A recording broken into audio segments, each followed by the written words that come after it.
Alright, Koopa, 1 second. Sorry, this is gonna be like a really bad stream today, isn't it? It's just gonna be in so many pieces. And it's gotten worse. Can you hear me? No. Try this.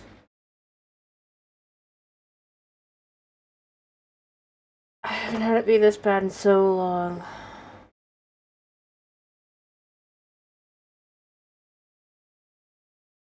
Yes. Hi, Dragon. Back to Dragon. I'm trying. I am so trying. I don't know what's wrong. Hello.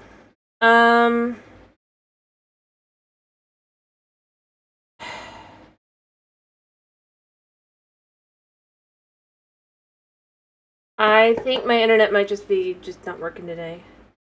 Well, it might not be, because I'm apparently not able to stream today. Unless it finally, like, just decides to... Never mind. Yep, Sonic Forces today. Unless it decides to crash up on it. It's working, it's working, it's working! Back to green. For the moment. I honestly thought that was just... I'll take the other 5 minutes and I'll make it like an extra like clip, but looks like if we want it, or I'll just I'll redo the first level, but it looks like we might have it. Now I need to turn on the game and see if it is that. Yeah. I don't know what's up, and I think what's going to happen is it's going to be doing that on and off the stream, because I think there's just an issue with the internet. I don't know why. It's like I've never had it that bad. And it's fine. Hey, I was asked to play the only Sonic game we have in the house other than the... Well, I guess we could have maybe done the... I'd have to have reset it, I think. But I guess we technically have the Murder of Sonic the Hedgehog too. But I was asked to do a Sonic game. This is the Sonic game that we own in the house. It's my brother's. He played through it when he wanted it. He played through it. He finished like 100%. And he never wanted another Sonic game again. I wish I was kidding. Anyway, we're gonna continue forth. And yeah, I know, it's cringy. Yeah, there you go. That's pretty much how I roll. It's partway through, sorry then. Let's finish this, Eggman. It will be your finish, Sonic. Yeah. Behold the power of my ultimate masterpiece. Certainly. Huh? Shadow. Yeah, it's to come. Yeah. Zavok. Metal. Da-da-da. Chaos. Boom. So dumb.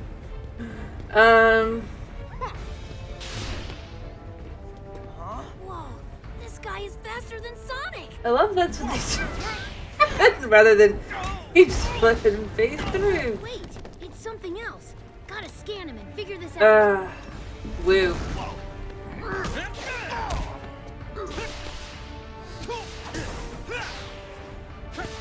What are you? How are you doing? Yip-a-doo. Nice. Tails? I need to know You what's know, going on with this guy. one has to question what the actual story's These readings supposed are to all be. messed up. They don't make any sense. Considering there's like 3 different versions of it, you know? Running out of time here, Tails. Yeah, well, I don't think so. I think we do actually kind of see them, don't we? But they're not really. Sonic! Maybe the whole thing is just Sonic defeated Eggman's army quickly took over within months, all but a few isolated areas in the world where we were under his control. Despite the overwhelming odds, a ragtag resistance formed, banding together to continue the fight. And now, a new force prepares to join the struggle.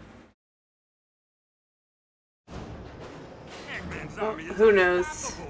Good question. Why didn't you not do that? Hope and giving into despair. Boom. Despair is a luxury we don't have.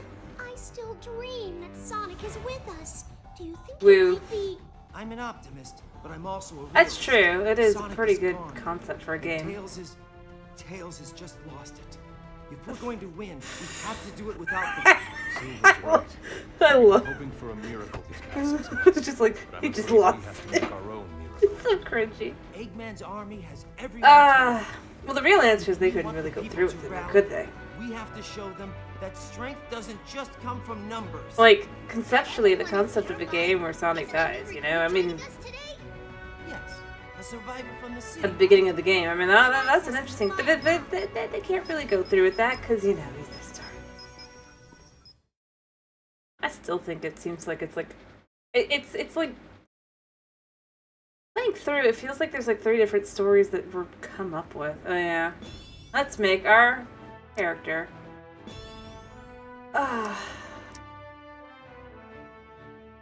Yeah. I don't. You know what? I'm just gonna pick it based on whatever. And let's go with hanging on to extra rings. I die a lot.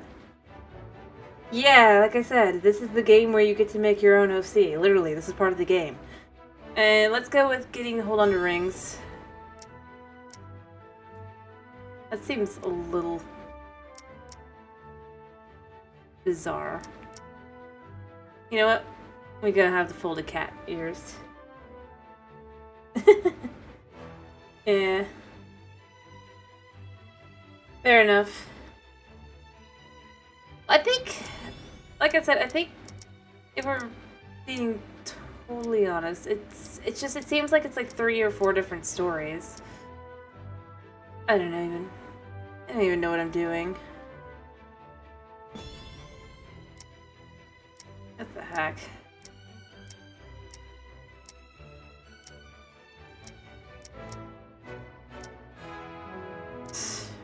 Yeah, we'll do that.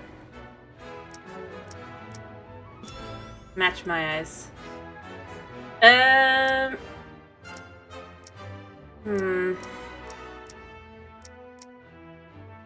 that's not the same color at all. Oh, that's so bad. I'm just trying to match. Yeah, the edge. Yeah.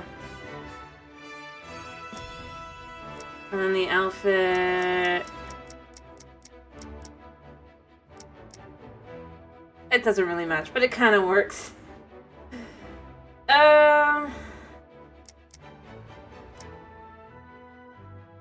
We'll go with that. Fair enough. I mean, that's fair. What the heck? What am I picking now? What? Oh, is it the gloves or something? No? What the heck am I picking? That's true. Like, it's the voice? Wait, what? Why am I picking a voice? Let's go with the one in the middle, I guess.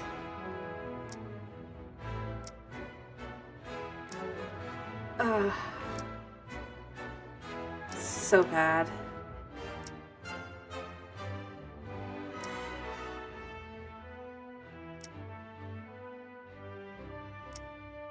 This is so bad. True. But you know what? Let's go with 9. I feel like that's the least weird. I'm gonna be honest. Right. Let's do that. Looks great. Yeah. It's as good as I can get it. I'm dying of courage. I don't do this. Knuckles, what's this? Happy to see you're all still alive. Eggman's forces have chewed through our defenses. I hate at it. Green Hill. Well, not that I Resistance just in the city don't. is reporting that whatever it is that finished Sonic, I mean, customer creation. Yeah, sure, but whatever it is has got them running in fear. like of old games, I don't. Who survived the battle and made it here in one piece. Meet our newest recruit. Doesn't look like much. Neither do you. No, but I still I'm managed to find dying a of use it. For your pointy butt. Here, kid, take this. We're depending on you. This feels so. Okay, let's get going, It's like, everybody.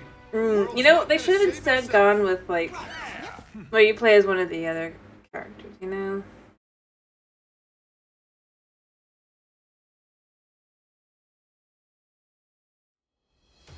I mean, I get it. Wait. Okay. Yeah, I got that.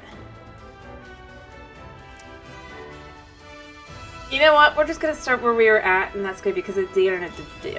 And gonna play a Super Set. Wait, why would I? I just received some incredible news. Sonic is alive. You know, it's like because that's what I mean. Like they didn't even want to stick like to more than one stage. Going, oh yeah, you know what? Maybe he is. Maybe it's just like immediately. It's so bad. Way. That's excellent. What? Oh, thank goodness! Like we should have had the. I knew it! He's captured in the orbiting prison. And how would you know Spy that? there says he's in a solitary confinement cell. That's horrible! We Yeah. have to rescue him. Do we? Plan's already happening, Amy. I've got a squad on the But, way like, to I the feel like spaceport either we with should have him. played as Come one on, of them. guys. Who's up for an old school style jailbreak? I should have made this not yellow. Whatever. This is just. Let's fail. Teams engaging the enemy in the orbital tunnel. I think we can hold them off for now. No, wait! Watch out! The masked one's here. Right. Took down Sonic. Stay focused, rookie! We're off to find a shuttle!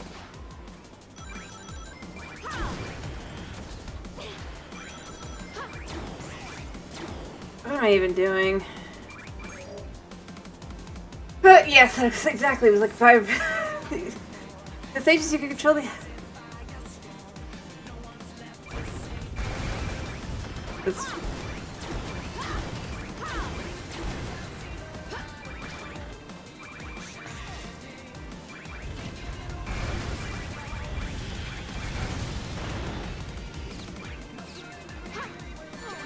Ow.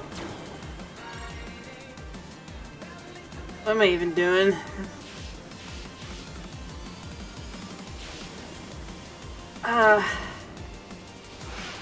I don't know.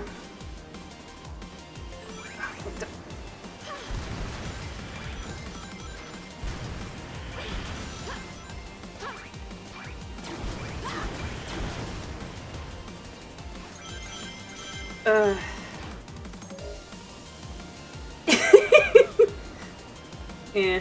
I don't know why the enemies... yeah. Oh, Granny, you can switch phone. Right.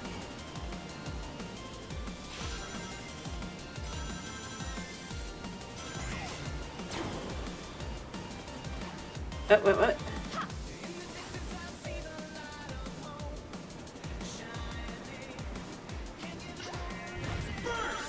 Right. That looks like a freight train! It's carrying supplies. I don't think it's armed or anything.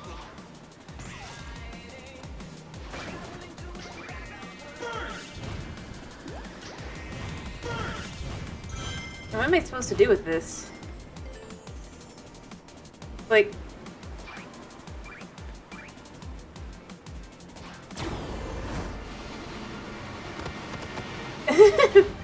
I mean...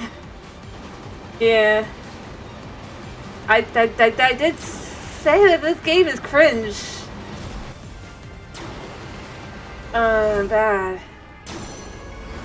What? What?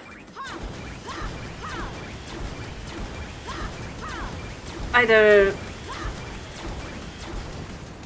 Let's head in while SBO keeps busy. We need a shuttle to get to Sonic in time. I can't even see half of what's going on in this game. Can I be honest? Quiet at the launch pad for now.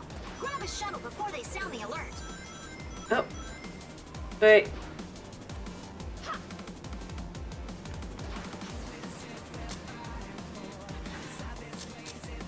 I'm out.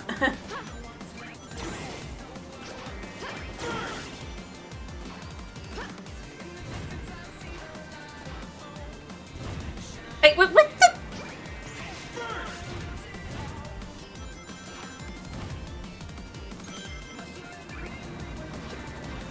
I don't get it. I'm stuck. What am I supposed to do? Hey, right, try again. Sure.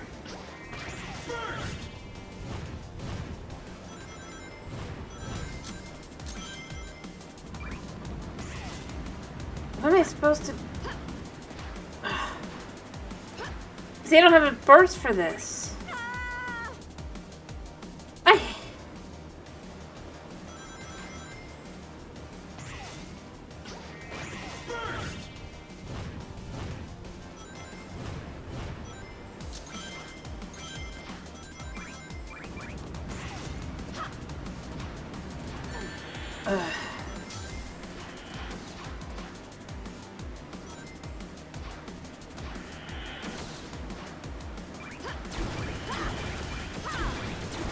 Right.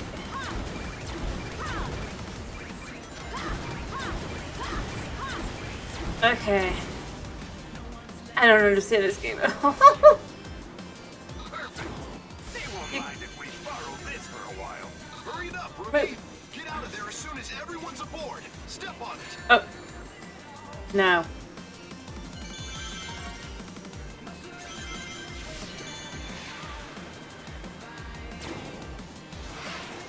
Like, how am I supposed to do that, man? I'll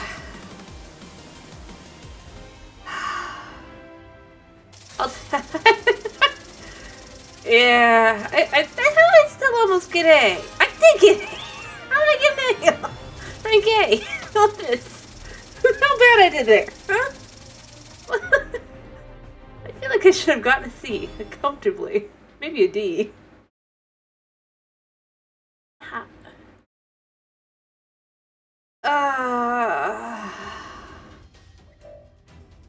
It's been unlocked. Go check it out. What am I supposed to do with that? Oh, I guess we can put I guess we can put stuff on our character. By changing her outfit.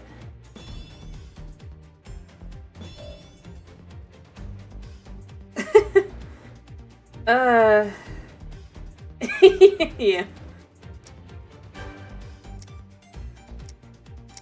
Why would I wear... Feels like... You know, let's just go there.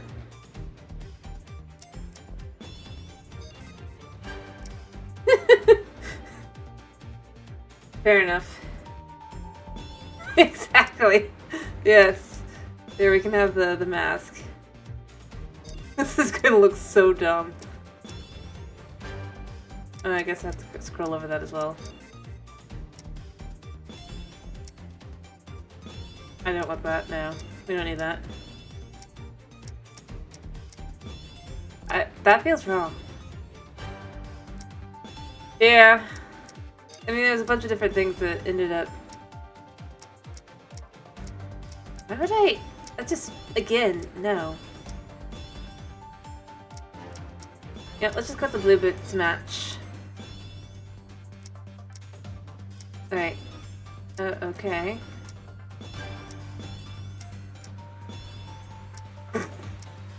And we even have the static stuff too. Yes. Let's be cringe as we can. I know, it's like, this is so bad. We're gonna be cringe, we're gonna be cringe to the max. Okay, anything else? Alright. True. There, we cringe.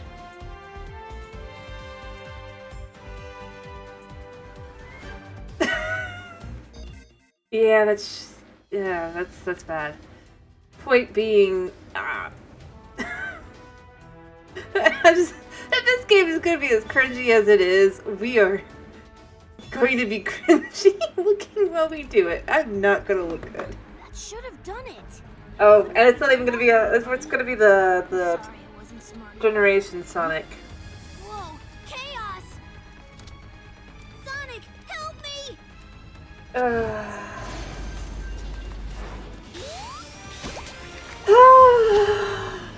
This game is so bad. Or I guess it's technically the Sonic Mania Sonic. You think about how the story kind of goes. Oh, you're that Sonic from another dimension, aren't you? Right. That Yeah. makes sense. I think. Do you know how you got here? Maybe the power that Eggman is using is somehow affecting other dimensions. which might work to our advantage. It's so bad. Everything happens for a reason, right? We need to save the world, and maybe that's why you're here, to help save the world.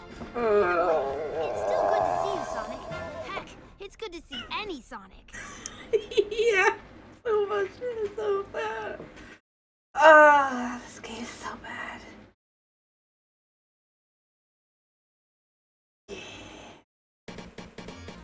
I know. Radar shows Eggman. I really can't with Enemies this could game. be lying in wait, so watch your step. I get the feeling Eggman has some tricks up his sleeve. Alright. Perform a spin attack to burst enemies by pressing B. Wait, what? How? I hit B! What do you mean? What? I don't know. Did you spin it? I don't think it's spin dash.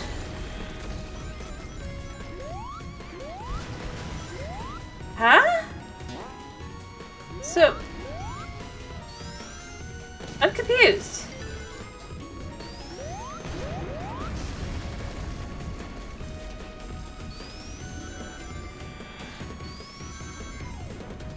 Yeah, at least the music's good.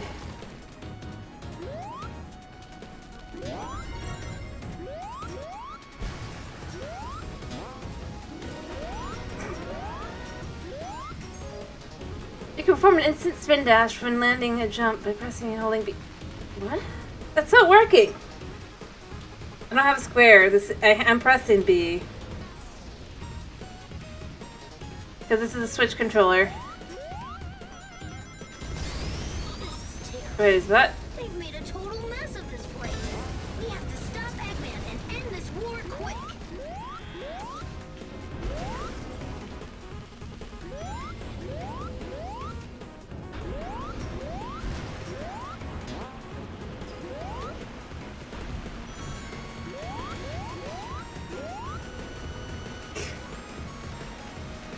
I mean,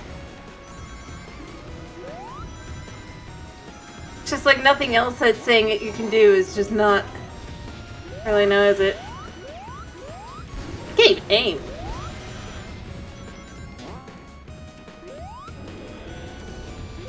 How the heck did I fall? Ugh. You know, just take the safe spot. So like, thank you. Careful, Sonic. I'm detecting a ton of readings besides Eggman, too. Right. One is stronger than the others. What could it be? But I can't even aim.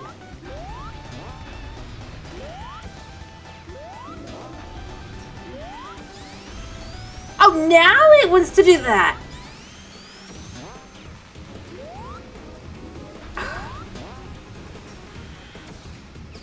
What am I supposed to do?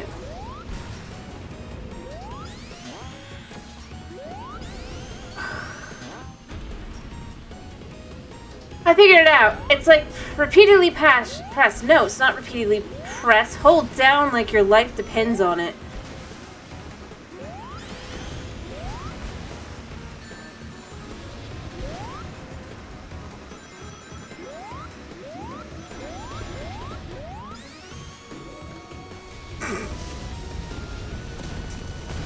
Apparently it does. That's not what it says.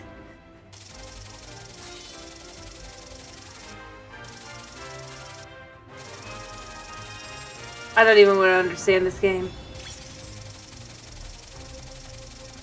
Huh?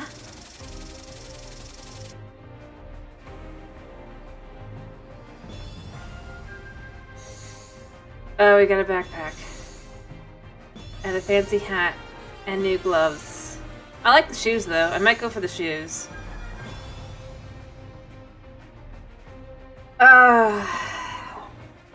Yeah, I'll go get the shoes.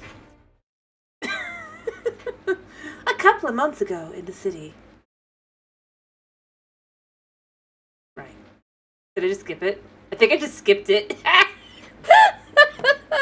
Whoops. Nope, never mind. There is no reason to resist. Sick there is no. I can taste your terror, child. All that anxiety and doubt. It's delicious. Give in to your fear. Flee Why? screaming, and I'll let you live. I hate this game. This game is so cringe.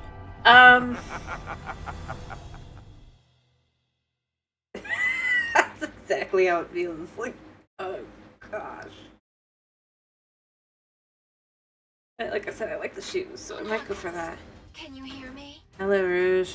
Rouge! It's about time. How's Sonic doing? He's been better. They're getting ready to banish him into space.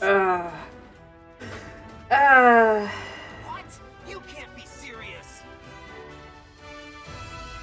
I've seen the whole story. I already know how cringe it is. And disjointed. To show him his completed empire before And illogical. Torturing Sonic just to pass the time. Like I said, my little bro 100%ed the game. Even for Eggman. True. Eggman got wind of our rescue plan and is moving forward with his plan ahead of schedule. Oh, yeah. The clock is ticking, boss. But we don't even know where he's being held captive. Woo. Yes, we do. Eggman rebuilt the Death Egg. That's Yeah. Oh man! That's not good. None Right. of this is good, Vector. That's why it's called war. That's so bad. Let's go get Sonic. Yeah.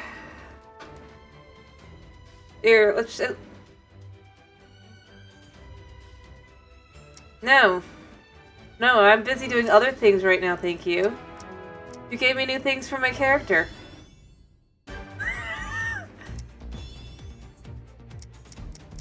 I like those boots. Thank you. And here, we can change this at least kind of to make more sense.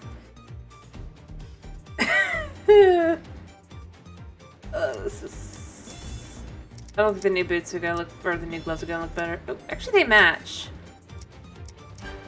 I don't want the hat though, that's dumb. I like the current hat. Lovely shush. Wait, I completed a mission? Oh. Oh. What? What? What? I totally demonstrate my gloves. Oh, what is this game? Mission. What's this? You can earn different items after completing a mission. Oh. Yeah. Details and challenge missions. Yeah, we'll do that. Ish. Clear stage 4. Right. I think my little bro agrees with you.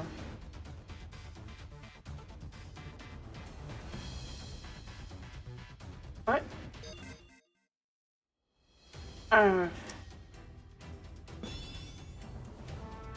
Pretzel lavender. What?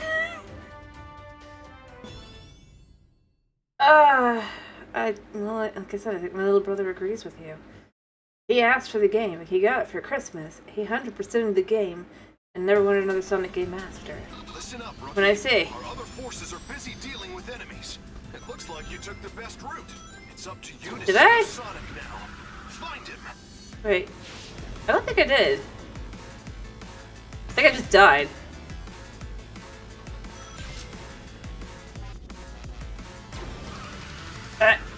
Wait. Where am I?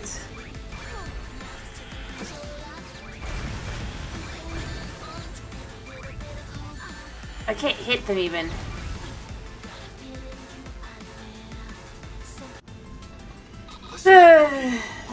Forces are busy dealing with enemies.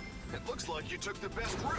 It's up to Did you to I? save I don't think I did. Find him.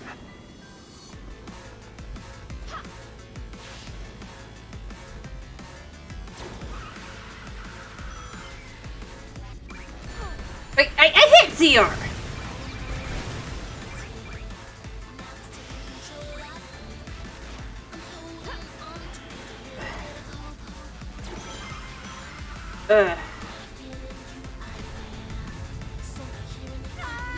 Nice.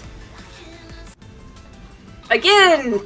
Our other forces Shush. are busy dealing with enemies. Shush. It looks like you took the best route. It's up to you to No, I save didn't. Sonic now. Find him. I did not take any route. Oh, I missed the...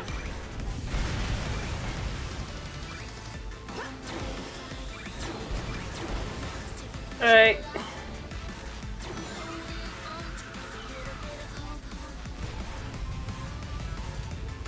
How am I supposed to do this?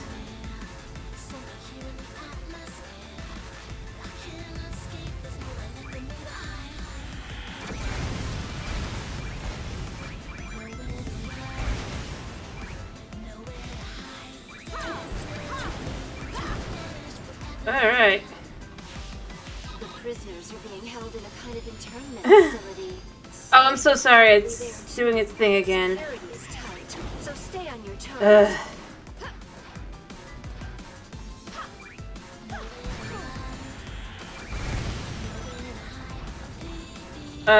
I hope. Nothing in this room. Great. I don't really hope. Maybe we flip to something else. Nothing in this room either. Man, we're still trying to find our way out. Okay, how do I do this? Got us pinned down.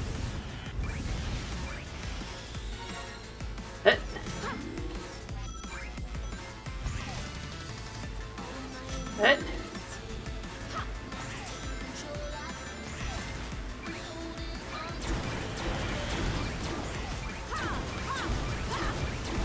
Right. Looks like this place was used up until recently. It appears that many of our brethren were held here. That's one more thing Eggman will answer for.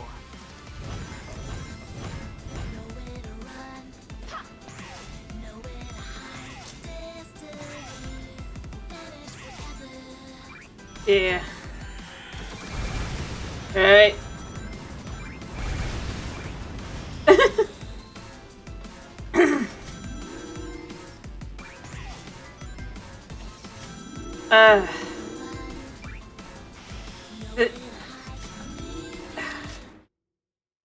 You know, this game is just... And by the way, I'm sorry about the frame rate. That is absolutely so bad. My internet doesn't want me playing this game. Like, apparently. Which I don't blame it. You're on high alert now. I sense Sonic's presence.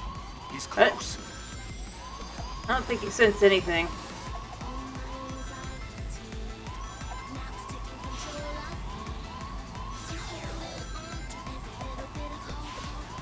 What? What? What? I didn't go that far over.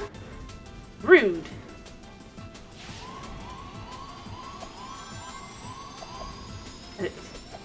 What the heck?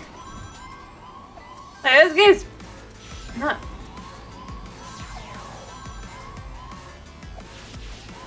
Okay, we made it to the end. It only took me 4.5 minutes. Woo! I'm sure I'll get a B. At least.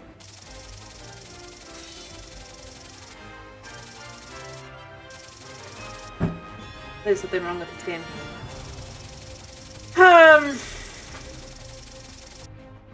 By the way, I am sorry about the frame drops. Not much I can do. Now I'm good with what I got. I'm good with what I've got.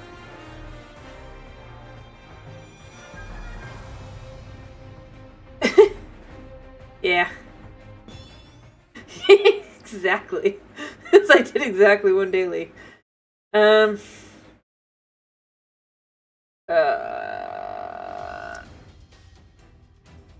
Right, let's do this, and then I don't know from there. This is the end, Sonic. Oh, Is hey, it? Sounds like the party started. Want to let me go and join in? No? Of course not. You hate fun. Whoa. I just gotta ask you to deal with the framiness, because I can't do anything about it. My internet is being so bad today. Free. Foolish Getting out of your chains does not make you free. Now, Yeah. come and face the inevitable. Ha! The only That's thing fair. inevitable here is my foot kicking your butt. Boom. Now we're Sonic, I think. Maybe. You know, they can't decide on who you're playing as either. That's part of the issue, isn't it? Oh. I can't wait to see how long you last against this. Come out and fight me yourself and I'll mop you up real quick. Impudent runt. I'm going to savor watching you suffer. What am I supposed to do with this? Woo! Yay! Yeah, but can we just skip to the cutscene if you know that I've already done this? Like, come on. I can't wait to see how long you last against this. Come out and fight me yourself and I'll mop you up real quick. Impudent runt. I'm going to savor watching you suffer. How long am I supposed to have him? Wait, what? How do I fight him? At this cutscene again. Surely there's a way to skip this. No? To see how long you last against this. Come out and fight me yourself and I'll mop you up real quick. Impudent runt. I'm going to savor watching you suffer. You do that. Surely there's a way to beat him. Wait, what? I didn't even... Yeah, it's true. Oh, by simply waiting? Great to know. Thanks for telling me. This... I can't wait to see how long you last against this. Come out and fight me yourself and I'll mop you up real quick. Good to know. Runt. I'm going to savor watching you suffer.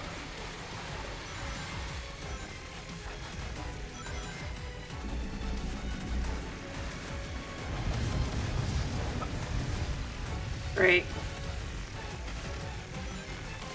Am I supposed to... Dude, come on, just come after me.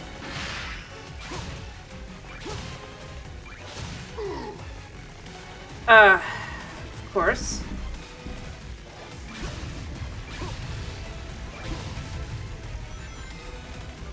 So let me guess, he's gonna do the exact same attack again.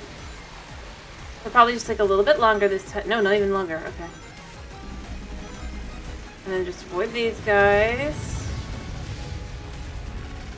Gosh, I feel like I'm playing, like, Undertale. But Undertale's actually good. Wait, I couldn't hit him? What? Ugh.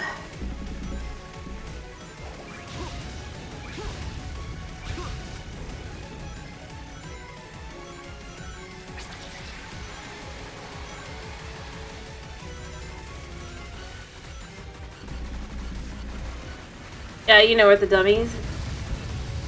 Right. Land.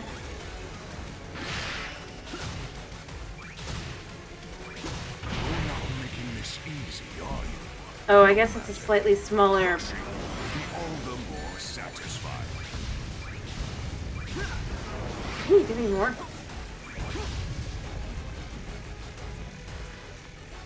He's gonna aim.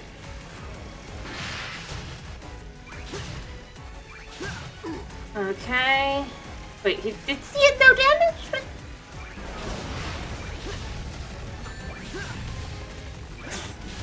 Of course. Unskippable attack, I guess. I mean, I hope not, but it feels like that was. Come on, take the attack.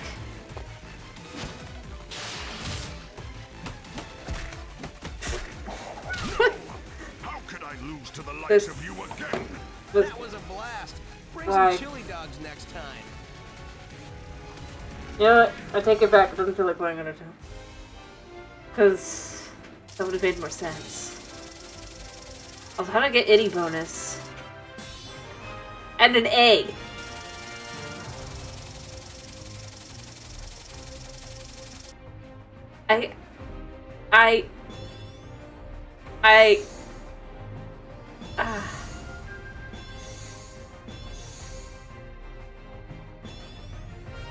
Ah.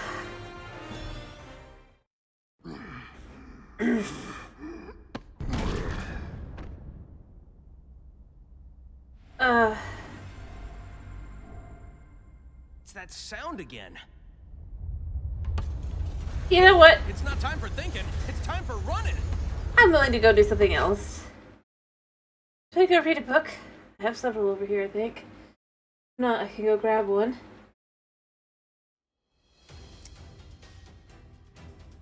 After all, the game is just like stupid framing anyway, for you guys. What do you want me to do? Oh.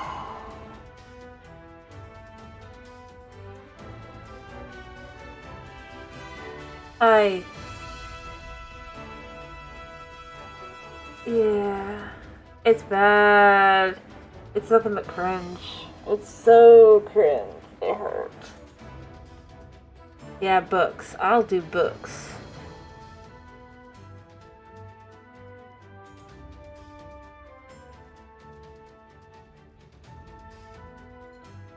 Ugh.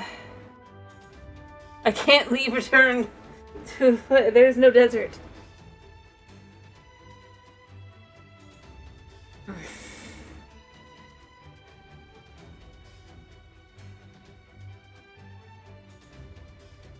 I mean, since the game doesn't want to be played anyway, right? How about we read?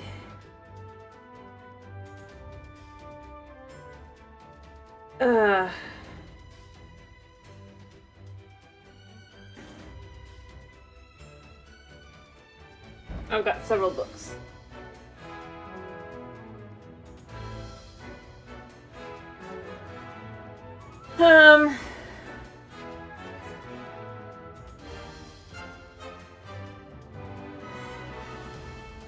I get it. No, I get it. I get it. I agree on that.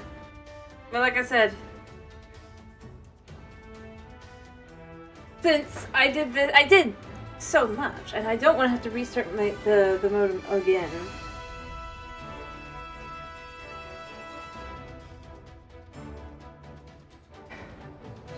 After only playing 42 minutes.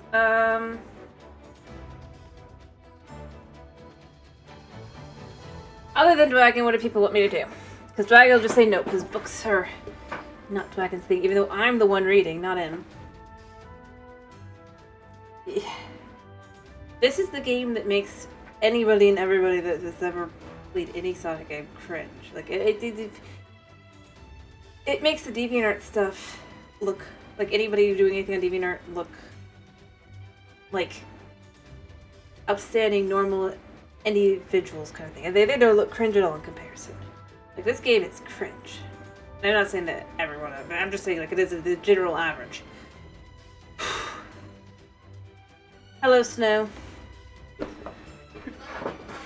1, 2, 3, 4, 5.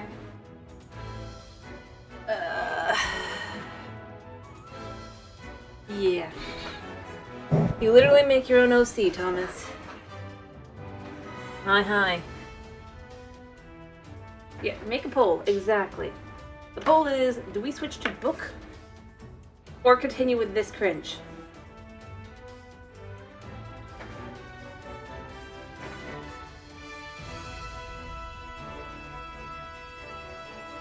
Or can I vote?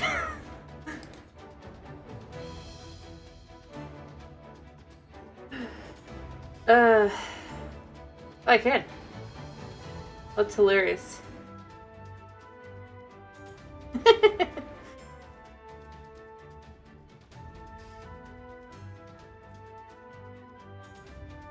I mean, you guys do gotta vote.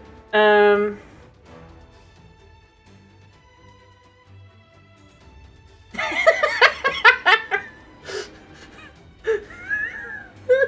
sorry, Dragon. Oh, I want you to pull. No.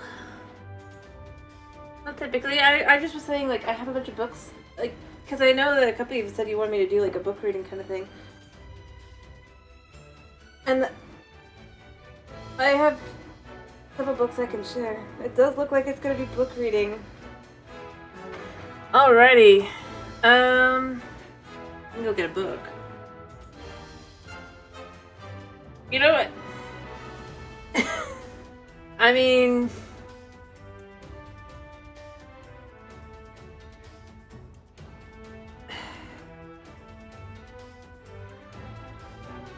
Manga? I think you mean books, because I'm not going to show the pictures, so I was going to read something. I was going to pick between either Ranger's Apprentice, Vin Polyphene, Septimus Heap, or we could go with a classic like Harry Potter. We could do pretty much anything. How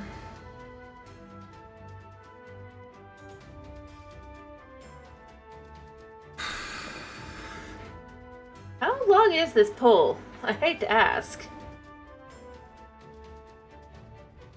Because I mean, I don't think it's going to change at this point.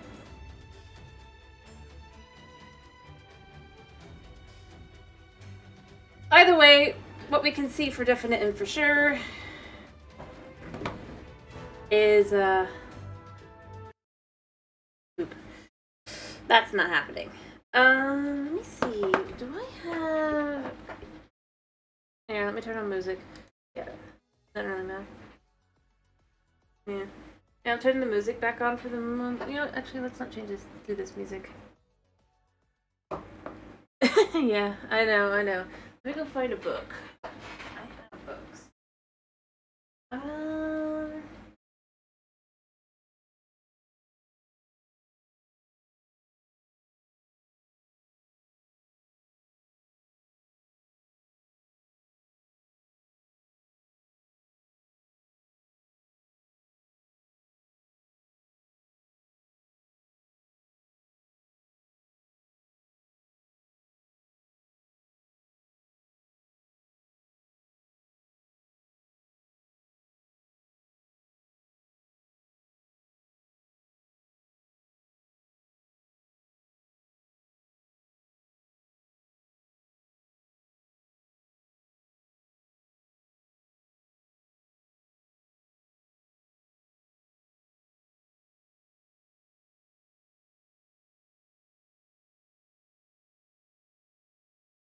I got some interesting choices.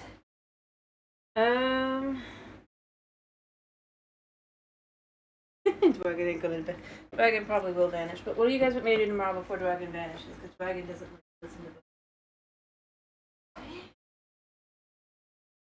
Maybe that sister has the last one I wanted to offer. Since we all read. Alrighty. Well, first pick a game. Like, pick a Minecraft for tomorrow while you're before you deliver it and disappear. All the different ones. What do we got here? This is... Where is it? Yes, coward. But I'll go have the music playing.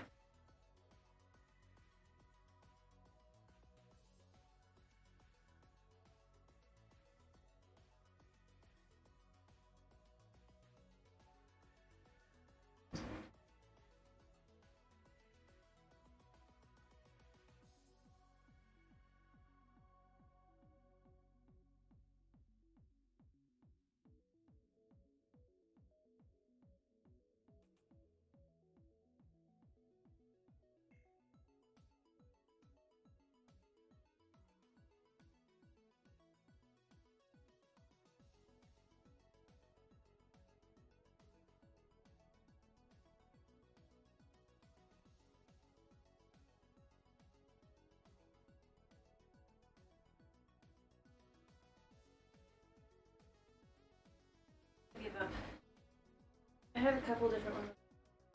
Some I cannot find. I think my sister has them. Which is fair. Maybe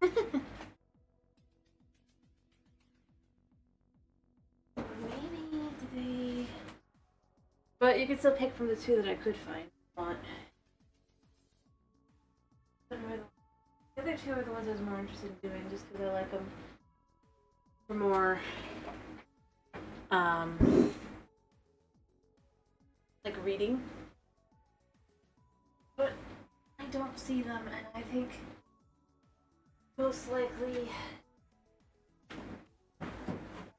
they're hidden away somewhere.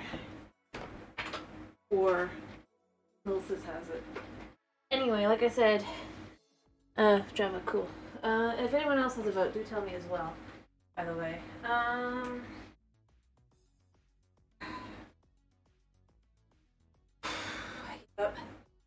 I give up. No magic tonight. Alrighty. The one I wanted to do was Septimus Heap, since I like that one quite a bit.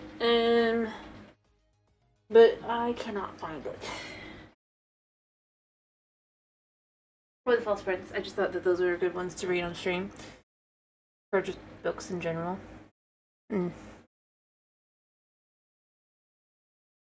Hey, I'll switch on music that's a different music.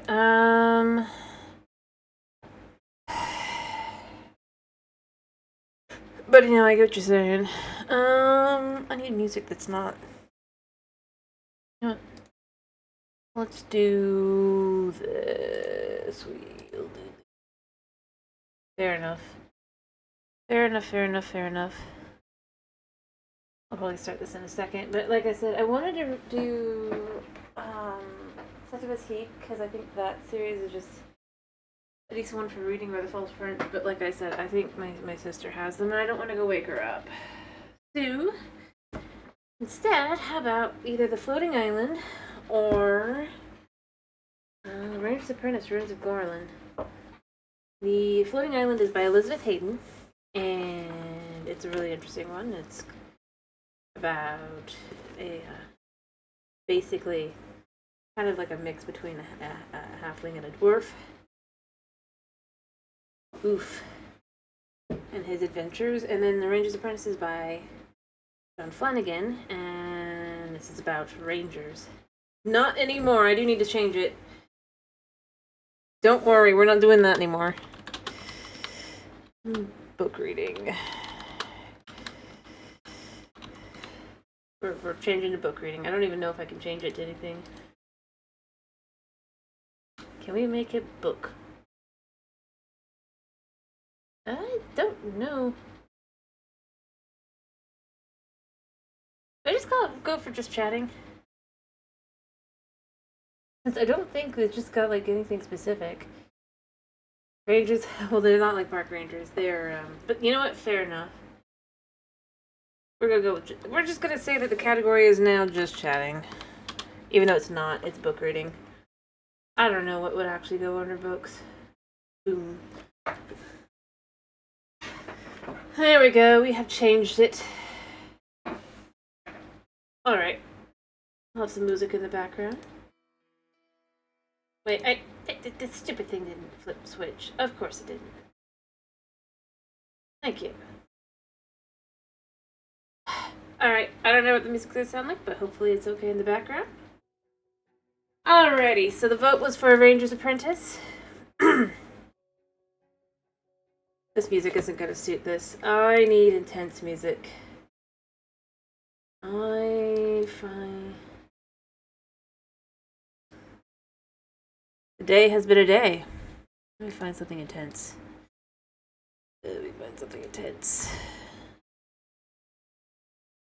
Preferably dark. Alrighty. Hello, Chris. We're switching. We're leaving Sonic Forces and we're going into reading a book. I don't know about that. Gotta have something. You know what? Hopefully there's something intense in here.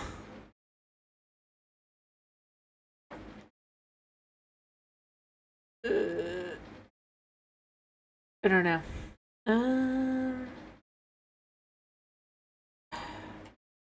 Yeah, I wish that they would, like, the categories for here would be more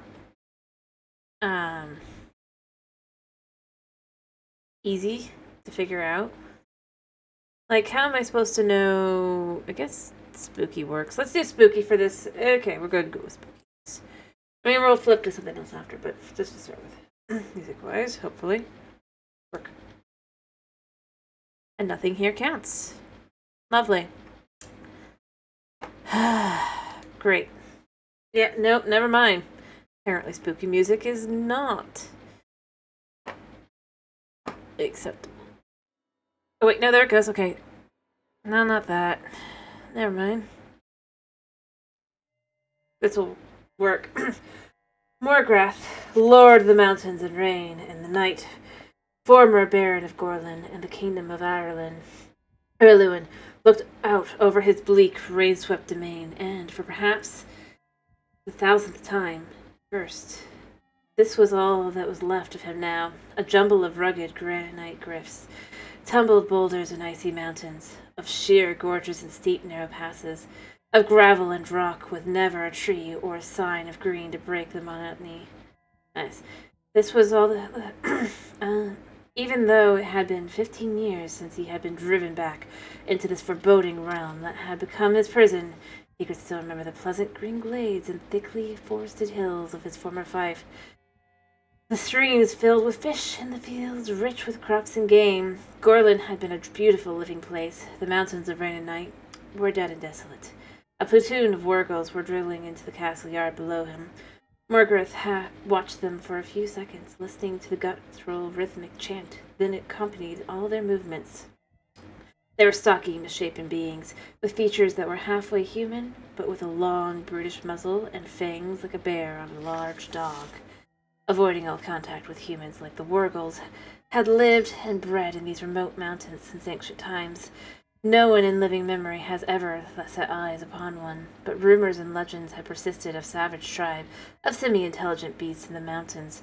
Morgrath, planning a revolt against the kingdom of Erluin, had left Gorlan Fife to seek them out. If such creatures existed, they would give him the edge in the war that was to come. It took him months, but he eventually found them. Aside from their wordless chant, wargulls had no spoken language, relying on a primitive form of thought awareness for communication.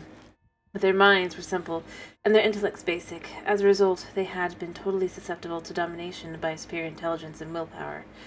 Morgrath bent them to his will, and they became the perfect army for him, ugly beyond nightmares, utterly pitiless, and bound totally to his mental orders. Now looking at them, he remembered the brightly dressed knights of glittering armor who used to compete in tourneys. At Castle Gorlan, their silk-gowned ladies cheering them on and applauding their skills. Mentally comparing them to these black-furred, misshapen creatures, he cursed again. The wargulls, attuned to his thoughts, sensed this disturbance and stirred uncomfortably, pausing what they were doing. Angrily he directed them back to their drill, and chanting resumed. Morgrath moved away from the unglazed window, closer to that of the fire, that seemed utterly incapable of dispelling the damp and chill from the gloomy castle. 15 years, he thought to himself again. 15 years since he had rebelled against the newly crowned King Duncan, a youth in his 20s. He had planned it all carefully, and the old king's sickness progressed, banking on the indecision and the confusion that would follow his death in the split of other barons, and give Morgrath the opportunity to seize the throne. Secretly, he had trained his army of wargulls, messing them up here in the mountains, ready for the moment to strike. Then, in the days of confusion and grief following the king's death, when the barons traveled to Castle Erluin for the funeral rites, leaving their armies leaderless, he had attacked, overrunning the southeastern quarter of the kingdom in a matter of days, routing the confused forces that tried to oppose him. Duncan, young and inexperienced, could never have stood against him. The kingdom was his for the taking, the throne was his for the asking. The Lord Northolt, the old king's supreme army commander, had rallied some of the younger barons into a loyal confederation, giving strength to Duncan's resolve and stiffening the wavering courage of the others. The armies had met in the Huckam Heath, close by Slipsunder River, and the battle swayed in the balance. For 5 hours, with attack and counterattack and massive loss of life, the Slipsunder was a shallow river, but its treacherous reaches were quick. Sand and soft mud had formed an impassable barrier, protecting Morgrath's right flank. But then one of those gray-cloaked meddlers, known as Rangers, led a force heavy cavalry across the secret ford, 10 kilometers upstream. We're reading Ranger's Apprentice, Ruins of Gorlan by John Flanagan. Pretty good book. This is the prologue. Anyway, as I was saying, but then one of those gray-cloaked meddlers, known as Rangers, led a force of heavy cavalry across the secret ford, 10 kilometers upstream. The armored horsemen appeared at this crucial moment of the battle, and fell upon the rear of Morgrath's army. The wargulls train and the tumbled rocks of the mountains had one weakness. They feared horses, and could never stand against such a surprise cavalry attack. They broke, retreating to the narrow confines of the three-step pass, and back to the mountain reign of night. Morgoth, his rebellion defeated, went with them, and here he had been exiled 15 years, waiting, plotting, hating the men who had done this to him. Now, he thought, it is the time for his revenge. His spies told him that the kingdom had grown slack and complacent in his time here. All is all but forgotten. The name Morgoth was a name of legend nowadays, a name mothers used to hush fractious children, threatening that if they did not behave, the Black Lord Morgoth would come for them. The time was ripe. Once again he would lead his war girls into the attack. But this time he would have allies, and this time he would sow the ground with uncertainty and confusion beforehand. This time none of those who conspired against him previously would be left alive to aid King Duncan. For the Wargles were not the only ancient, terrifying creatures he had found in these somber mountains. He had two other allies, and even more fearful, the dreadful beasts known as Kelkara. Time was ripe to unleash them. You'll understand, by the way, why they meddlers. You'll understand in a minute, but let me, I'll go switch to music again. Well, we're gonna go to something more. But just try to set the mood there, you know? I don't know that much, actually. Still didn't help, but, let's go chill. I would use the actual music, but I don't even know if that site's still up. Like, they had music for the book and stuff. Exactly. Alright, hopefully this works. Like, you gotta have the spooky tones in the background there. Alright. That's too jazzy. We don't want jazzy. This'll work. I'll turn it up a little bit. Well no, that's a little too...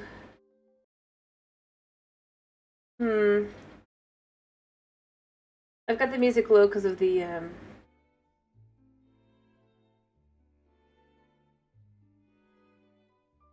Alright. You know what this will do? Try to eat something, Will. Tomorrow's a big day, after all. No, that doesn't work. Ginny, blonde, pretty, and cheerful, gestured toward Will's barely touched plate and smiled cheerfully, encouragingly at him. Will made an attempt to return the smile, but it was a dismal failure. He picked his plate before him, piled high with his favorite foods. Tonight, his stomach knotted tight with tension and anticipation. He could hardly bring himself to swallow a bite. Tomorrow would be a big day, he knew. He knew it all too well. In fact, tomorrow would be the biggest day in his life because tomorrow was the choosing day, and it would determine how he would spend the rest of his life. Nerves, I imagine, said George, setting down his loaded fork and seizing the lapels of his jacket in a judicious manner. He was a thin, gangling, studious boy, fascinated by rules and regulations, with a penchant for examining and debating both sides of any question, sometimes at great length. Dreadful thing, nervousness. It can just freeze you up, and so you can't think, can't eat, can't speak. I'm not nervous, Will said, quickly, noticing that Horace had looked up, ready to form a sarcastic comment. George nodded several times, considering Will's statement. On the other hand, he added, nervousness can actually improve performance. It can heighten your perceptions and sharpen your reactions. So the fact that you're worried, in fact you are, is not necessarily something to be worried about, of itself, so to speak. In spite of himself, a wry smile touched Will's mouth. George would be a natural in the legal profession, he thought. He would almost certainly be the scribe master's choice the following morning. Perhaps Will thought that it was at the heart of his problem. He was the only one of the wardmates that had any fears about the choosing that would take place within 12 hours.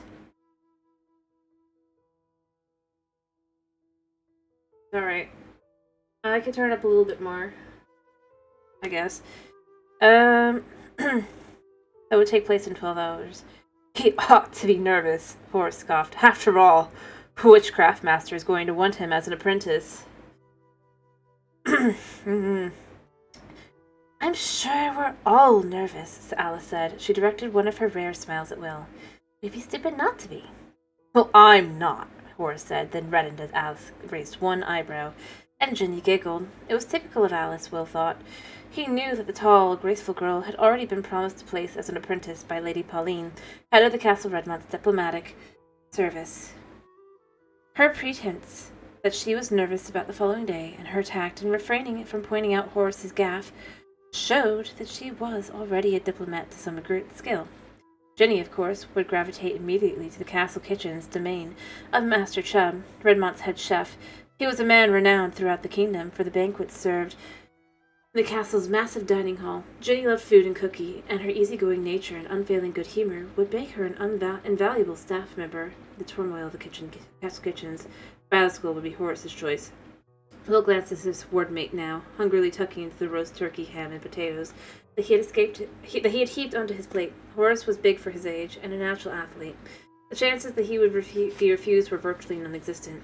Horace was exactly the type of recruit that Sir Rodney looked for in his weapon apprentices. Strong, athletic, fit, and thought Will a trifle sourly, not too bright. Battle school was the path to knighthood for boys like Horace, born commoners, but with the physical ability to serve as knights in the kingdom, which left Will. What would his choice be? More importantly, as Horace had pointed out, what craftmaster would accept him as an apprentice? For choosing day was a pivotal point in his life at the castle at Wards. They were orphan children raised by the generosity of Baron Errol, the Lord of Redmont Fife. For the most part, their parents had died at the service of the Fife, and the Baron saw it as his responsibility to care for and raise the children of the former subjects, and to give them an opportunity to improve on their station in life, wherever possible. Choosing day provided that opportunity. Each year, Castle Wards, turning 15, would apply to the apprentice to be the masters of the various crafts that served the castle and its people. Ordinarily, craft apprentices were selected by dint and their parents' occupations or influence of the craft masters. The Castle Ward usually had no influence, and this was their chance to win a future for themselves. Those wards who weren't chosen, or for whom no openings could be found, would be assigned to farming families in a nearby village, providing farm labor to raise the crops and animals that fed the castle inhabitants. It was rare for this to happen, Will knew. The Baron and his craftsmasters usually went out of the way to fit the wards into one craft or another. But it could happen, and it was a fate he feared more than anything. Horace caught his eye now and gave him a smug smile. "Still planning to applying for battle school, Will?" he asked through the mouthful of turkey and potatoes. "Better eat something then. You'll need it to build yourself up a little." He snorted with laughter, and Will glowered at him. A few weeks previously, Horace had overheard Will confiding to Alice that he desperately wanted to be selected for battle school, and he had made Will's life a misery ever since, pointing out every possible occasion that Will's slight build was totally unsuited for the rigors of battle school training. The fact that Horace was probably right only made matters worse. Where Horace was tall and muscular, Will was small and wiry. He was agile and fast and surprisingly strong, but he simply didn't have the size that he knew was required of battle school apprentices. He'd hoped against hope that for the past few years that he would have what people called his growing spurt before the choosing day came around, but it had never happened, and now the day was nearly here. As Will said nothing, Horace sensed that he had scored a verbal hit. This was a rarity in their turbulent relationship. Over the past few years, he and Will had clashed repeatedly. Being the stronger of the two, Horace usually got the better of Will, although very occasionally Will's speed and agility allowed him to get the surprise kick or punch and then escape before Horace had catch him. But then Horace generally had the best of their physical clashes. It was unusual for him to win any of their verbal encounters.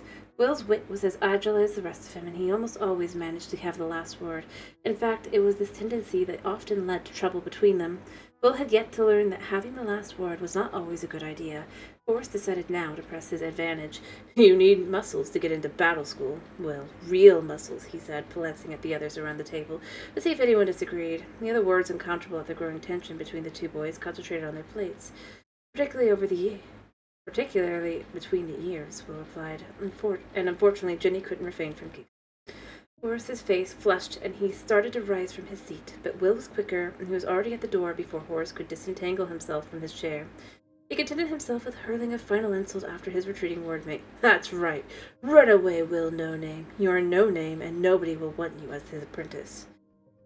In the anteroom, outside, Will heard the parting sally, and felt blood flush to his cheeks. It was a taunt he hated most, although he tried never to let Horace know it, sensing that he would provide the bigger boy with a weapon if he did. The truth was, nobody knew Will's second name. Nobody knew who his parents had been. Unlike his yearmates who had lived in the fife before their parents had died and whose family histories were known, Will had appeared visually out of nowhere as a newborn baby. He had been found wrapped in a blanket and placed in a basket on the steps of the ward building 15 years ago. A note had been attached to the blanket, simply reading, "His mother died in childbirth. His father died a hero. Please care for him. His name is Will." That year, there had been only one other ward. Alice's father was a cavalry lieutenant who had died in battle at Hackham Hearth, when Morgoth's Wargle army had been defeated and driven back to the mountains. Alice's mother, devastated by her loss, succumbed to a fever some weeks after giving birth, so there was plenty of room in the ward for an unknown child, and Baron Erold was, at heart, a kindly man. Even though the circumstances were unusual, he had given permission for Will to be accepted into the ward of Castle Redmont. It seemed logical to assume that, if the note was true, his father had died in the War of Morgoth, and since Baron Erold had been taking a leading part in the war, he felt duty-bound to honor the unknown father's sacrifice. So Will had become a Redmont ward, raised and educated by the Baron's generosity. As time passed, the others had gradually joined him and Alice, until there were 5 in the year group. But while the others had memories of their parents, or, in Alice's case, people who had known them and who could tell her about them, Will had nothing of his past. That was why he had invented the story that had sustained him throughout his childhood in the ward. As the years passed, he had added detail and color to the story. He eventually came to believe it himself. His father, he knew, had died a hero's death, so it made sense to create a picture of him as a hero, a knight warrior in full armor, fighting against the Wargle hordes, cutting them down left and right, until eventually he was overcome by sheer weight of numbers. Will had pictured the tall figure so often in his mind, seeing every detail in his armor and his equipment, but never being able to visualize his face. As a warrior, his father would expect him to follow in his footsteps, and that was why the selection of the battle school was so important to Will, and that was why the more unlikely it became that he would be selected, the more desperately he clung to the hope that he might. He exited from the ward building into the darkened castle yard. The sun was long down, and the torches placed along every 20 meters of the castle walls shed a flickering, uneven light. He hesitated a moment. He would not return to the ward and face Horace's continued taunts. To do so would only lead to another fight between them. A fight that Will knew that he would probably lose. George would probably try to analyze the situation for him, looking for both sides of the question and thoroughly confusing the issue. Alice and Jenny might try to comfort him, he knew, Alice particularly since they had grown up together. But at the moment he didn't want their sympathy, and he couldn't face Horace's taunts, so he headed for the one place he knew he could find solitude. The huge fir tree growing close to the castle's central tower had often afforded him a haven. Heights held no fear for Will, and he climbed smoothly into the tree, considerably long after another might have stopped, until he was in the lighter branches at the very top. Branches that swayed and dipped under his weight. In the past, he would often escape from Horace up here. The bigger boy couldn't match Will's speed in the tree, and he was unwilling to follow as high as this. Will found a convenient fork and wedged himself in it, his body giving slightly to the movement of the tree and the branches. Swayed in the evening breeze. Below, the foreshortened figures of the watch made their rounds of the castle yard. He heard the door of the ward holding open, and glancing down saw Alice emerge, looking around the yard for him in vain. The tall girl hesitated for a few moments, then, seeming to shrug, turned back inside. The elongated rectangle of light that was the open door, through across the door, was cut off, and as she closed the door softly behind her. Strange, he thought, how seldom people tend to look up. There was a rustle of soft feathers, and a barn owl landed on the next branch, its head swiveling, its huge eyes catching every last ray of the faint light. It studied him without concern, seeming to know that there was nothing to fear for him. It was a hunter, a silent flyer, a ruler of the night. At least you know who you are, he thought softly to the bird. It swiveled its head again and launched itself into the darkness, leaving him alone with his thoughts. Gradually, as he sat there, the lights in the castle windows went out one by one. The torches burnt down, the smoldering husks, and were replaced at midnight by change and watch. Eventually, there was only one light left burning, and that, he knew, was in the Baron's study, where the Lord of Redmont was still presumably at work, poring over reports and papers. The study was virtually level with Will's position in the tree, and he could see the burly figure of the Baron seated at his desk. Finally, Baron Erold rose, stretched, and leaned forward to extinguish the lamp as he left the room, heading for his sleeping quarters at the floor above. Now the castle was asleep, except for the guards on the walls, who kept constant watch. In less than 9 hours, Will realized he would face the choosing silently, miserably fearing the worst. He climbed down from the tree and made his way to his bed in the darkened boys' dormitory in the ward. That is chapter 1 done. Should I read chapter 2? Let me get a drink first. Whew. Whew. Alright, let me find something bright. Yeah, alrighty. Let me find something bright to have in the background for a minute. You like it? I like it too. That's part of why there's a lot of books in this. There's a lot of books.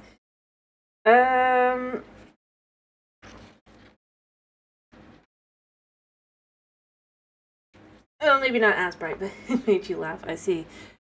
Fair enough. Let me pick something a little bit brighter, a little bit cheerier. I don't know about EDM. Do we have anything bright or maybe I just skip through until I find one that's a little bit brighter. Yeah, maybe I do that. Skip through and see if we find one that's... perfect. Well, not really perfect, but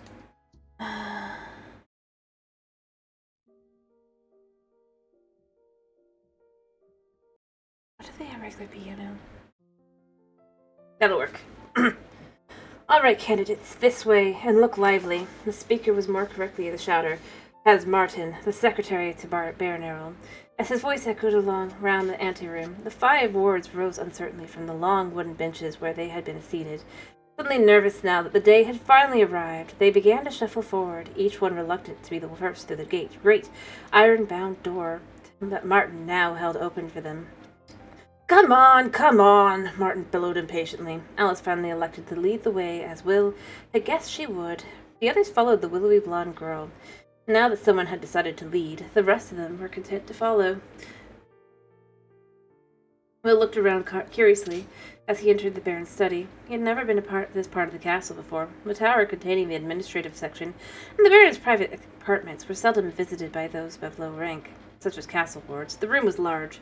The ceiling seemed to tower above him, and the walls were consumed with massive stone blocks fitted together with only the barest lines of mortar between them. On the eastern wall was a huge window space, open to the elements, and with massive wooden shutters that could be closed in the event of bad weather. It was the same window he had been seen through last night, he realized. Today sunlight streamed in, and fell upon the huge oak table that Baron Errol used as a desk.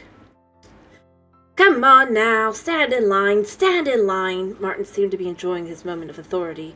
The group shuffled slowly into line, and he studied them, his mouth twisted in disapproval. Inside, place, tallest this end, he indicated the end, where he wanted the tallest of the 5 to stand. Gradually, the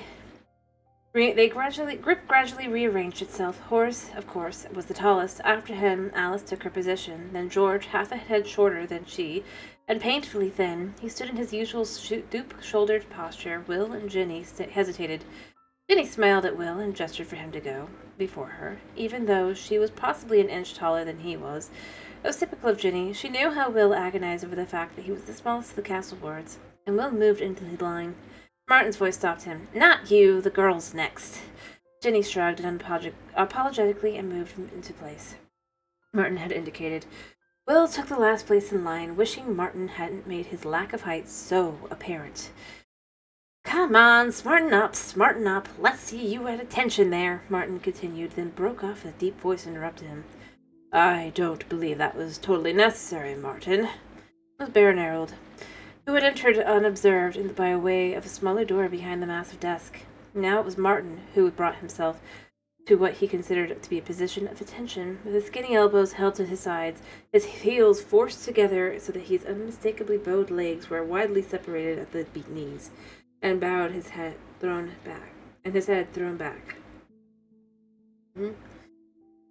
Baron Errol raised his eyes to heaven. Sometimes his secretary's zeal on these occasions could be a little overwhelming. The Baron was a big man, broad in shoulder and waist, and heavily muscled as it was necessary for a knight of the realm. It was well known, however, that Baron Errol was fond of his food and drink, and so he considered bulk to not totally attributable to muscle. He had a short, neatly trimmed black beard that, like his hair, was beginning to show the traces of gray that went with his 42 years. He had a strong jaw and a large nose and dark, piercing eyes under heavy brows. It was a powerful face. Wait.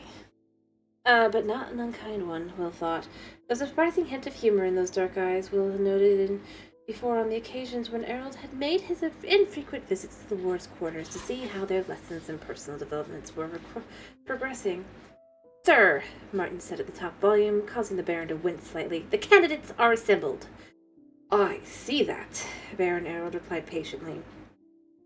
Perhaps you might be good enough to ask the craftmasters to step in as well? Sir, Martin responded, making an attempt to click his heels together. As he was wearing shoes as soft and pliable leather, the attempt was doomed to failure. He marched toward the main door of the thin, laid his hand on the door handle. The main door of the study at all elbows and knees. Will was reminded of a rooster as Martin laid his hand on the door handle, and Baron stopped him once more. Martin, he said softly as the secretary turned inquiring. To look back at him, he continued the same quiet tone. Ask them. Don't bellow at them. Craftmasters don't like that. Yes, sir, said Martin, looking somewhat deflated. He opened the door, making an obvious effort to speak in a lower tone, said, Craftmasters, the Baron is ready now. The craft school heads entered the room in no particular order of precedence. As a group, they admired and respected one another, and so rarely stood at a strict ceremonial procedure. Sir Rodney's head of the battle school came first. Tall and broad-shouldered like the Baron, he wore the standard battle dress of chain mail shirt under a white surcoat emblazoned with his own crest, a scarlet wolf head. He had earned that crest as a young man, fighting the wolf ships of the Scandian sea raiders who constantly harried the kingdom's east coast. He wore a sword belt and sword, of course. No knight would be seen in public without one. He was around the Baron's age, and blue eyes, and a face that would have been remarkably handsome if it weren't for the massively broken nose. He sported enough enormous mustache, but unlike the Baron, he had no beard. Next came Ulf, the horse master, responsible for care and training of the castle's mighty battle horses. He had keen brown eyes, strong muscular forearms, and heavy wrists. He wore a simple leather vest over his woolen shirt and leggings. Tall riding boots in soft leather reached up past his knees. Lady Pauline followed Ulf, slim, gray-haired, and elegant. She had been considerable beauty in her youth, and still held the grace and style that turned men's heads. Lady Pauline, who had been awarded the title of her own right for her work in foreign policy for the kingdom, was head of the diplomatic service of Redmont Baron. Baron Errol regarded her abilities highly, and she was one of his close confidants and advisors. Errol often said that girls made the best recruits to the diplomatic service. They tended to be more subtle than boys, who gravitated naturally to battle school, and while boys constantly looked to physical means as ways to solving problems, girls could be depended on to use their wits. It was perhaps only natural that Nigel, the scribe master, followed close behind Lady Pauline. They had been discussing matters of a mutual interest while they waited for Martin to summon them. Nigel and Lady Pauline were close as well as professional colleagues. It was Nigel's trained scribes who prepared the official documents and communities often delivered by Lady Pauline's diplomats. He also advised on the exact wording of such documents, having an extensive background in legal matters. Nigel was a small, wiry man with a quick, inquisitive face that reminded Will of a ferret. His hair was glossy black, his features were thin, and his dark eyes never ceased roaming the room. Master Chubb, the castle cook, came in last of all. Inevitably, he was a fat, round-bellied man wearing a cook's white jacket and tall hat. He was known to have a terrible temper that could flare as quickly as oil spilled on a fire, and most of the wards treated him with considerable caution. Florid-faced and with red, rapidly receding hair, Master Chubb carried a wooden ladle with him wherever he went. It was the unofficial staff of office. It was also quite often used as an offensive weapon. Landing with a resounding crack on the heads of careless, forgetful, or slow-moving kitchen apprentices. Alone among the group, Ginny saw Chubb as something of a hero. It was her avowed intention to work for him and learn his skills, wooden ladle or no wooden ladle. There were other craftmasters, of course. The armorer and the blacksmith were too, but only those craftmasters who currently had vacancies for new apprentices would be represented today.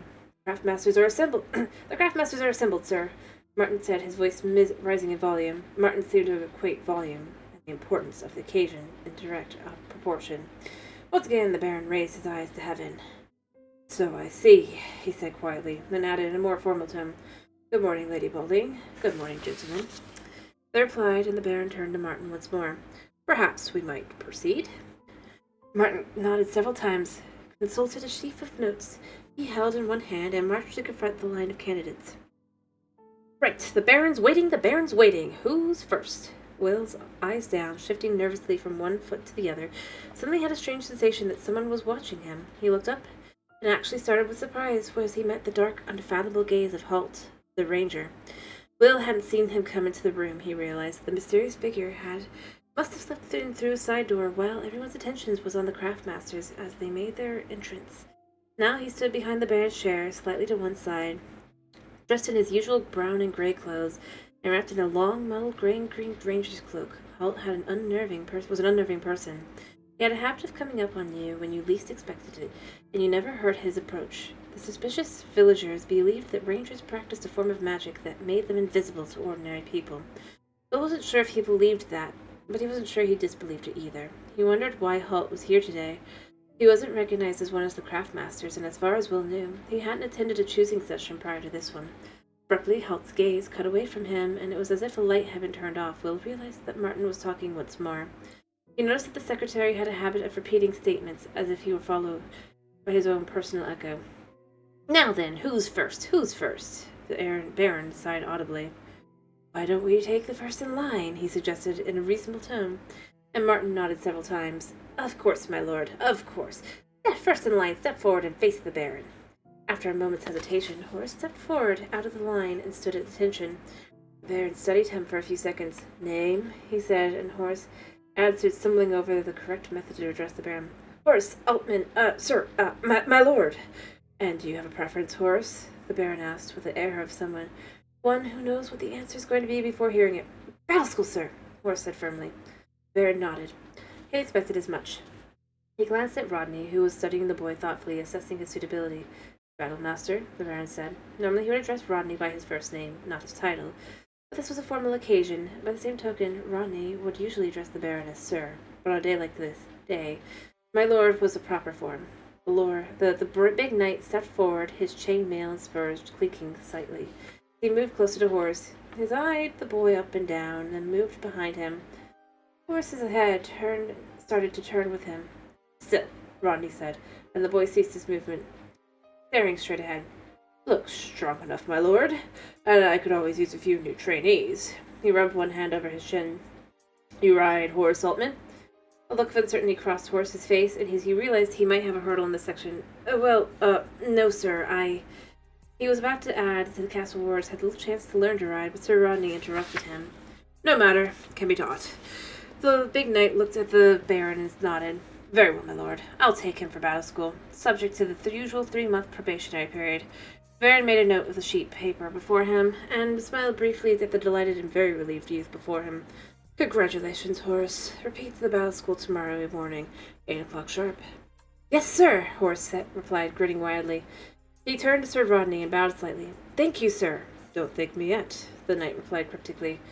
You don't know what you're in for, and that is the end of chapter 2. Chapter 2. Should we continue, or should we... I'm willing to continue. Let's continue. What's the time? Okay. Just had to check. Yeah, they are pretty short chapters. There's a lot of books, though. This is book 1 of, 12. And then there's, 2 other series. One for, which is why I'm not too worried about reading this. If you like it, there's a lot to find. Who's next, then? Martin was calling as Horace, grinning broadly, stepped back into line. Alice stepped forward gracefully, annoying Martin, who had wanted to nominate her as the next candidate. Alice Mainwaring, my lord, she said with her quiet, level voice. Then, before he could be asked, she continued, I request a appointment to the diplomatic service, please, my lord. Errol smiled at the solemn-looking girl. She had an air of self-confidence and poise about her that would suit her well. In the service, he glanced at Lady Pauline. "My lady," he said. She nodded her head several times. "I've already spoken to Alice, my lord. I believe she will be an excellent candidate. Approved and accepted." Alice made a small bow of her head in the direction of the woman who would be her mentor. Will thought of how alike they were, both tall and elegant in their movements, both grave in manner. He felt a small surge of pleasure for his oldest companion, knowing how much she had wanted this selection. Alice stepped back in line, and Martin, not to be forestalled this time, was already pointing to George. "Right, you're next, address the Baron." George stepped forward. His mouth opened and closed several times, but nothing came out. The other words watched in surprise. George, long regarded by them all as the official advocate for just about anything and everything, was overcome with stage fright. He finally managed to say something in a low voice that nobody in the room could hear. Bernard leaned forward, one hand cupped behind the ear. "I'm sorry, I didn't quite get that," he said. George looked up at the Baron with enormous effort and spoke just an audible voice. "George Carter, this is grad school, sir." George, ever a stickler for proprieties, drew his breath to berate him for the truncated nature of his address. Before he could do so, to everyone's evident relief, Baron Earl stepped in. "Very well, Martin, let it go." Martin let it go. Martin looked a little aggrieved, but subsided. The Baron glanced at Nigel, his chief scribe and legal officer, one eyebrow raised in question. "Acceptable, my lord," he said, adding, "I've seen some of George's work, and he really does have a gift for calligraphy." The Baron looked doubtful. "He is not the most powerful speaker, though, is he, scribe master?" "That would be a problem if he has to offer legal counsel at any time in the future." Nigel shrugged the objection aside. "I promise you, my lord, with proper training of this sort of thing represents no problems. Absolutely no problems at all, my lord." The scribe master folded his hands together into white sleeves and the monk-like habit he wore as he murmured his theme. "I remember a boy who joined us 7 years ago, rather like this one here. A matter of fact, he has the same habit of mumbling into his shoes. But we soon showed him how to overcome. Some of our most reluctant speakers have gone on to develop absolute eloquence, my lord. Absolute eloquence." Then drew breath to comment. Nigel continued his discourse. "It may even surprise you to hear that the boy I myself suffered from a terrible nervous stutter. Absolutely terrible, my lord, but barely put 2 words together at the time." "Hardly a problem now, I see," said the Baron. Managed to put in dryly. Then Nigel smiled, taking the point. He bowed to the Baron. "Exactly, my lord. We'll soon help young George overcome his shyness. Nothing like the rough-and-tumble scribe school for that. Absolutely." Fair enough. The Baron smiled in spite of himself. The scribe school was a studious place where voices were rarely, if ever, raised, and where logical, reasoned debate reigned supreme. Personally, on his visits to the place, he had found it mind-numbing to the extreme. Anything less than a rough-and-tumble atmosphere he could not imagine. "I'll take your word for it," he replied. Then to George he said, "Very well, George. Request granted. Report to scribe school tomorrow." George shuffled his feet awkwardly. "Mumbled," he said, and the Baron leaned forward again, frowning as he tried to make out the low-pitched words. "What was that?" George finally looked up and managed to whisper, "Thank you, my lord." He hurriedly shuffled back, the relative anonymity of the line. "Oh," the Baron, a little taken back. "Think nothing of it. Next is..." Jenny was already stepping forward, blonde and pretty. She was also, it had to be admitted, a little on the chubby side. But the looks suited her, and at any of the castle's social functions she was much sought-after dance partner with the boys in the castle, both her year-mates in the ward and the sons of castle staff as well. "Master Chubbs, sir," she said, now stepping forward, right to the edge of the Baron's desk. The Baron looked into the round face, saw the eagerness shining there in the blue eyes. He couldn't help smiling at her. "What about him?" he said gently, as gently as she hastily realizing that with her enthusiasm she had breached the protocol of the choosing. "Oh, your pardon, sir, my Baron, your lordship," she said, hastily improvised, her tongue running away with her as she mangled the correct form of address. "My lord," Martin prompted her. Baron Earl looked at him, eyebrows raised. "Yes, Martin, what is it?" he said. Martin had the grace to look embarrassed. He knew that his master had intentionally misunderstanding his interpretation. He took a deep breath and said in an apologetic tone, "I simply wanted to inform you that the candidate's name is Jennifer Dalby, sir." The Baron nodded at him, and Martin, a devoted servant of the heavy-bearded man, saw the look of approval in his lord's eyes. "Thank you, Martin. Now, Jennifer Dalby." "Jenny, sir." The irrepressible girl and and he shrugged resignedly. Jenny, then. I assume you're applying to pre-apprentice to Master Chubb. Oh, yes, please, sir. Jenny replied breathlessly, turning adoring eyes. The portly red-haired cook. Chubb scowled thoughtfully and considered her. Could be, he muttered, walking back and forth in front of her. She smiled winningly at him, but Chubb was beyond such feminine wiles. I'd work hard, sir, she told him earnestly. I know you would, he replied with some spirit. I'd make sure of it, girl. No slacking or lollygagging in my kitchen, let me tell you. Fearing that her opportunity might be slipping away, Jenny played her trump card. I have the right shape for it, she said. Chubb had to agree that. She was well-rounded. Harold, not for the first time that morning, had a smile. She has a point there, Chubb, he put in, and the cook turned to him in agreement. Shape is important, sir. All great cooks tend to be rounded. He turned back to the girl, still considering. It was all very well for the others to accept their trainees within a wink of an eye, he thought, but cooking, that was something special. Tell me, he said to the eager girl, what would you do with a turkey pie? Jenny smiled dazzlingly at him. Eat it, she answered immediately. Chubb rapped her on the head with the ladle he carried. I meant, what would you do about cooking it, he asked.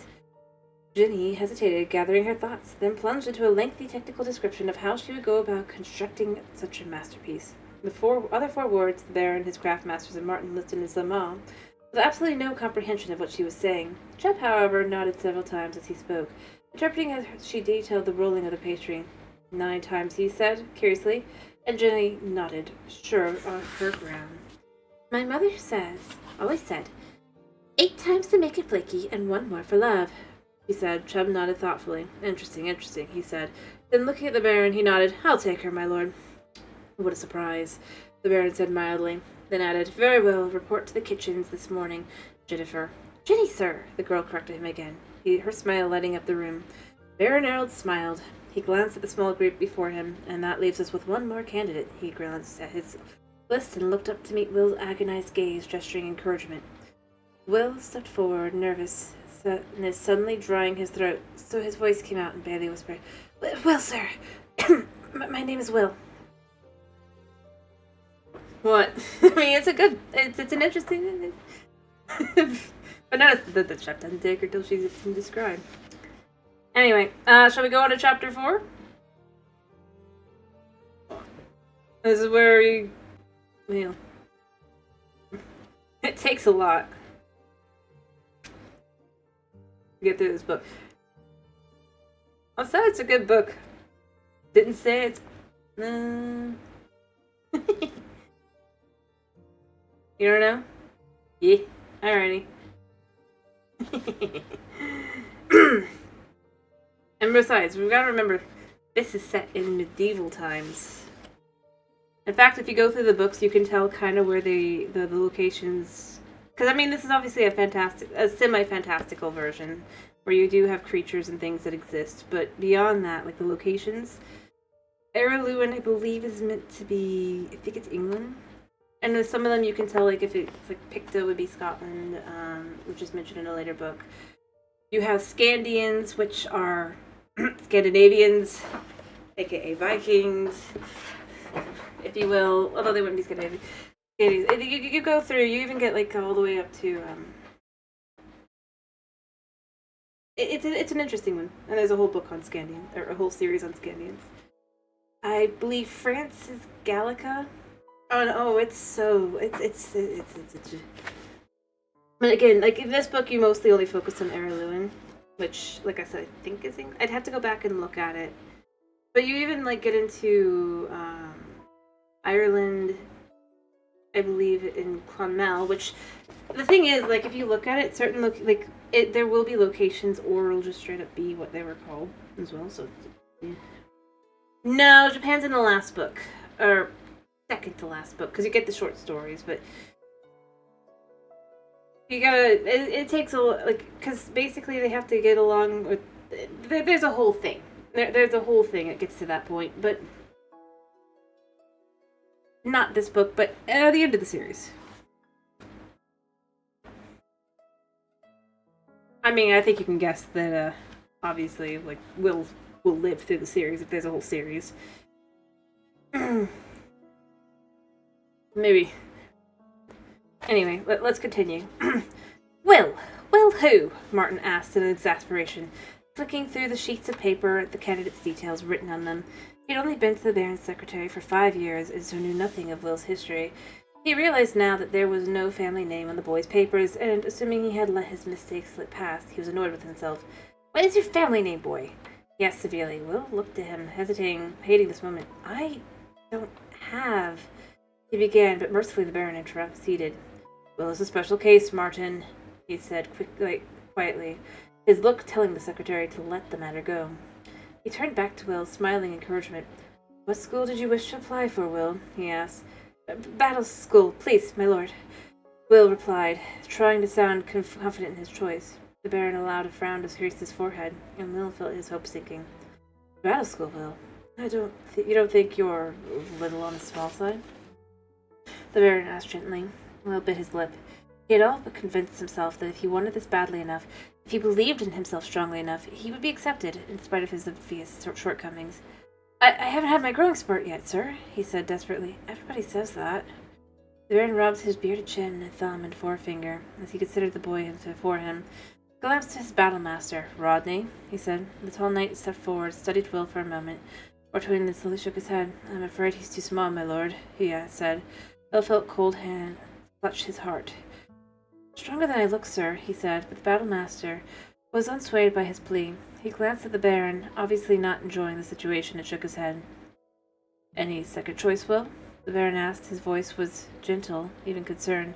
Will hesitated for a moment. He had never considered any other selection.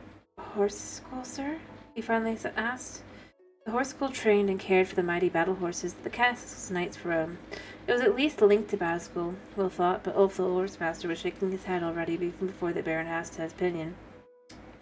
"I need apprentices, my lord," he said, "but this one's too small. He'd never be able to control one of my battle horses. They'd stomp him into the ground as soon as look at him." Will could only see the Baron through the watery blur now. He fought desperately to keep his tears from sliding down his cheeks. This would be the ultimate humiliation, to be rejected from battle school, and then break down and cry like a baby in front of the Baron, all the craftmasters, and his ward mates. "What skills do you have, Will?" the Baron was asking him. Will racked his brain. He wasn't good at lessons and languages as Alice was. He couldn't form neat, perfect letters the way George did, nor did he have Ginny's interest in cooking, and he certainly didn't have Horace's muscles and strength. "I am a good climber, sir," he said finally, seeing that the Baron was waiting for him to say something. It was a mistake, he realized instantly. Chubb, the cook, glared at him angrily. "They can climb all right. I remember when he climbed up a drain pipe into my kitchen and stole a tray of sweet cakes that were cooling on the windowsill." Will's jaw dropped at the unfairness of it all. That had been 2 years ago. He was a child then, and it was a mere childish prank, he wanted to say, but now the scribe-master was talking to him. "And just the last spring he climbed up our third-floor study and turned 2 rabbits loose during one of our legal debates. Most disruptive. Absolutely." "Rabbits, you say, scribe-master?" said the Baron, and Nigel nodded emphatically. "A male and a female rabbit, my lord, if you take my meaning," he replied. "Most disruptive indeed." Unseen by Will, the very serious Lady Pauline put one elegant hand in front of her mouth. She might have been concealing a yawn, but when she removed the hand, the corners of her mouth were slightly upturned still. "Well, yes," said the Baron. "We all know how rabbits are." "And I said, my lord, it was spring," Nigel went on, in case the Baron had missed the point. Lady Pauline gave a vent of unladylike cough. The Baron looked in her direction in some surprise. I think we get the picture, scribe-master," he said, then returned his gaze to the desperate figure who stood in front of him. Will kept his chin up and stared straight ahead. The Baron felt for the young lad in this moment. He could see the tears welling up in the lively brown eyes, held back only by the infinite determination. Willpower, he thought, abstractedly, recognizing the relay on the boy's name. He didn't enjoy putting the boy through all this, but it had to be done. He sighed inwardly. "It was any one of you who could help this boy," he said. Despite himself, Will allowed his head to turn, and his gaze fleeting at the line of craftmasters playing that one of them would relent and accept him. One by one, silently they shook their heads. Surprisingly, it was the ranger who broke the awful silence in the room. "There's something you should know about the boy, my lord," he said. Will had never heard Holt speak before. His voice was deep and soft-spoken, the slightest burr of Iberian accent still noticeable. He stepped forward and handed the Baron a sheet of paper, folded double. Errol unfolded it, studied the words written on it, and frowned. "You sure of this, Holt?" he said. "Indeed, my lord." The Baron carefully refolded the paper and placed it in his desk. He drummed his fingers thoughtfully on the desktop, then said, "I'll have to think overnight." Holt nodded and stepped back, seeming to fade into the black background as he did so. Will stared anxiously at him, wondering what information the mysterious figure had passed on to the Baron. Like most people, Will had grown up believing that rangers were people who were the best avoided. They were a secretive arcane group, shrouded in mystery and uncertainty that uncertainty led to fear. Will didn't like the thought of that. Holt knew something about him, something that he felt was important enough to bring to the Baron's attention today. That sheet of paper lay there, tantalizingly close, yet impossibly far away. He realized that there was a movement around him, and the Baron was speaking to the other people in the room. "Congratulations to those who were selected today. It's a big day for all of you, so you're free to have a rest of the day off, and enjoy yourselves. The kitchens will provide a banquet for you in your quarters. For the rest of the day, you have a free run of the castle and the village. Tomorrow you'll report to your new craft masters first thing in the morning, and if you take a trip from me, you'll make sure you're on time." He smiled at the four. They addressed Will with a hint of sympathy in his voice. "Well, I'll let you know tomorrow what I've decided about you." He turned to Martin and gestured for him to show the new apprentices out. "Thank you, everyone," he said, and left the room. Though the door was through the door behind his desk. Craftmasters followed his lead, then Martin ushered the performer wards to the door. They shouted together excitedly, relieved and delighted they had been selected by the craftmasters of their choice. Will hung back behind the others, hesitating as he passed the desk where the sheet of paper still lay. He stared at it for a moment, as if somehow he could see through the words written on the reverse side. Then he felt the same sensation that he had felt earlier, that someone was watching him. He looked around himself and found himself staring into dark eyes of the rangers, who remained behind the Baron's high-backed chair, almost invisible to the strange cloak of his. Will shuddered in the sudden vision of fear and hurried out of the room. That's chapter 4. Should we go on and do chapter 5?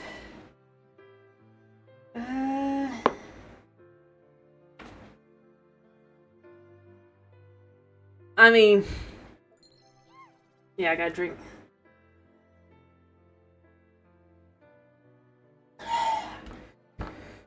Whew.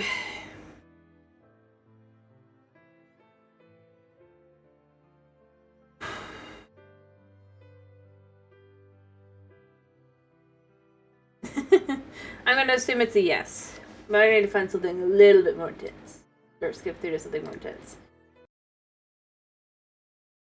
I don't think I can find anything more intense. I'm good either way.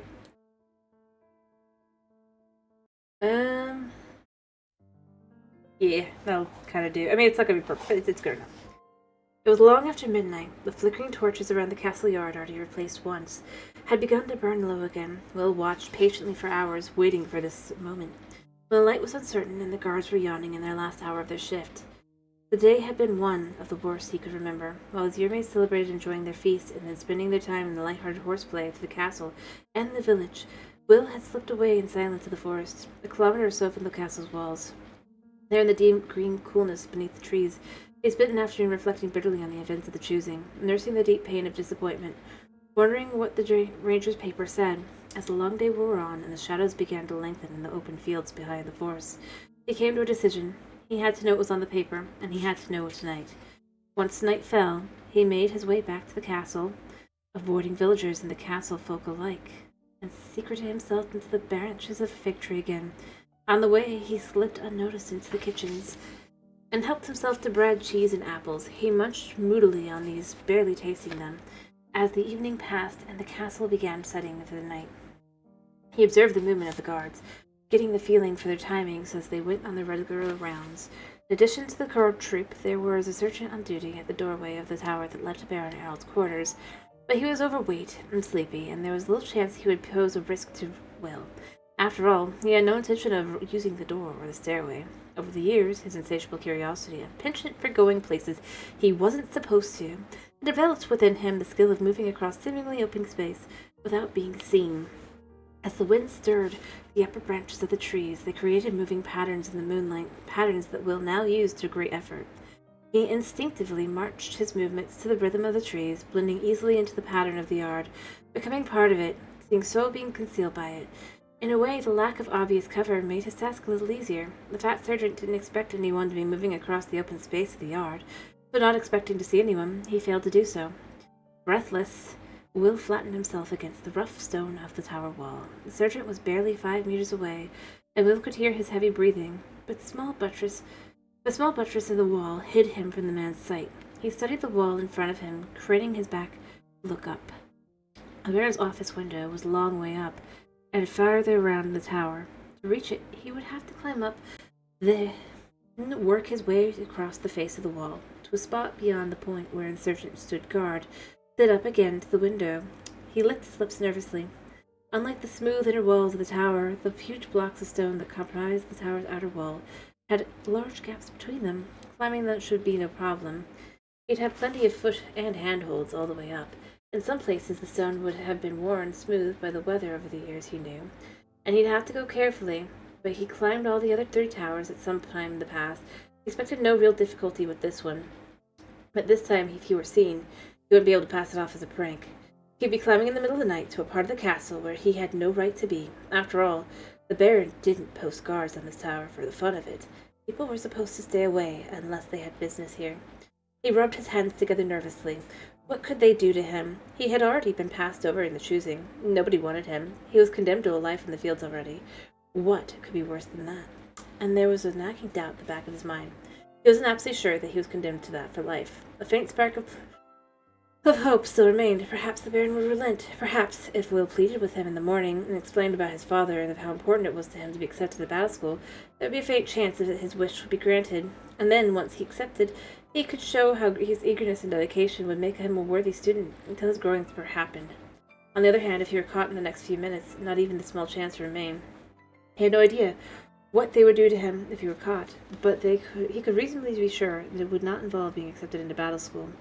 He hesitated, needing some light extra push to get him going, and it was the fat sergeant who provided it. He heard the heavy intake of breath, the shuffling of the man's steady boots against the flagstones, as he gathered his equipment together, and he realized that the sergeant was about to make one of his irregular circuits of his beat.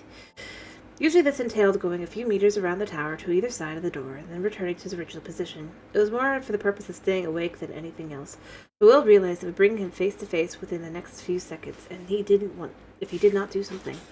Quickly, he began to swarm up the wall. He made the first few meters in a matter of seconds, spread out against the roughness, stone like a giant 4-legged spider. Then, hearing the heavy footsteps directly below him, he froze, clinging to the wall in the case some slight noise might alert the sentry. In fact, it seemed that the sergeant had heard something. He paused directly below the point where Will clung, peering into the night, trying to see past the dappled, moving shadows cast by the moon and the swaying trees, but as Will had thought the night before, people seldom look up. The sergeant, eventually satisfied that he had heard nothing significant, continued to march slowly around the tower. This was the chance Will needed. It also gave him the opportunity to move across the tower face. He was directly below the window he wanted, hands and feet finding purchase easily. He moved almost as fast as the man could walk at the time, going higher and higher up the tower wall. At one point he looked down, and that was a mistake. Despite his good head for height, his vision swam slightly as he saw how far up he had come, and how far below him the hard flagstones in the castle courtyard were. The sergeant was coming back into view, a tiny figure where seen from this height. Will blinked the moment of vertigo away and continued to climb perhaps a little more slowly and with a little more care than before. A heart-stopping moment, when stretching his right foot to a new foothold, his left boot slipped on the weather-rounded edge of the massive building blocks. He was left clinging by his hands alone and desperately scrabbled for a foothold. Then he recovered and kept moving.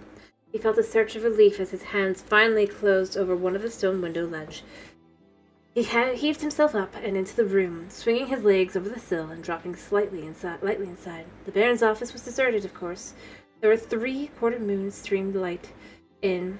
The three-quarter moon streamed light in through the window. And there on the desk, where the Baron had left it, was the single sheet of paper that held the answer to Will's future. Nervously, he glanced around the room. The Baron's huge, high-backed chair stood in the sentry behind the fort desk. The few other pieces of furniture loomed dark and motionless. On one wall, a portrait of one of the Baron's ancestors glared down at him accusingly. He shook off these fanciful thoughts and crossed quickly to the desk, his soft boots making no noise on the bare boards of the floor. The sheet of the paper, bright white with the reflected moonlight, was within reach. Just look at it. Read it and go, he told himself. That was all he had to do. He stretched out his hand for it. His fingers touched it. A hand shot out of nowhere and seized him by the wrist. Will shouted aloud and... This is not a good song for this. Will shouted aloud and fried. His heart leaped into his mouth as he found himself looking into the cold eyes of Holt the Ranger. Where had he come from? Will had been sure there had been nobody else in the room, and there had been no sound of the door opening. Then he remembered how the Ranger could wrap himself up in the strange mottled green-gray cloak of his, and seem to melt into the background, blending with the shadows until he was invisible. Now that it mattered how Holt had done it, the real problem was that he had caught Will here in the Baron's office, and that meant the end of Will's hopes. "Thought you might try something like this," said the Ranger in a low voice. Will, his heart pounding from the shock of the last few moments, said nothing. He hung his head in shame and despair. "Do you have anything to say?" "No, you have anything to say?" Holt asked him, and Will shook his head, unwilling to look up and meet the dark, penetrating gaze. Holt's next words confirmed Will's forced fears. "Well, let's see what the Baron thinks about this," he says. "Please, Holt, not..." Then Will stopped. There was no excuse for what he had done. The least he could do was face his punishment like a man, like a warrior, like his father, he thought. The Ranger studied him for a moment. Will thought he saw a brief flicker of recognition. Then the eyes darkened once more. "What?" Holt said curtly. Will stroked his head. "Nothing." The Ranger's grip was like iron around his wrist as he led Will out the door and onto the wide carving staircase that led up to the Baron's living quarters. The sentries at the head of the stairs looked up in surprise at the sight of the grim-faced Ranger and the boy beside him. At a brief signal from Holt, they stood aside and opened the doors into the Baron's apartment. The room was brightly lit, and for a moment Will looked around in confusion. He was sure he had seen the lights go out on this floor while he waited and watched in the tree. Then he saw the heavy drapes across the window and understood. In contrast to the Baron's sparsely furnished working quarters, below the room was a comfortable clutter of settees, footstools, carpets, tapestries, and armchairs. In one of these, Baron Emerald sat, reading through a pile of reports. He looked up from the page he was holding as Holt entered with his captive. "So you were right," said the Baron, and Holt nodded. "Just as I said, my lord. Came across the castle yard like a shadow, dodged the sentry if he wasn't there, came up the tower wall like a spider." The Baron set the report down on the side table and leaned forward. "He climbed the tower, you say?" he asked, a trifle incredulously. No rope, no ladder, my lord. Climbed it as easily as you can get on your horse in the morning. Easier, in fact," Holt said, with just the ghost of a smile. The Baron frowned. He was a little overweight, and sometimes he needed help getting on his horse after a late night. He obviously wasn't amused by Holt's reminding him of that fact. "Well, now," he said, looking sternly at Will. "This... Shush. This is a serious matter. I need a drink. And I have speech impediment."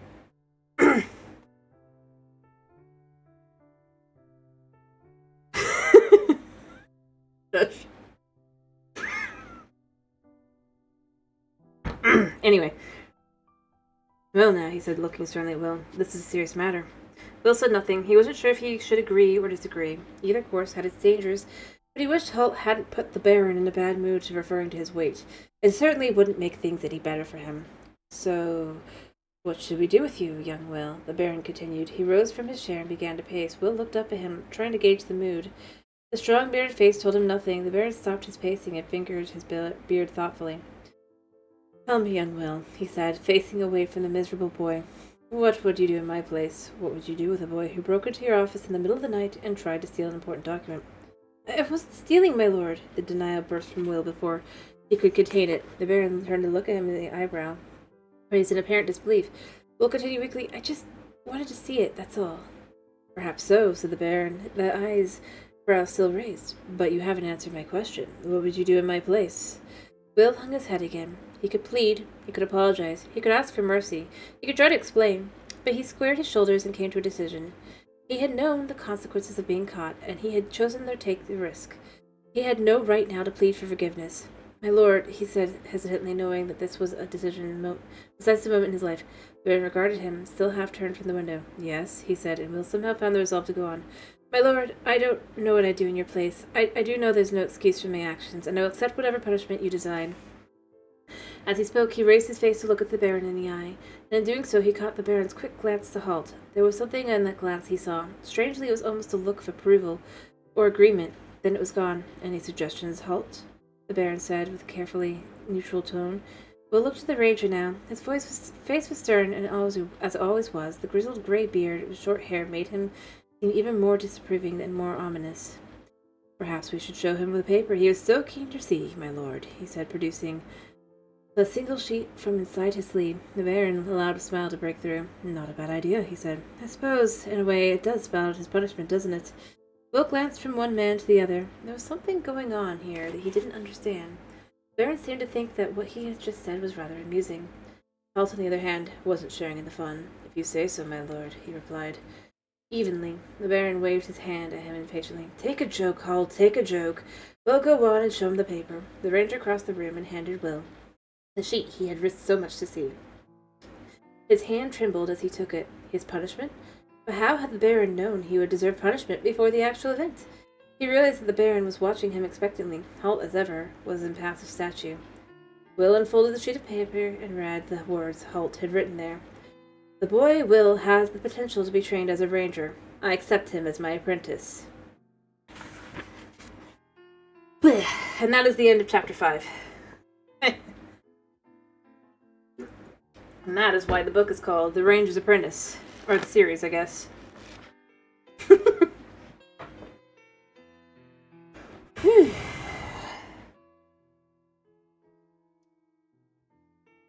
Alright.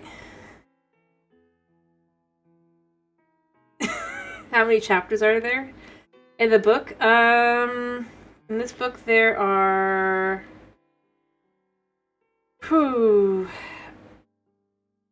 You gotta love they've got all of the... There's the epilogue, 32... If you add the prologue and the epilogue, there's technically 34 chapters in the book. And we're on chapter 6. Whew.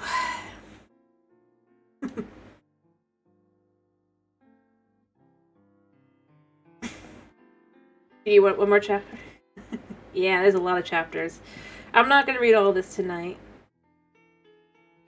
But, I mean, it's not a hard read. Honestly, part of why it takes so long is I'm reading it out loud, but yeah. I mean, I do actually recommend reading the books or finding the audiobooks if you can. It actually is pretty digestible and easy to understand.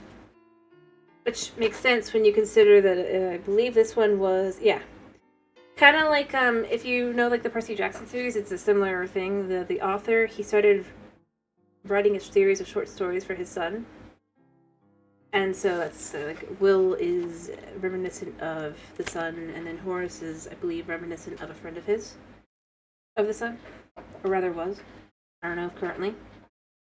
So but... Therefore, yeah, it makes sense that it's pretty digestible.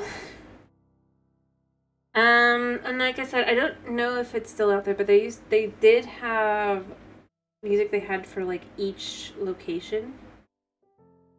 So, like, they had this one for Castle Redmont, you had for 3 Steps Past, they each had, like, music. What? I don't know about that.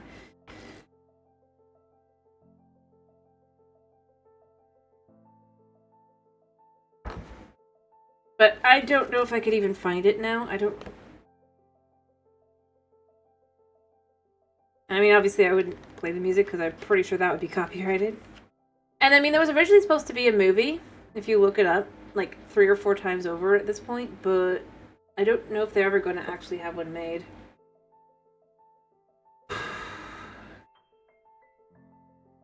Like, I remember the reason the first time they didn't do is they just couldn't make the stupid cloak. Which is basically just camo, if you listen to it. Well, a unique form of camo, but I like, honestly, like I said, I actually do quite like the series, and I do recommend like the whole thing, and plus the other stuff as well, because there's the Brother Band Chronicles, and then there's a sequel series to this as well, which is called The Royal Ranger. I don't think that one has more than... I think that one has like 5 books in it. And then Brother Band has like 8 or 9 at this point. Although, if you do read them, they... timing for certain things. Like this book is from... originally came out... Let me look. Because it first came out in Australia. 2005. Because the author's Australian.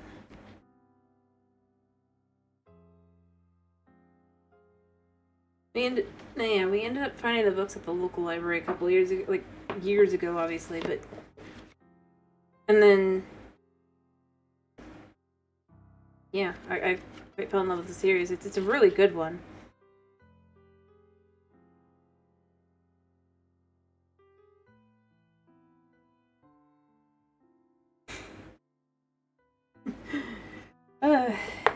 Anyway, like I said, I could read one more chapter maybe, but I think that my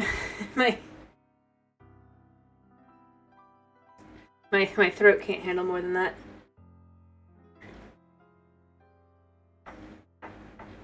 Well, it's not really fantasy. For the most part, it's actually... I mean, obviously you get some of the creatures that you have appear here and there. That kind of are, like, also reminiscent of... Hello, Knight. I've been reading. How you doing?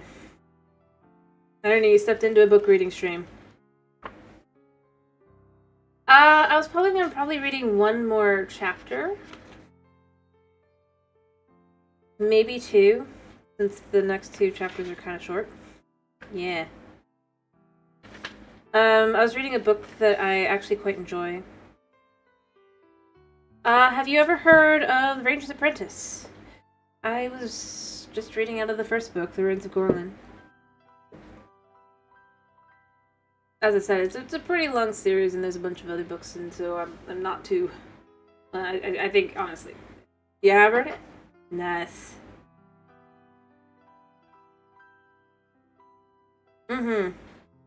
I quite enjoy this one. I was gonna originally pick The False Prince or like Septimus Heap, but I think my sister has those right now, and I cannot read those. Well, I mean, like I said, there's like multiple series, and there's 2. Like, there's this one. You've got the sequel series, The Royal Ranger, and then you've got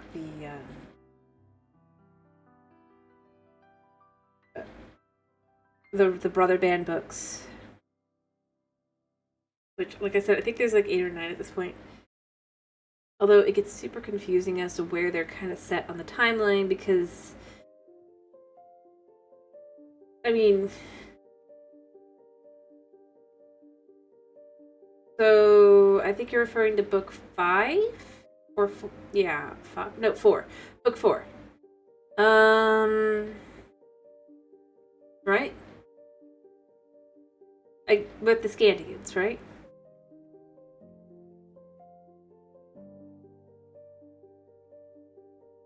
Because way past that? Alright, so if it wasn't book 4 with the Battle of Scandia, then would it be... I know book 8 was or was it book 9? Like, the Ruins of Clonmel. Which is, like I said, that's, I believe Ireland is what that's supposed to be. Book 5 was set in... Like, I'm just trying to think, like, because there's a couple different books that could be. Fair enough. Fair enough.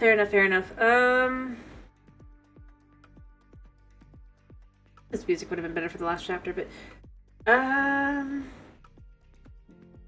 did you ever make it to the book world's version of Japan? Nihonja.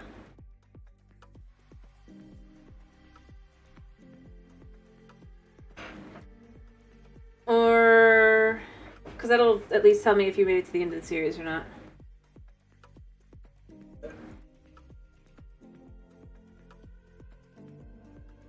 Or let me think.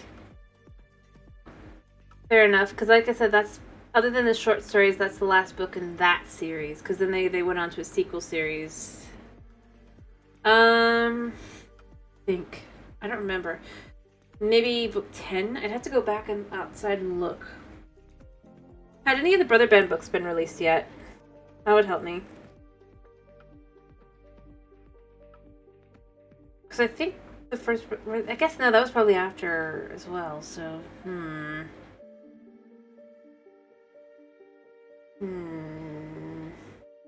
You think it's 10? That's what I was thinking, because if it's... Probably. Fair enough. Well, I mean, the timeline on those kind of get a little muddied, so I was just asking, because, like... I mean, the first 3, it's not so bad. It's kind of when you hit the 4th one where it's just like, wait, where is this set? In theory, it's set before 12 and after 12 at the exact same time, so, you know. Anyway, let's read another chapter. And I'm sorry, these aren't really spoilers, honestly, because you could pick up all the books and just look at that themselves kind of thing. Like, I'm not going into story beats.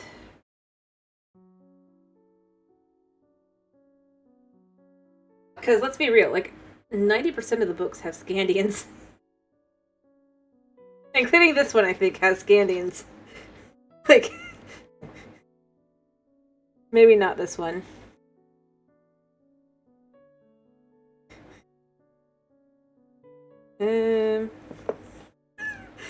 I mean, like, you gotta love them.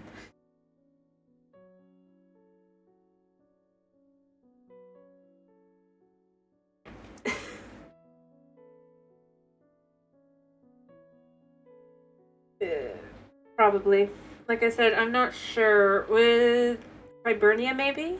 No, Hibernia I think was before that.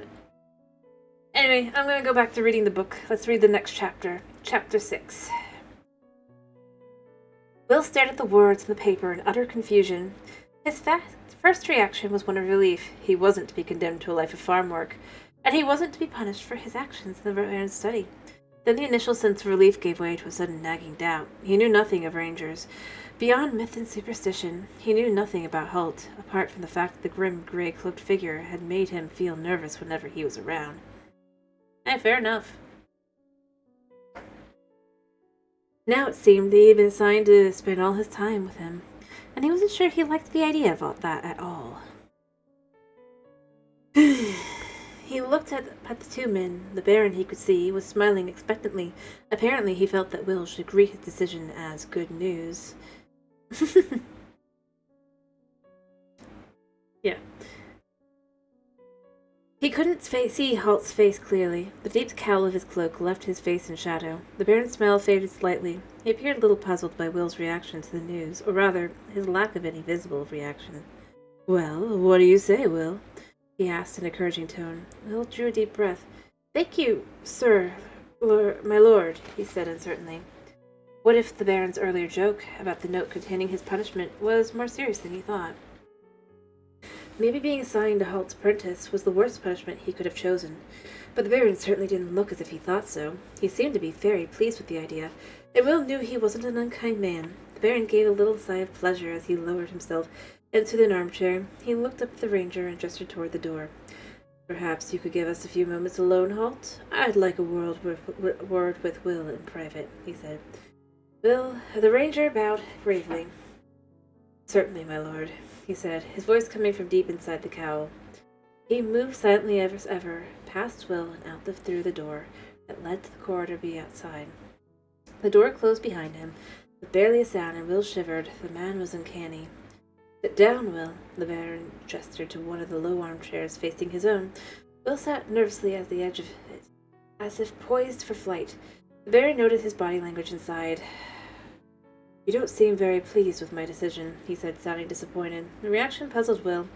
He wouldn't have thought a powerful figure like the Baron would care one way or another what an insignificant ward would think about his decisions. He didn't know how to answer, so he sat in silence until finally the Baron continued.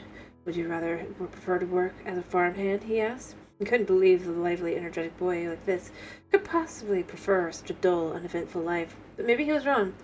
Will hurriedly reassured him on that score. No, sir, he said hastily. The man made a small, questioning gesture with his hands.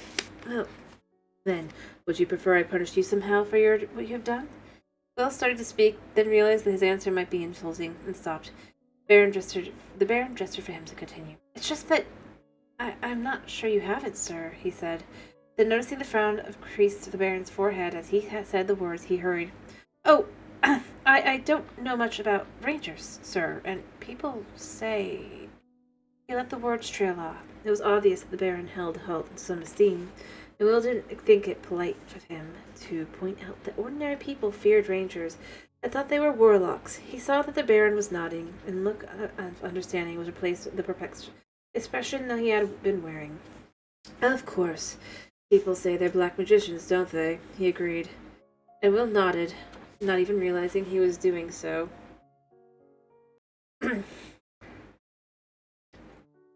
Tell me, well, do you find Holt to be a frightening person? No, sir, Will said hastily then. As the Baron held his gaze, he reluctantly added, well, maybe a bit. The Baron leaned back, stapling his fingers together. Now that he understood the reasons for the boy's reluctance, he berated himself mentally for not foreseeing them. After all, he had a better knowledge of the Ranger Corps than he had could expect of a young boy who had just turned 15, who was subjected to the unusual superstitions and mutterings of the castle staff. The Rangers are a mysterious group of people, he said, but there's nothing about them to be frightened of. Unless you were an enemy of the kingdom. He could see the boy was hanging on every word, and he added jokingly, You're not an enemy of the kingdom, are you, Will? No, sir, the boy said in sudden fright, and Baron sighed again. He hated when people didn't realize he was joking. Unfortunately, as an overlord of the castle, his words were treated with great seriousness by most people. All right, he said reassuringly. I know you're not, but believe me, I thought you'd be glad of this appointment. An adventurous lad like you should take the life of a ranger like a duck to water. A big opportunity for you, Will. He paused, studying the boy closely, seeing that he was so uncertain about what the whole matter. Very few boys are chosen to be apprentice rangers, you know. This opportunity only comes up on rare occasions. Will nodded, but he still wasn't totally convinced. He thought he owed it to his dream to have one last chance attempt at the battle school. After all, the Baron did seem in uncommonly good mood this evening. In spite of the fact that Will had broken into his office, I wanted to be a warrior, sir, he said tentatively, but the Baron shook his head immediately. I'm afraid your talents lie in other directions. Holt knew that when he first saw you. That's why he asked for you. Oh, said Will. This wasn't much else he could say. He felt he should be reassured by all that the Baron had said, but in a certain degree he was. But there was still so much uncertainty to all it, he thought. It's just that Holt seems to be so grim all the time, he said. He certainly doesn't have my sparkling sense of humor, the Baron agreed. Then, as Will looked blankly at him, he muttered something under his breath. Will wasn't sure what he'd done to upset him, so he thought it best to change the subject. But what does a ranger actually do, my lord? He asked. Once again the Baron shook his head. That's for Holt to tell you himself. They're a quirky group, and they don't like other people talking about them too much. Now, perhaps you should go back to your quarters and try to get some sleep. You're to report to Holt's cottage at 6 o'clock in the morning. Yes, my lord, Will said, rising from his uncomfortable perch on the edge of the chair. He wasn't sure if he was going to enjoy life as a ranger's apprentice, but it appeared he had no choice in the matter. He bowed to the Baron, nodded briefly in return, then he returned away from the door. The Baron's voice stopped him. Well, this time you use the stairs. Yes, my lord, he replied seriously. I was a little puzzled by the way the Baron rolled his eyes to the sky and muttered to himself again. This time he could make out a few words. It was something about jokes, he thought. He let himself out through the door. The sentries were still on duty at the landing of the stairs, and Holt was gone, or at least he appeared to be. With the ranger, you could never quite be certain. And that's the end of chapter 6. Like I said, I'm willing to do one more chapter. I do think my voice will give out if I do too much more than that.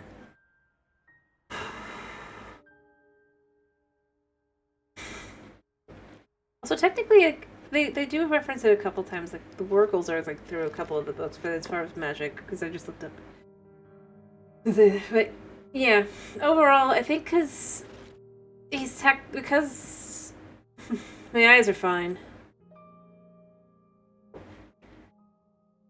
But, I mean, considering, like, a lot of these locations are actually based on actual locations, I think he kind of went away from the fantastical elements somewhat. Heck, some of them even use names that you would recognize from the places. Like Clonmel being from, Ireland. So, I think that's part of why the fantastical elements kind of diminished after this point, just because it's like, you don't want people to think you're implying one thing or another when you're really not. You're just going with the fantasy-esque version of that world. Plus, kind of the implication is also just that the more fantastical elements have just kind of slowly faded away over the years as well. After all, the finding of such creatures as Wargles and the whatever they're called, the Telkara, only really appear in kind of. I mean, they're found in mountains, and the next time you see something like that, kind of is in the 12th book. But again, it's like found in a very remote place or part of.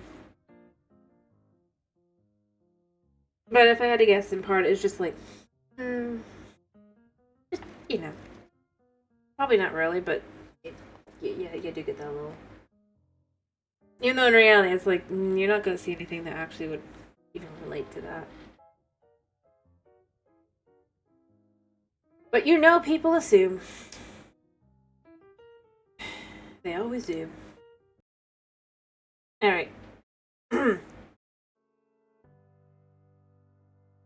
It felt strange to be leaving the castle after all these years. Will turned back to the bottom of the hill, his small bundle of belongings slung over his shoulder, and stared up at the massive walls.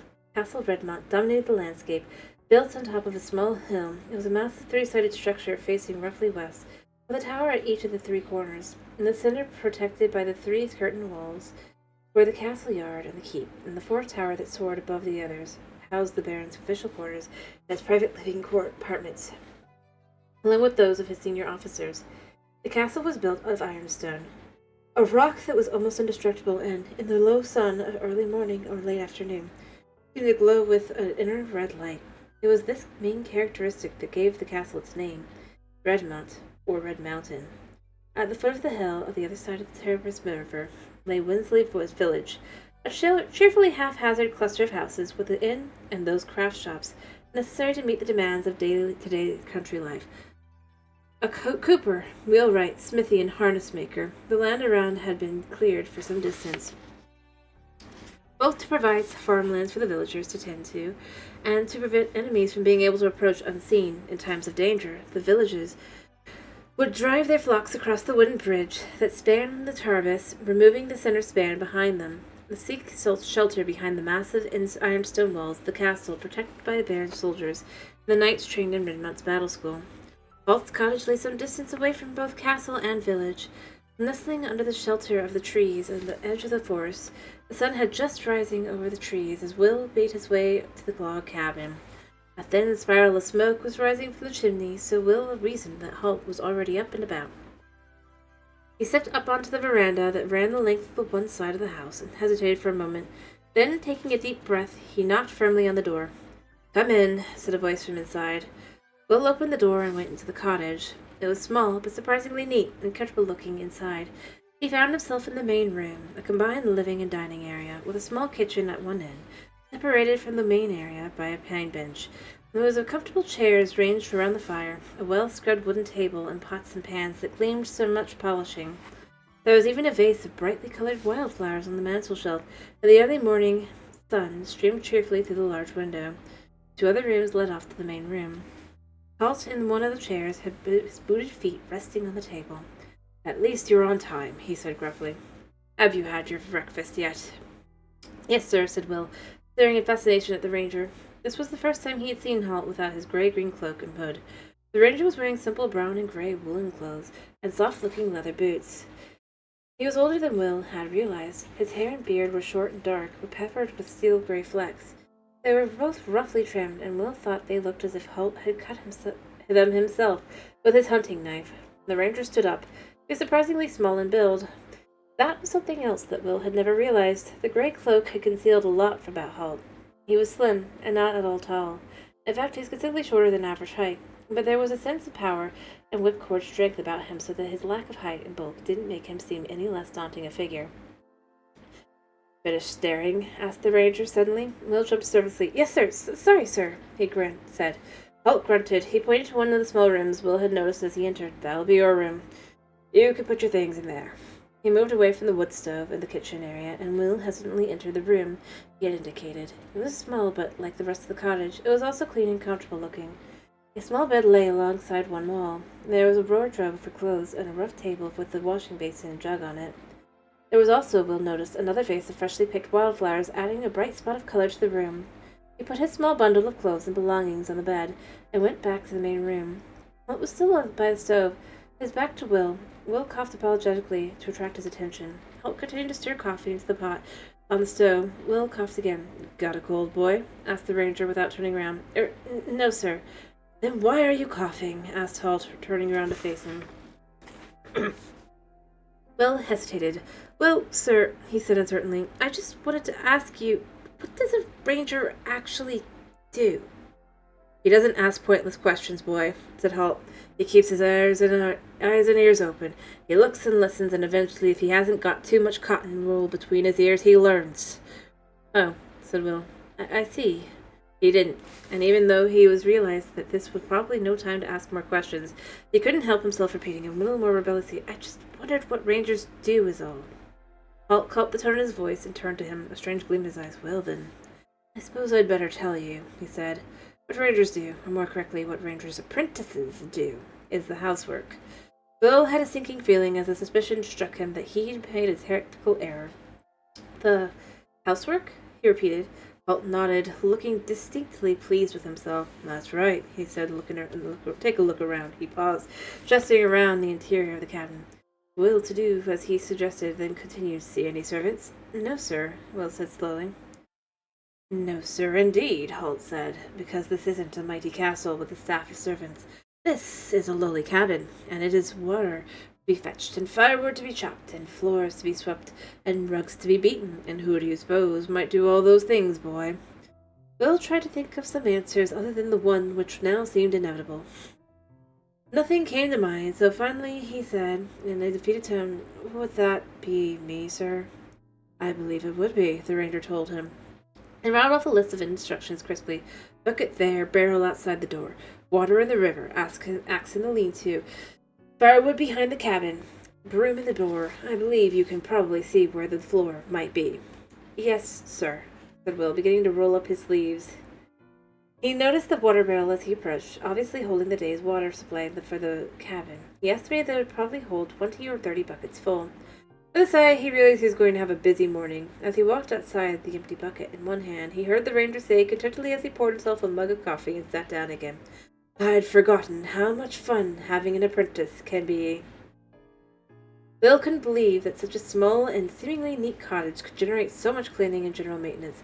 After he had filled the water barrel with fresh water, river water, 31 buckets full, he chopped wood from a stack of logs behind the cabin, piling the split firewood into a neat stack. He swept out the cabin, then Holt decided that the rug of the living room floor needed beating. He rolled it up, carried it outside, draped it over a rope, flung between two trees, beating it savagely so the clouds of dust flew from there. From time to time, Holt leaned out the window to give him encouragement, which usually consisted of curt comments such as, "You missed a bit on the left side," or "Put some energy in it, boy." When the rug had been replaced on the floor, Holt decided that several of his cooking pots didn't gleam with sufficient intensity. "Well, we'll have to give them a bit of a scouring," he said, more or less to himself. Will knew by now that this translated, "You'll have to give them a bit of a scouring." So, without a word, he took the pots to the river's edge and half filled them with water and set fine sand, scouring and polishing the metal till it gleamed. Holt, meanwhile, had moved the canvas chair onto the veranda, where he was reading through a pile of what looked to be official documents, or communications. Passing by once or twice, Will noticed that several of the papers bore chests, crests, and coats of arms, while the vast majority were headed with simple oak leaf design. When Will returned from the river's bank, he held the pots up for Halt's inspection. The ranger grimaced at his distorted reflection in the bright copper surface. Not bad. I can see my own face in it, he said, then added without a hint of a smile. May not be such a good thing. Will said nothing. With anyone else, he might have suspected it was a joke, but with Holt, he simply couldn't tell. Holt studied himself for a second or two, then his shoulders lifted slightly in a shrug, and he gestured for Will to return the pots to the kitchen. Will was halfway through the door when he heard Holt behind him say, that's odd. Thinking the ranger might be talking to him, Will paused at the door. I beg your pardon? He asked suspiciously.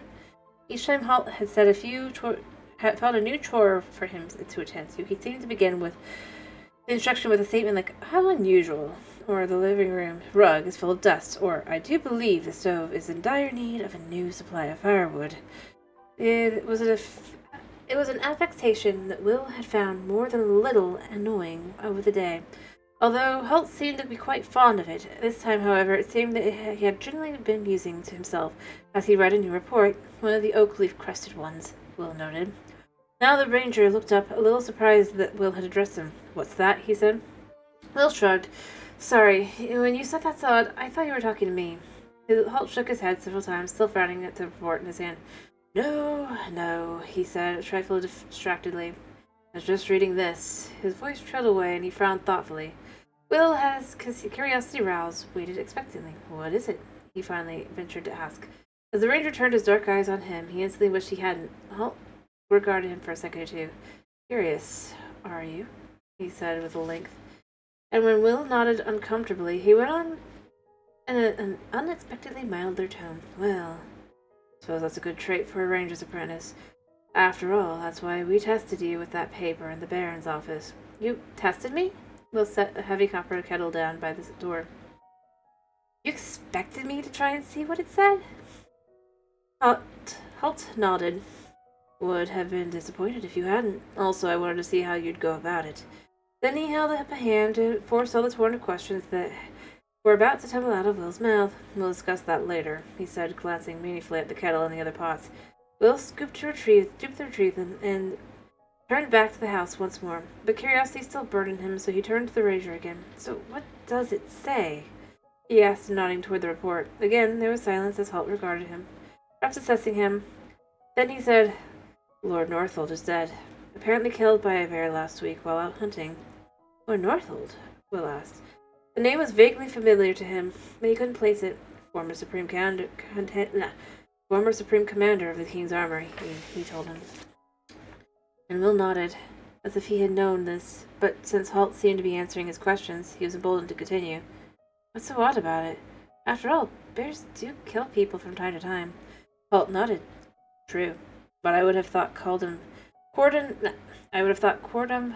Hive was a little far west for bears, and I would have thought Lord Northold was a little too experienced a hunter to go after one alone. He shrugged as if dismissing the thought, but then again, life is full of surprises and people do make mistakes. He gestured toward the kitchen again, indicating that the conversation was over. When you put those away, you might like to clean out the fireplace, he said. Will moved to do as he was told, but a few moments later, as he walked past one of the windows in a large fireplace that took up one of the wall of the living room, he glanced out to see the ranger tapping the report thoughtfully with his chin. His thoughts, obviously, a long way away. And that is the end of Chapter 7. Whew. Whew.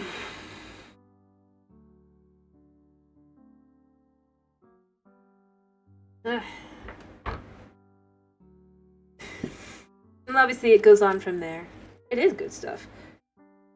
Honestly, like I said, I do actually think the series is quite good. And I recommend it. I mean, that's why I was trying to, I was trying to pick from a lot of good choices. And, well, I mean, it had me, but the ones I could find, I only had 2. But they're both good ones as well. Like, The Floating Island I did not read any of that one today, but that one is also excellent. But that one has a long chapter, so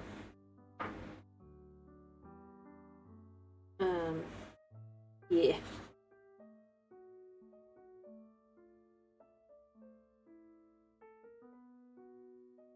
But yeah. I honestly, and I mean, I'm basically, well, it's still less than a fourth of the way through the book. Mm-hmm. Same here. That's part of why I was like, you know, if I'm gonna read a book, let's pick like one of a few. Um.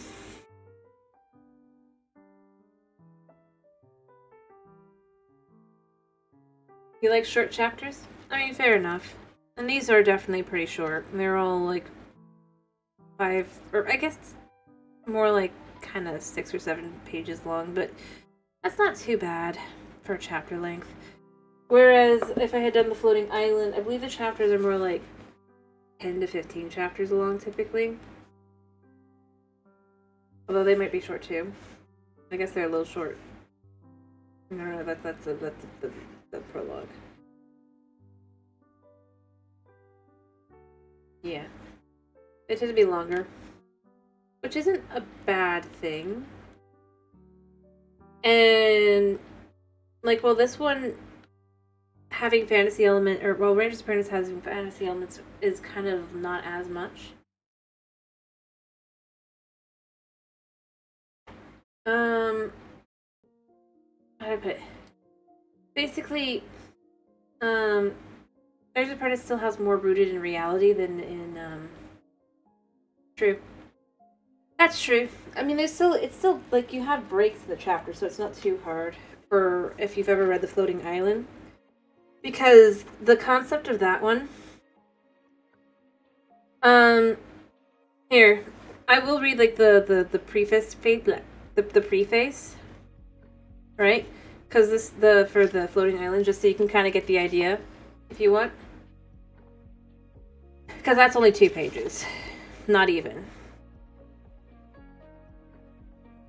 And you can understand why it's a little bit different. Where it's like, long ago in the second age of history, a young Nain explorer by the name of Vin Polytheme traveled much of the known and unknown world, recording his adventures and marvelous sights he witnessed. His writings eventually formed the basis of the book of all human knowledge and all the world's magic. These were 2 of the most important books of all time, because they capture the secrets of magic and the records of mythical beings and wondrous places that are now all but gone from the world. The only copies of each of these books were lost at sea centuries ago, and a few fragments of Vin's original journals remain. Recently discovered by archaeologists, some of those diary entries are reproduced in this book in Vin Polypheme's handwriting, as they were originally written. Some of them are little more than a few words, a sentence or 2.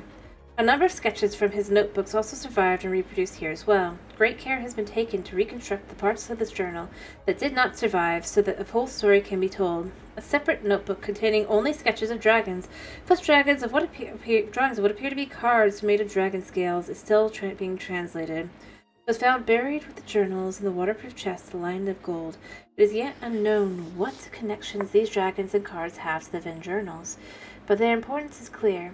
The few scraps of text and sketches provide a map back to the times hidden places where pockets of magic might still be found. And that is the preface.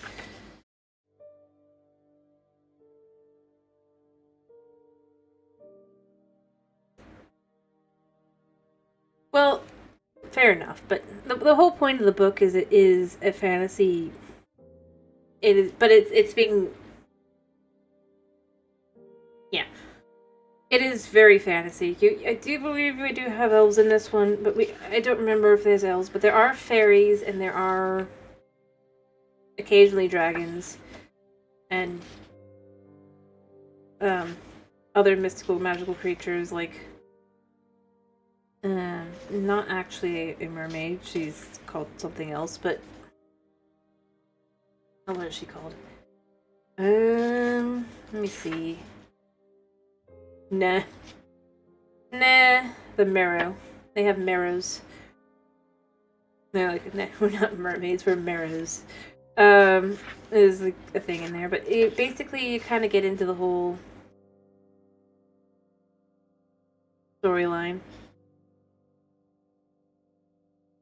and stuff. The first book is, like I said, it's called The Floating Island. There is a floating island. I mean, if you look into the books titles, you can kind of get an idea of one thing in each book. In this, there's a location called the Floating Island. I believe the second one is called the Thief Queen's Daughter. Therefore, you know that the Thief Queen has a daughter. The third book is called The Dragon's Lair, so there's obviously a dragon's lair. And then the Tree of Water for the fourth book is, I mean, there's a tree of water. But yeah, the whole thing is that there's fantastical elements to it, and yeah.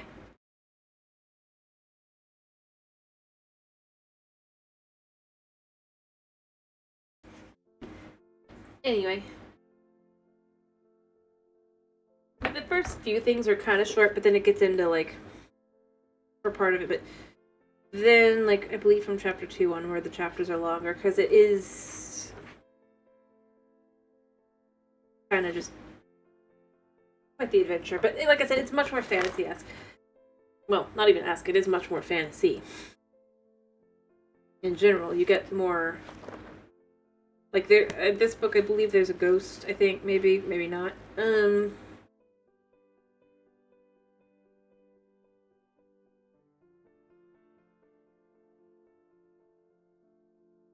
Yeah. And like I said, there's little fairies and there's all kinds of other things. Oh, and a talking cat. I believe it was a cat. No, the cat doesn't talk. No. There's a blind bard. That's what it was. I think the cat might talk too, though. No. Yeah, there's all kinds of things. Yeah, Murphy talks, I believe. The cat's name is Murphy, I think. I have to go back and look. I've read so many books. Fair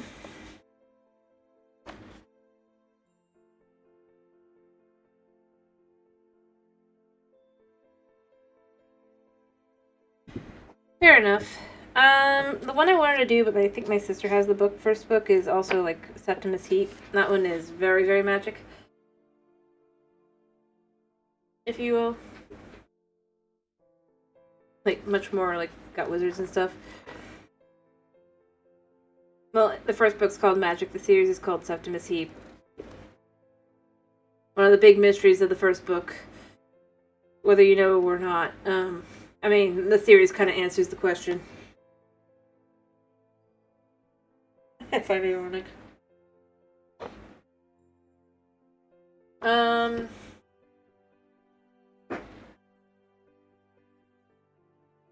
yeah, honestly, I do recommend. This is another one. I haven't done that in a long time, but I did used to. But to really get the idea kind of for this book and series, I probably would read like the first little. You might have read Septimus Heap. I'm not. I would not be shocked because that was one that kind of came out around the same time as The Ranger's Apprentice. Where, but that one, like, it's one where you could almost compare it to Harry Potter, but not. It's definitely its own thing. Where it starts out with, like, and this is why, obviously, like, one of the big things in the series is spoiled by, the name of the series, which is that the first chapter starts out where Silas Heap is going home, as because his seventh son is supposed to be born on that day. He ends up coming across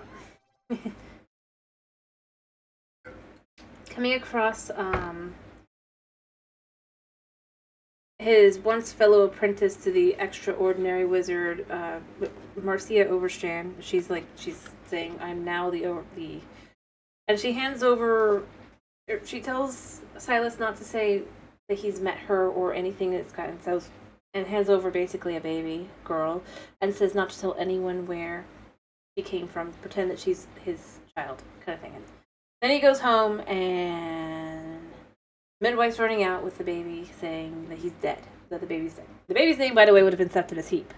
So that's why the big thing there is like the big reveal. Oh no, he's not dead. Although the mystery part isn't answered by that. But I mean, the series being, or effectively known as that, kind of ruins that one. That little, like, huh. But then it skips forward 10 years, and they're celebrating Jenna's birthday, and Jenna's the baby. Sure. Or the baby that Marcia handed to Silas. Marcia, and the story goes from there. Marcia is the extraordinary wizard at this point, which, by the way, technically you would think it's extraordinary, but no, it's extraordinary. As said by the audiobook. She dresses in purple, and she has her purple python boots. The shoemaker of which hates making. Because he has to keep a purple python. And hates reptiles. Not really important to the storyline exactly, but you know. It is in there, and it's a thing. But yeah. Basically it skips forward. It's her birthday. It's Jenna's birthday, and then things are happening. Crazy. Right now. I believe also there was, or no. Well, first it has like a couple days later where, what was her name? That's Sarah Heap is talking to her friend, and her friend was telling her about how the rumors the queen had died, and that the little girl had gone missing.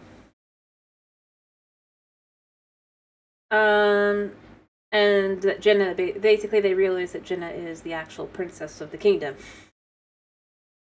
The villain of the first book, and like I think book 2 as well, and kind of partially maybe in book 3, but I'm not sure, is Dom Daniel. The big thing about Septimus is that he is the 7th son of a 7th son.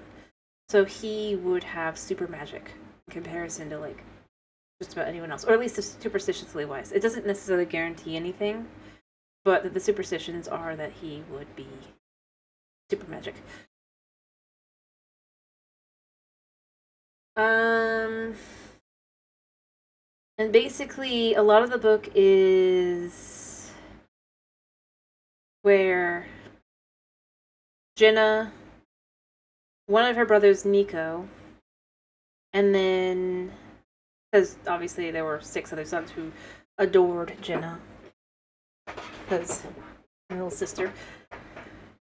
But I believe it was Nico, and then it was the Wolfhound, and then one of the child soldiers there, boy 412, kind of are just escaping, if you will. I'm not sure how to explain it, because it is definitely very spoilery from there on, storyline-wise. But, I mean, obviously you have Marcia show up. And there's the aunt in the swamp, if you know. Yeah.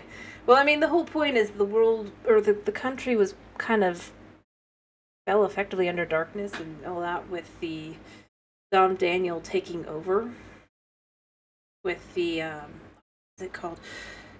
I don't remember what his specific title was. The guy, he was a guard.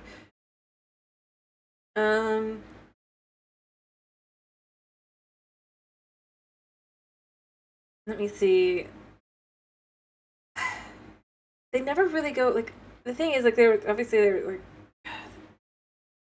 of the sons that are important, or they're of the,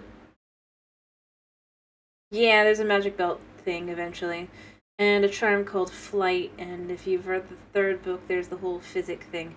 And all the books have a Y somewhere weird. Like, magic has a Y for instead of the I. And then physic is like PHYSIK. Flight is FLYTE. Flight's 2nd book, by the way. Physic is the 3rd book. The 4th book is But yeah, there's the magic belt thing where where the extraordinary wizard has the magic belt, which signifies that you are the extraordinary wizard. There is a sequel series, the Hunter Moon, series, I think. Hunter Moon Todd. Again, name of that character. You know who the character's about, and thus cannot die. So I don't remember. But yes, there is a sequel series. And then no, I don't think there's a magic flute. There's a magic flight charm, and a city under this, or tunnels under the city. I don't think I've written like bits and pieces of things before, but I've never written a book, so yeah. But yeah, I mean, that's what makes that one. It's definitely It's one of those ones that people compared to Harry Potter at the time because it came out at a similar point in time, although the storyline itself is extremely different in just about every way, you know? Other than the fact that it's like, oh, technically Septimus could be considered kind of a chosen one, but not really. It's more like just he just happened to be the seventh son of a seventh son. And actually decent at magic.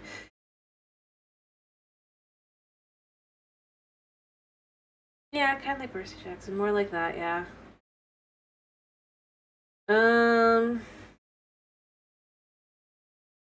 trying to think. What are the things that one of the books is called, I think book 4 is Quest. Queste or something like that. And then there's Siren. And I think Dark first and then Fire? Makes sense. But I don't think that was part of that. I believe that the friend was named Sandy. She made rock cake that is so dense that it is like eating a rock. And there was a pet rock, and the dog's name was Moxie, or Maxie. Maxie the dog. Wolfhound, specifically.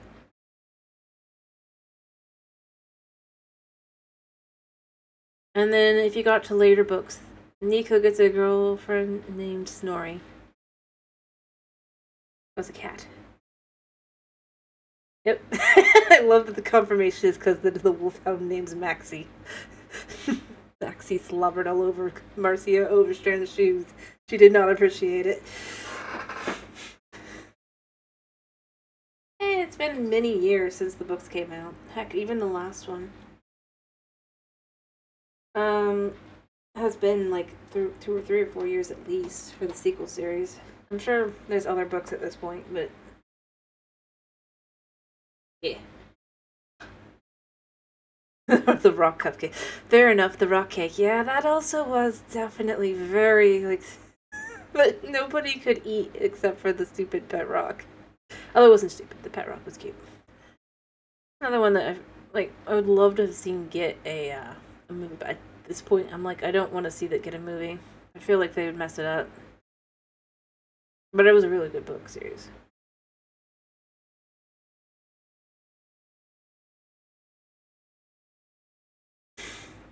You know?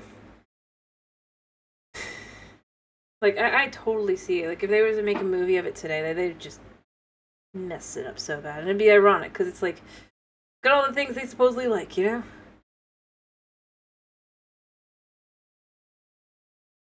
No, I'm serious. Like, I swear, I bet you they'd mess it up, even though, like, the most powerful wizard in the series who's alive throughout most of the series is a woman.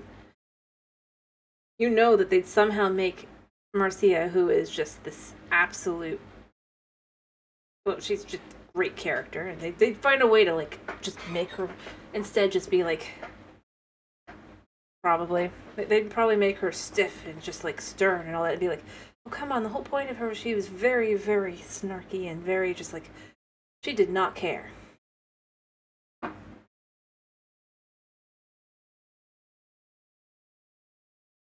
You know? Like, I don't know. Like, I love the series a lot, honestly. I think it was pretty good. Like I said, I wish I could, but I think my sister has the book, and I don't want to wake her up just to get the book. So maybe the next time we do reading, we can do that one. Just, I think there's plenty of actresses that could probably pull it off. I mean, that's the thing. Like, shoot. You just need someone who. Oh, I guess that's true. The biggest thing I think is they get rid of the purple python shoes, which was so significantly important to her character, you know? Like, they'd be like, no, she needs, like, flat shoes or something. And just be like, come on.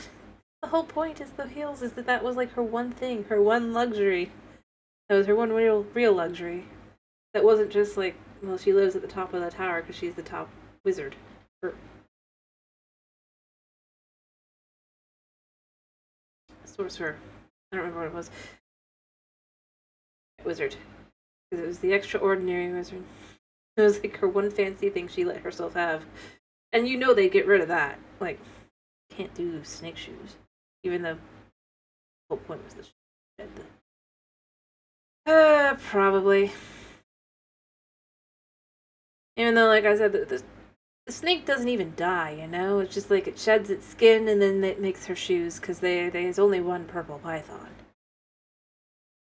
Which leads into the importance, like, if you know from, like, I think it's book 2 onward, the end of book 2. If you know, or I guess technically I think part of it's in, like, book 3, but of other reptiles that appear. Yep, renewable leather. They had, like, the most, magic. I mean, that was the thing. They had a lot of magic. Except for the fact that they also had alchemy. That was physic. And even, like, and that's just it, like, effectively each book is referring to, like, some form of magic. Magic's just a plane, and then flight for flight magic. Then you had the physic, because that's actually for alchemy, but they call that physic, and then you had quest, because that was, you knew there was a quest. And then siren was that was effectively a form of magic, wasn't it? And possession. And then you got into, I think it was dark. Right? Because dark was like dark magic, and then it was fire. I'm pretty sure. That's the order.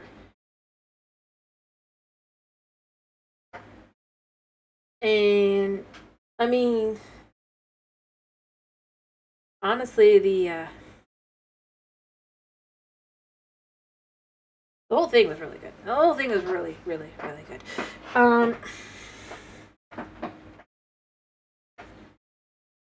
Recommend it. Would read, but on stream, but I do not know where it is. Like I said, I think it's, and if it's not, yep, all spelled with a Y. Exactly. There always had to be a Y in there somewhere. And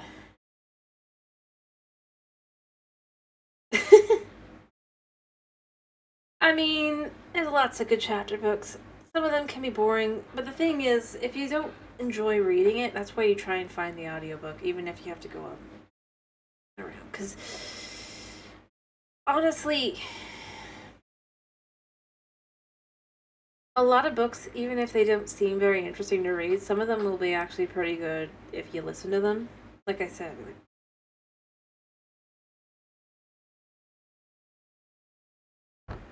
like I would say, like, for Ranger's Apprentice, I do recommend that one in audio form. Just really, really good. But the books themselves are decent as well. And short. But yeah. Honestly, I just read a lot from the library and stuff, and so I tended to read a lot of books. The thing I still find crazy is, like, they'd be like, trying to claim like I'm reading above my age level because I was reading things like, or whatever.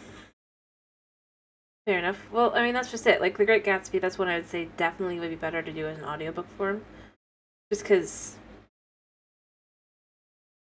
it does need, I'd say, the voices. Yeah, I'm gonna put music back on in the background. But not that. Just because, like I said, there's a lot going on, right? And you don't... And reading it can get a little overwhelming, thus making it feel kind of boring, but it's like...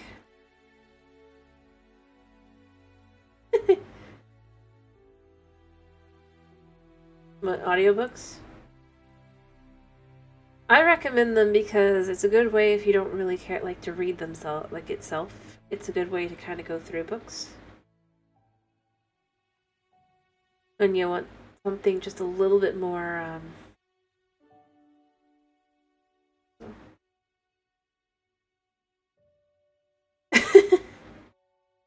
Fair enough. But, like, I would read... I mean, I've read all of the Unfortunate Events book. I read part of the prequel series as well. Prequel, sequel, I don't know what it was specifically. It was, like, technically separate, but then it was clearly a prequel. But I never finished that one because it just kind of kept going on and on a whole... I was just like, I don't want another Unfortunate Events ending where it's like, that is not satisfying. You know?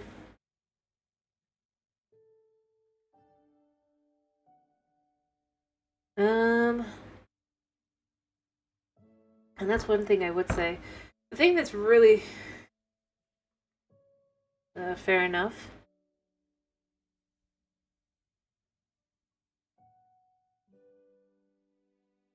I'm trying to think what books I've read that I just felt like...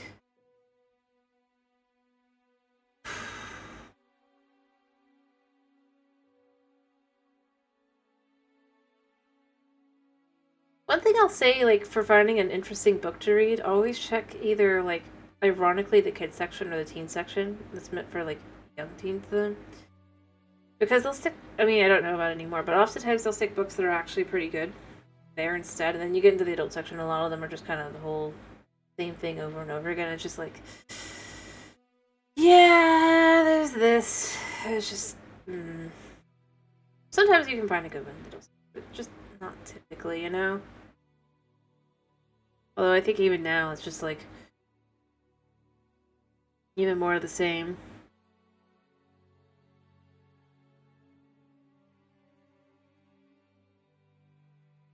I think... But like I said, another good one to read is like The False Prince. I think that's a pretty good one. I think there's a second trilogy at this point, so you know. I don't even go there anymore. What I was meaning, like, is, like, back in the day. That's where you would go. Oh, no, fair enough. Notice, I didn't say, like, older teens. I said young teens. So, like, still, it's, like, it'll say it's for quote-unquote middle schoolers. Oftentimes they really aren't, but, you know, they get put there. Like, if you've read anything, by...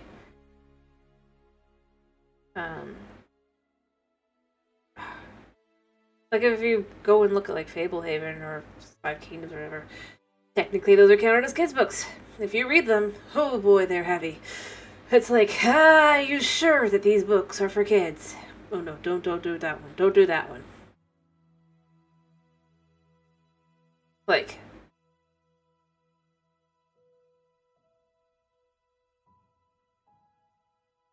Middle schooler is basically up till 14. Depending on where you are, like 15. But basically it's the 12 to 14 effectively. Typically. And that's what I'm saying about that age. Because it's like when they start going for the quote-unquote older teen, and it's just like, oh, it's just crap as well. So that's why I was specifying. Because, like, think of it like this. Percy Jackson, right? At least the original books said they were for middle schoolers. They can be enjoyed by anybody and everybody, right? The Floating Island that I just told you the premise of, and Ranger's Apprentice, both are considered middle school. Again. Typically. Or at least they were. To elementary school. Like, literally, Ranger's Apprentice was in the kids section. And you've already heard enough, like, for all of you guys to know, it does not necessarily need to be in the kids section. It's a good book. But it got that placement. And that's why I'm saying, like, if it's for pretty much anybody and everybody can read it, it'll get stuck in the kids section. And that's the real answer. You know? Because, well, a kid can read it, so therefore kids can go for kids. Just like, have you ever read Gregor the Overlander? Dark stuff. But again, it was considered for middle schoolers. By the way, the author of Gregor the Overlander went on to write Hunger Games. I still feel like Gregor the Overlander, in a lot of ways, is kind of darker. But it's a similar kind of idea. She really likes that kind of ending. Like, if you know, then you know. Like, she really likes that ending where it's like, oh, the main character. No, she cannot end a series. No, she cannot. I was gonna say she really likes to do the whole, like, yes, technically the main character survives, but they come out of it scarred. I'm just like, I just never want to be part of that again. It's just like, I feel like that's one. And the thing that I'm left with is I still feel like Gregor the Overlander needed like a sequel series to some extent. Never did it. He went on to Hunger Games, and then that was that. Definitely cannot end. Whew. One thing to expect about the final book, any book that Susan Collins writes, is that the last book will have at least 50% of the characters just die. Like, at least 50% of them. And by the way, again, like I said, Gregor the Overlander, those books are put in the kids section, specifically of libraries. Yeah, Como would definitely have been better. Oh, that would have been so much better. It's dark. Like, whew, it's dark. That's why I said I almost would say, to some extent, with like descriptions and stuff, Hunger Games could be kind of better ending-wise. Also, age raised the characters. It did just, because like Gregor was like 12 or somewhere like between 9 and 12, which is why again it gets put in the kids section. You know, it's like, oh, the character's a kid. It's like, kid went through war 3 times over, lost everything other than like technically his family. No. See, that's what I'm saying. Like, you can find some pretty good and dark stuff, and it'll be marked as for kids. But yeah, Lily loses, like, technically, yes, his family is kind of alive still. I mean, they're alive, but he's many other people that he's come to care about throughout the series, including, basically they have this whole thing where it's like, yeah, oh yeah, fell in love, oh boy, oh yeah. But I'm just saying, like, it's just one of those where if you look, like, especially if you end up going and looking at what, I don't remember, I think maybe, it's been a pretty long time, and the rat lived through a lot of the series.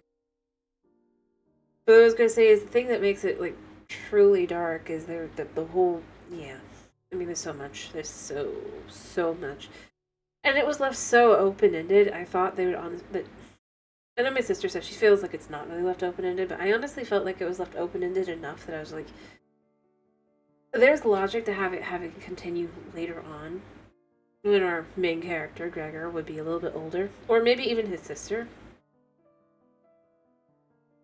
But no, there was nothing. Then she went into Hunger Games, and then basically she's been stuck there since. Oh well.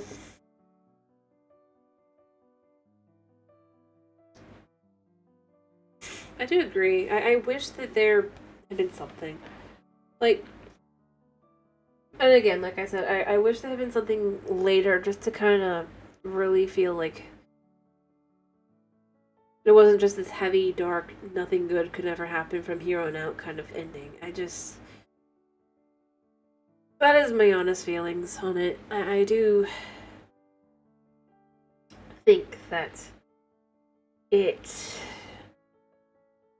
it is a very hopeless ending, and it's like, oof. Anyway, point by being, yeah, like I said, I've read a lot of books. I've read the Flor Segunda books as well. They were at that time. 100 Covers is another good one. Again, gets very, very dark throughout the series, but in the kids section.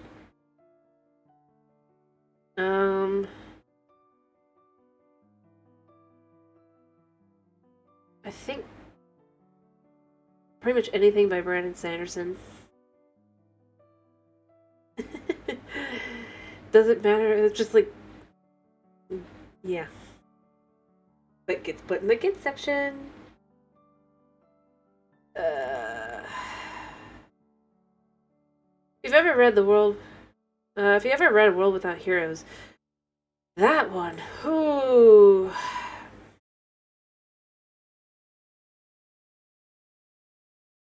That one has the Book of Made of Flesh.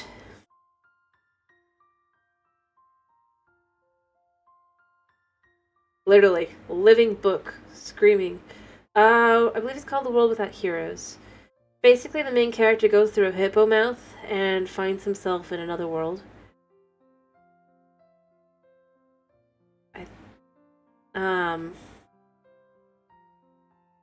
And then, or by accident, like he falls into the hippo pond. The hippo, quote unquote, eats him, and he goes through it because its mouth is a portal. And then, I mean, that one's got a pretty dark ending too, because he never really goes back. Kind of like with, but like I said, that one has a book of flesh, alive, living book of flesh. I don't remember the actual full name, but yeah. And then another one is called, well, I mean, to be fair, they're kind of newer. Well, not new. They're like 7 or 8 years old. And then you also had like the Five Kingdoms books. Again. Oh boy. Oh boy. I mean, technically nobody dies. That's not really a good thing.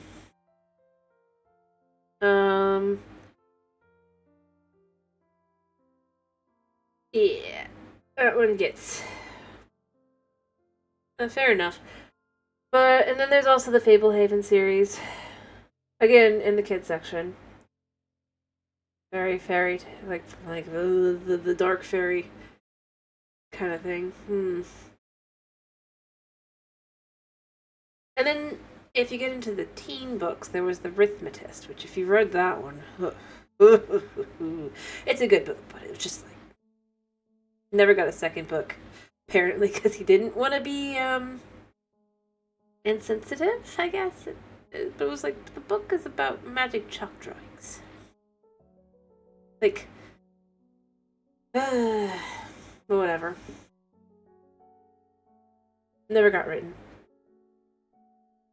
Or, to be more exact, never came out.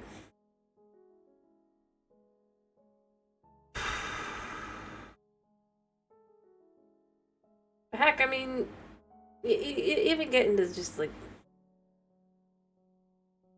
fair enough. I'm just saying, like, if you get into them, yes, technically you'll get very, bright colors, but at the same time, tends to be very, very dark, is what I would say. And, I mean, a lot of them are really good. I'm not, like, knocking the book itself. I'm just saying, even as an adult, you can go back to those books and go, ooh boy, what the heck was I reading? And still enjoy and understand what's going on in a very good sense. That's kind of where I was going with it. Like, there's nothing wrong. Like, I mean, the Seventh Tower, I think I read some of it. I think I was more into the... no, Twilight's just meh. Twilight was not written for kids. I don't... Again, it's that whole there, like, well, but there's teens in it, so therefore it's for teenagers. It's like, no, it's not. It's just bad. It's just bad. Like, if you're going to talk about vampire romance novels, go for like, if you want the and by the way, it literally came out like the same year, right? Like, if you want to go for a vampire romance where it's like the girl meets a vampire town, at least read Vampire Kisses. No, Jacob. No. Like, because Vampire Kisses had a very similar premise, but actually, you know, did the vampire thing. I'm just saying, like, it had an interesting storyline, and wasn't just the romance.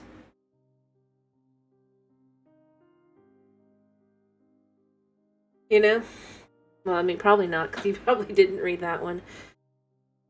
But I was like one of those ones where I was like, but which one came first? Not really sure. Like, they were just written the same year. Might know that one. Well, I mean, like I said, it's a very almost similar story, except for instead of the Raven main girl, or the main character, being the one that moves in, she's the one that's lived there the whole time, and then the vampire, what was his name? I think his name was Alex, I don't remember though, was the one that moved into town, into the old spooky house. And ironically for her, she was like, well, of course I'm an outcast. I'm the one goth kid in the entire town of prepper, of just like prep kids. Literally. No Vampire Night. No Vampire Night. I think it was like Alex. Like I said, Alec, I think actually maybe. I don't remember. It's been years. And I've read miniseries. But no, not Vampire Night. Vampire Night sucks. It's a manga. But, like, basically he moves into town, and it's when she got, like, dared to go into the house. So she goes in the house, sneaks into the house, rather. It's been abandoned for a long time, and that's how they meet. But he's actually a teenager, you know? Not a ageless being, but born and raised vampire. Who's homeschooled. That was one of the big things in Vampire. He's...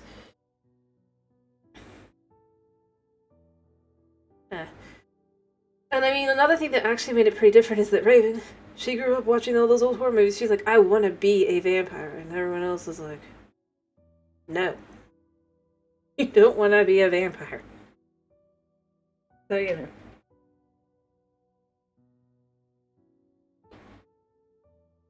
Fair enough.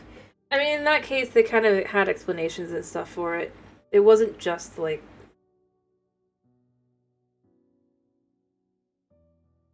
And I don't think it's a bad thing to be like, well, yeah, you have made vampires versus just straight up born vampires. But it didn't make him, like, special. He was more like, but you can go into the sunlight and, you know, people can take pictures of you and you can actually see yourself in the mirror. Why would you want to give that up? Very logical.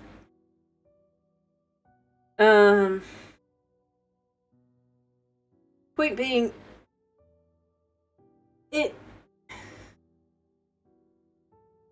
at the very least, kind of went more into that whole, well, no duh. She's, like, quote-unquote outcast, except she's not really. She chooses to do this to herself. And all that. But honestly, overall, like I said, I'm not saying it's amazingly good or anything. It just was better than Twilight.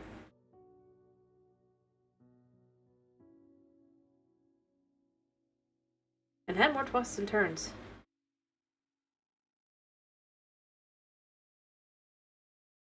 And at least I don't think it ever got werewolves. So, you know, at least it stuck to just the vampires. And plenty of vampire enemies. But in a more teen sense, you know? Like... problems. Rise from being... So, yeah. Well, I mean, fair enough on that. I just was saying, as far as a vampire love story goes, it was literally written basically the same year about a high school girl who meets a vampire, and her whole life changes because of it, and there's an ensuing romance. And honestly, I would say, like, the first book is, like, beat for beat very similar, except for, obviously, it's not quite the same. Obviously, I believe, like I said, I think Alec. I know his name started with an A. I just can't remember what his name was. But basically, like, he thinks she's cool and all that, but he's like, I don't think you want to be a vampire. And beyond that, there's just not the whole... no sparkles. He's just like... can't go out in the sun.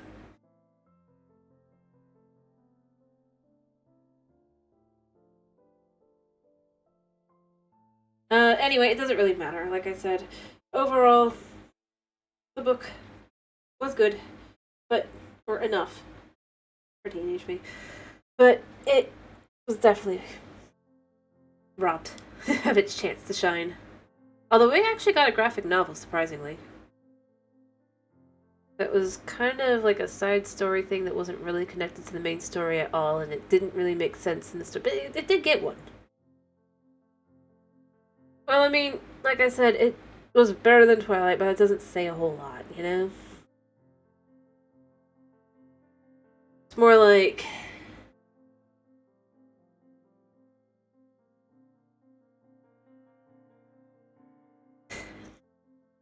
It's more like, I mean, it's as good as you can get for, like, a teen romance novel, if you will. But, I mean, at least it had, like, reasons for... and that's where the kind of thing, like, I go with. It's like, at least it gave reasons for, like, her to be this oddball. It's like, her parents were kind of neglectful when she was a kid and just let her watch horror movies. She let that shape her persona of herself, and so she ended up dressing in, like, yeah. Nah, fair enough. Not saying you should, like I said, it was a teen romance novel. It wasn't that good. It just was better than that. I don't even remember what the author's name is anymore.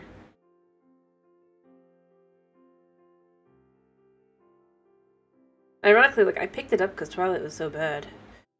I was like, what's this? Can't be worse than that. And it wasn't. It was actually enjoyable.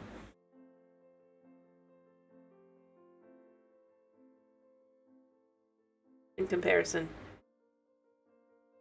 And again, like I said, in comparison.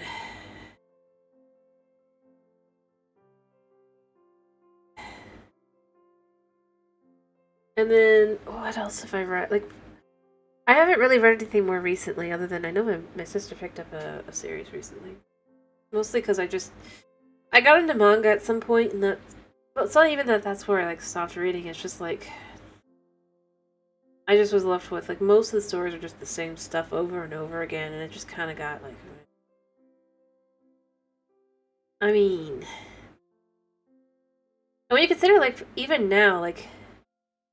I don't know if I've ever read Shields of Trowel. I might have. I'm not that good with series that I've read at, like, one point, but I don't have reasons to remember specifically, like titles and stuff. Anyway, what I was going to say though is it's like, when you consider that even now, like, for a lot of these series or they're the ones that are on the shelves when you go even into the YA section of, like, a bookstore now, and I'm like, you know, that says everything. Like, you go into the YA section and you find, what was it called? What was it? Cool. Sounds interesting. I was gonna say, like, I don't remember what it was called, but you know, the one that's kind of like Cinder. Yeah, I just remembered Cinder. Like those books, they're still like they've got like huge sections, and I'm like, these books came out years ago. Even the most recent one came out years ago at this point. Like, why does this have such a large section in the city? The YA section.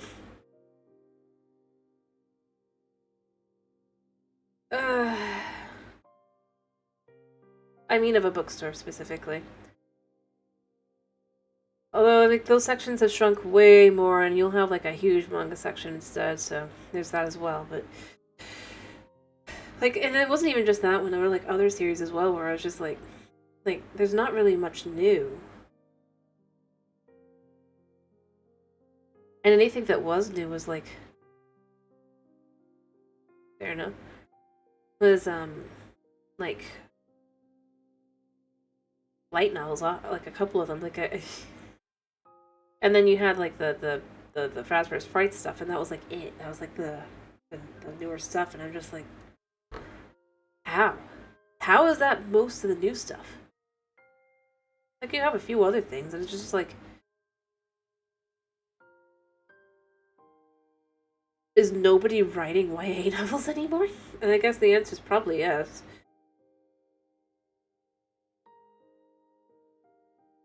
Effectively. Rather good ones that people actually buy. You know?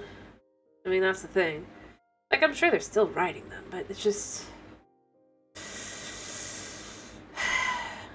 yeah.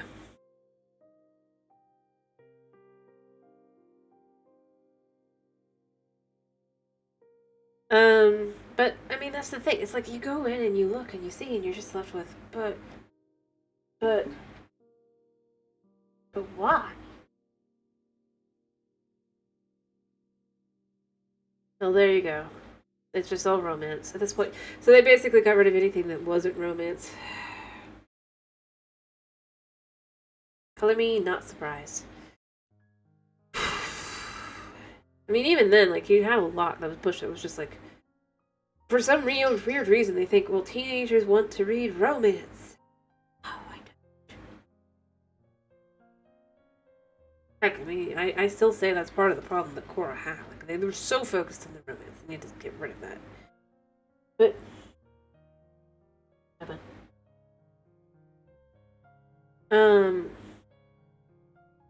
yeah. Honestly. I think that's the thing to me the most. It's just like, if I want to read an action adventure, that's what I want to read. I'm not there to go read the... And the other thing is, it's like, it was like, even if it would be a quote-unquote romance, you'd have other things going on in the past, like... Yeah, that's true. Sticking all those together.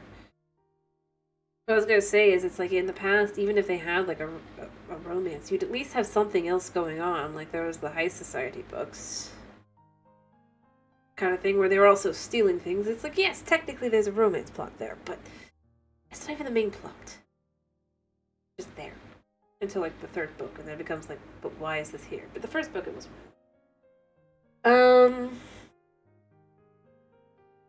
But yeah, it's just like... forget what makes the book good, and then they just kind of... Well, I guess they technically lose their lunch to light novels. They're like, yeah, romance is okay, but lots of action and exciting things happening is much more interesting.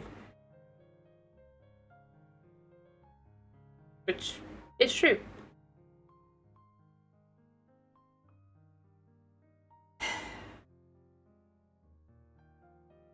Not judging, just being honest.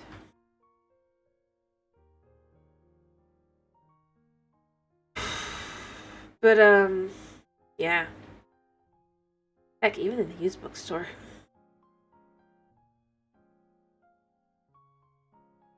You get whole sections of manga now. But,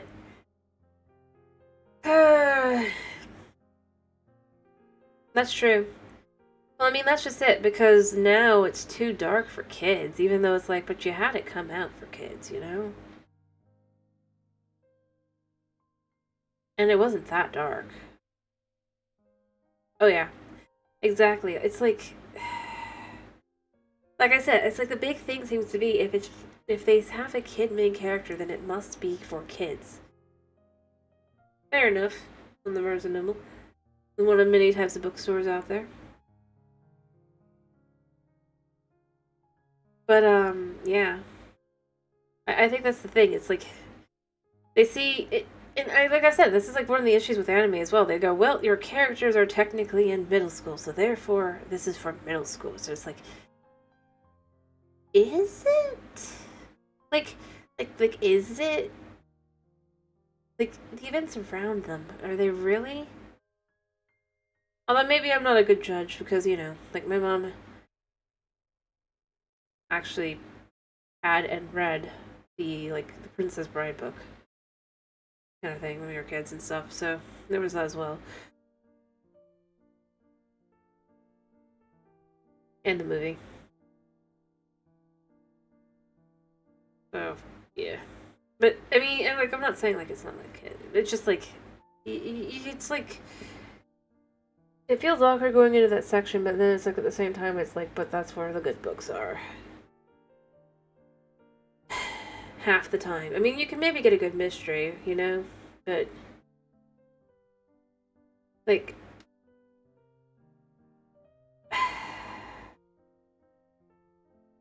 yep. Oh yeah, I'm sure. I mean, that's that's exactly it. It's because, and I'd say it's partially because the fact of the matter is, it's like, the people who write the books, they don't grow out of it, you know? And they write for themselves half the time. Which isn't bad, but that does mean that you'll get something that's just like, what the heck?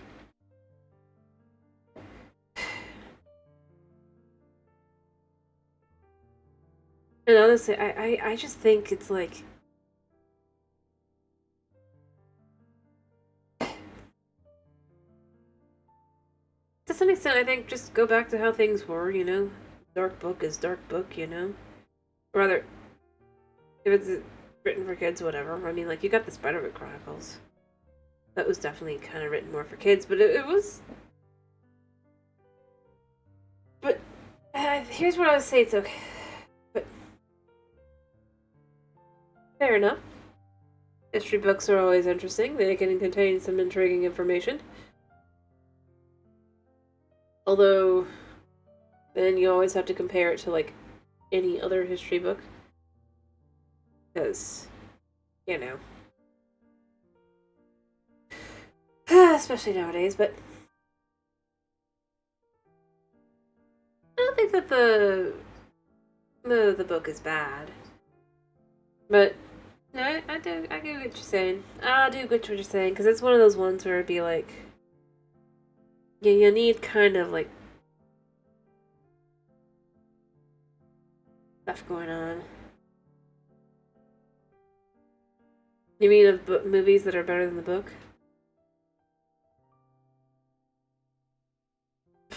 Oh, there's plenty. There's plenty.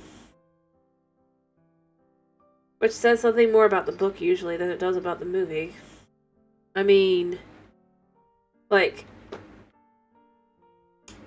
if you've ever read The Golden Compass versus the movie cuts a lot. Like, if you know you know that they cut. It makes it way better. Because it's just like, oh, like if you read the book, it's like, why is this in the kids section? And it's not even because it's dark. It's like, of the things that it's discussing, it's like, why is this being presented to kids?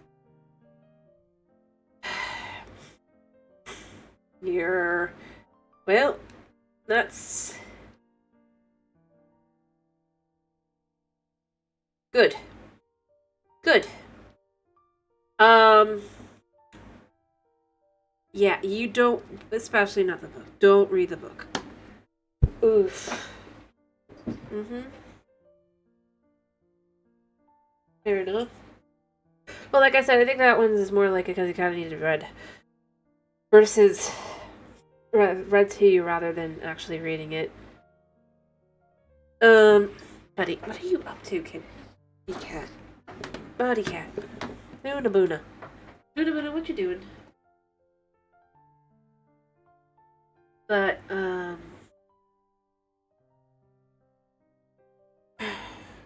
yeah, I mean, fine. What you doing? I think of other series that are just ones that I read, like I said, I mean, I don't know what you're talking about. Like, don't you dare, cat. Sorry. East whatever, I'm not sure what you mean. Again, I'm not sure. Yeah. North. Like I said, I'm not entirely certain because, like you said, titles of books are not always memorable.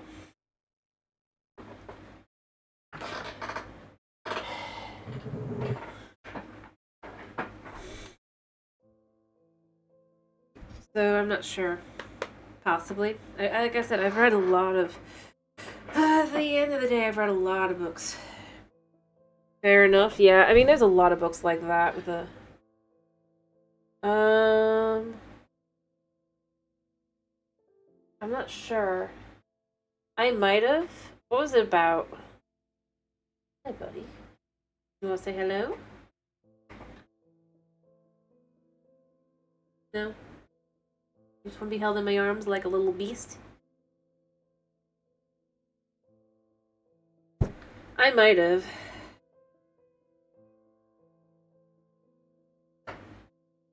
You're gonna fall to your doom, kitty cat.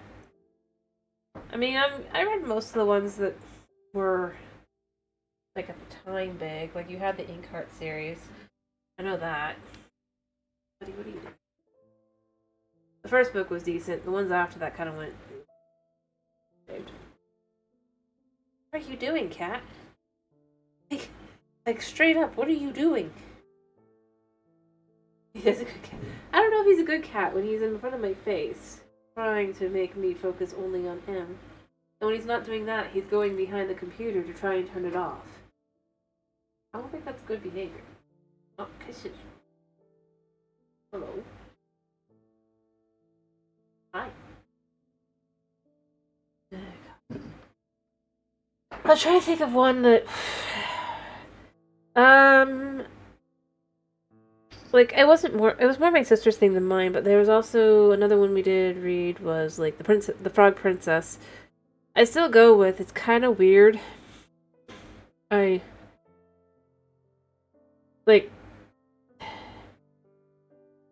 because, like, the Disney movie, and then the book also says, like, the Disney movie was inspired by this, and it's just, like, but if you read it, you'd be like, what? How is this inspired? How did that inspire that? The movie. It's weird.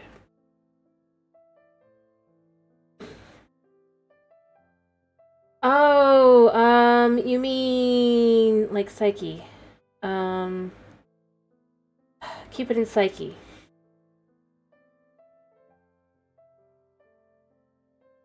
Or something like that, right? But it wasn't that, it was something else. I think Oh, yeah, no, I know what you're talking about. I do. By... What's her name? Buddy. Jessica Day George was the author, right? Yeah, I know what you're talking about now. I did read that one. Although, I was not as much a fan of that one as, her other books she did, like Dragon Slippers. And, the princess ones.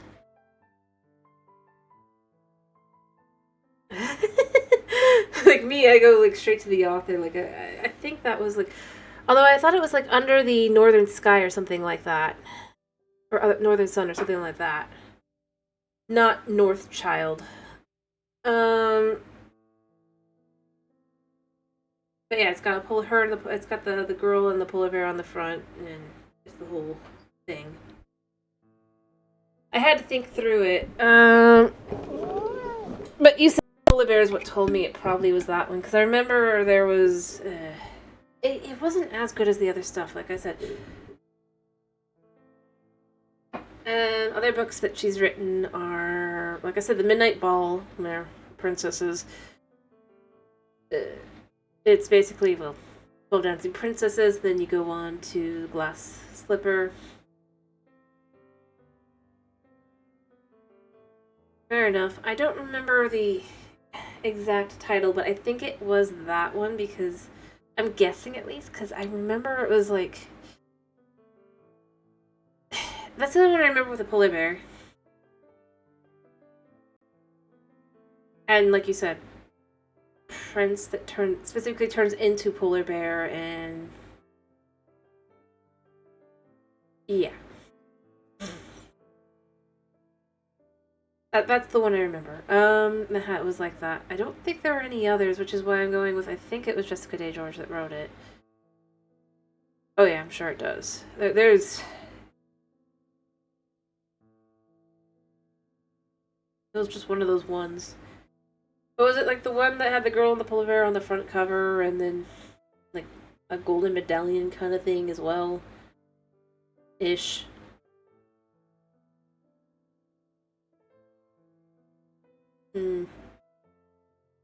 Well, I don't remember the exact title because it was like I said, I didn't really like that one in comparison. Exactly, yes, the Golden Compass. Yes, exactly, yes. Yeah, I do recognize the book. I just don't recognize the title. And I'm pretty sure that was the one by, but it might have been another one that was the same name but had a similar everything. Huh? What do you mean?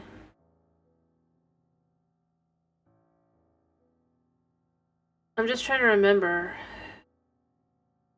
But, like I said, I'm pretty sure it was Jessica Day George, and I'm pretty sure, like, I know her other books. I remember them because they were better.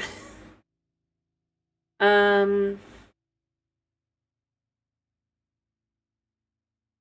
was it? Well, I read a lot of books, like, if that's what you're asking. Like, I read pretty quickly.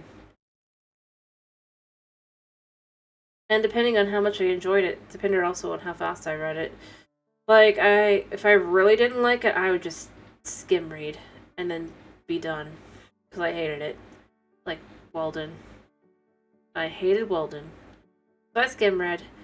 Which means I just basically actually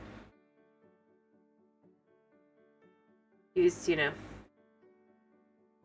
my memory for the one thing I can do well, and just was basically skim, like picture, and then I could just do the whole thing. But I don't know. Like I had to. I usually don't choose to do that. It's just like if I hate it. This is like I did.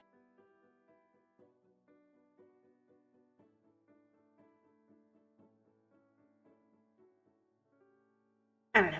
Anyway, but overall, like I read pretty quickly.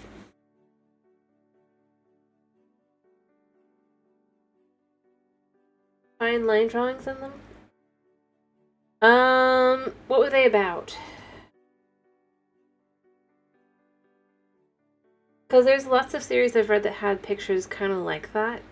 Especially, like, if you got into the more, like, heck, even though the one I was saying earlier, The Floating Island, actually does have, like, drawings throughout the whole thing. That's what I'm saying, like, I'm not sure.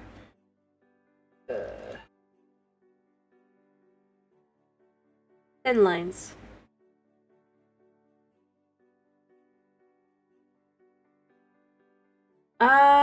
Do you mean maybe Airborne?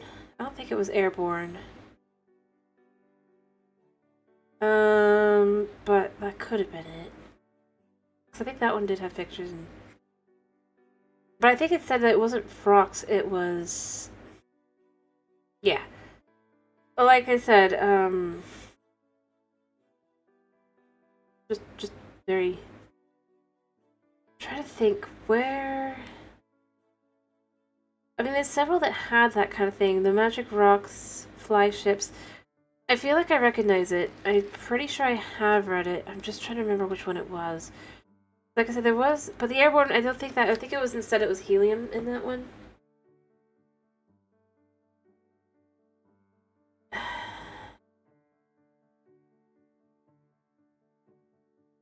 No, I don't think it was airborne then, because that one was mostly scientific-esque. Oh, what else was there?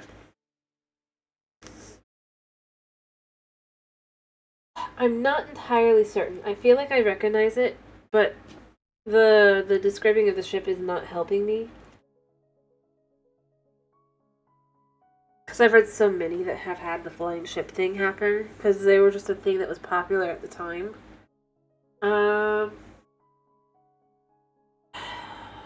fine line art was also pretty common for a while. Like I said, Floating Island had it as well, where they had the floating island. But the difference is that there's no flying ships, so that's why I don't think it's that one.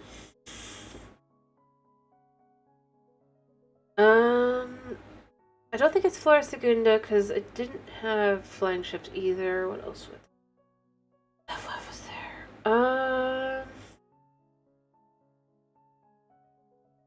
What was the basic plot? That's the real question I have. Like, other than that there were flying ships, because, like, I'm thinking of, like, a couple different ones that could be,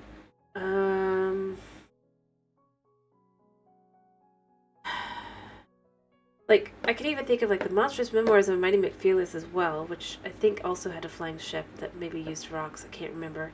But it wasn't, like, a main focus point. And that wouldn't be the thing you would think of with that one, so I don't think it's that.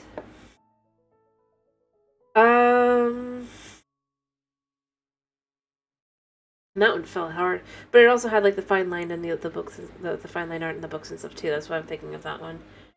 But like I said, it was super popular to do for a while, to have that very.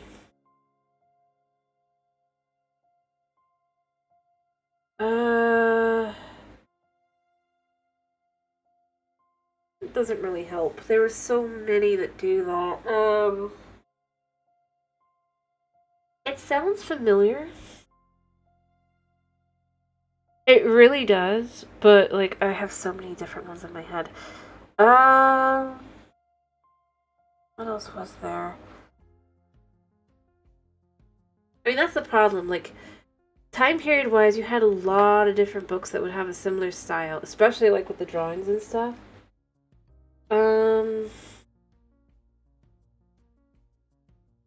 There was another one called, was it like Curse?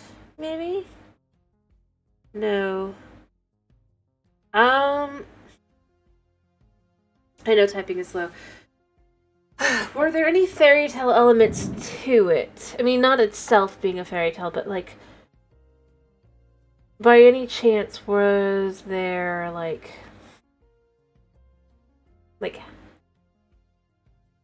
I don't think it was happenstance.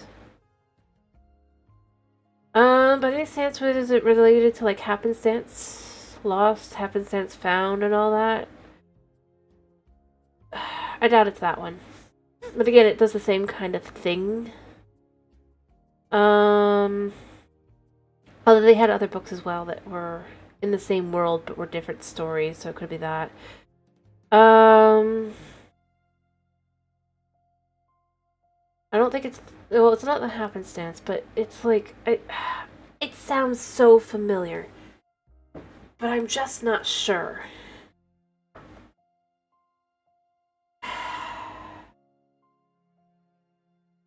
Because, like,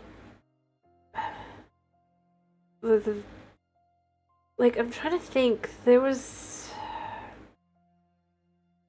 and you don't even know what, like, the name of the author was, I'm guessing? What else was there? What else was there? I feel like there was one. Oh, I'm sure he does, because that's, like, yeah.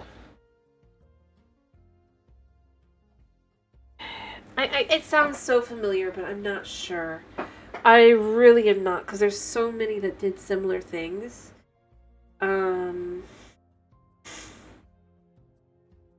from like the Vampire series to the ones where they're specifically with ships. I feel like it sounds like one of the ones by Halle Bell, but I don't remember the name of it. Or Halle Bell, I guess, maybe. But I don't think it is. I just think it sounds similar to one of the ones. I think there's also, like...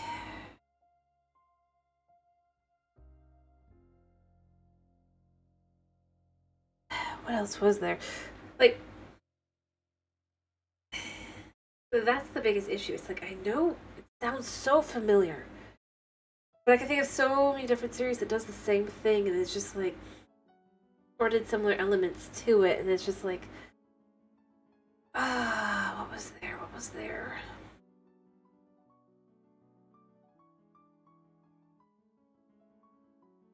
I know it wasn't the Love and Thump series, because that one got weird, and it was like...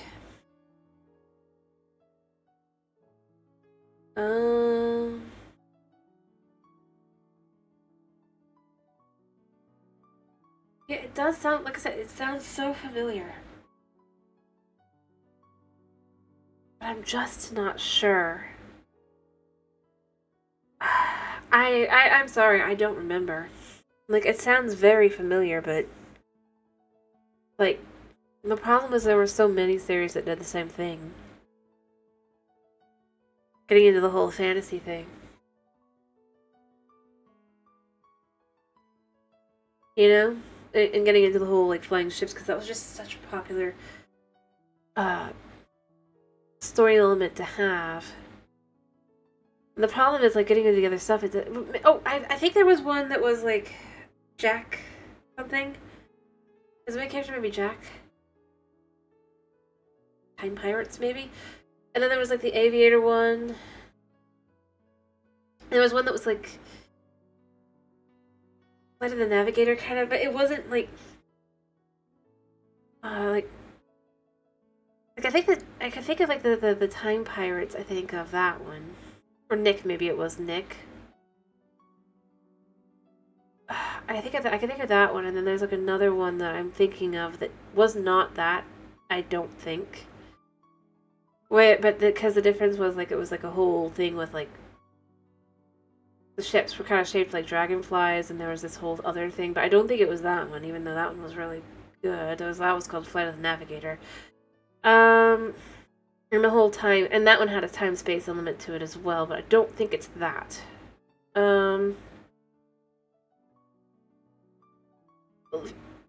Fair enough. Like I said, there were so many that did that. That was like the biggest issue with that kind of thing, where it's like, and I mean it, like literally flying ships. You wouldn't think so, but like I said, you remember the Navigator? I don't know if you remember that one.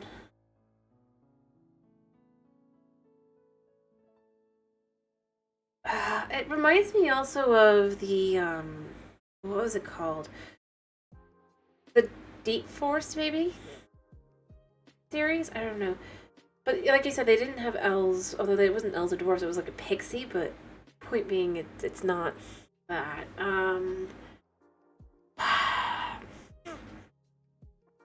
Since the main character is a guy, it's not the, In the Deep Woods was a series that, I think it was called In the Deep Woods, but they had things like that. And since the main character was a guy, it can't be the... And again, you don't really have too many fantasy creatures. It can't be that one series I don't remember the name of.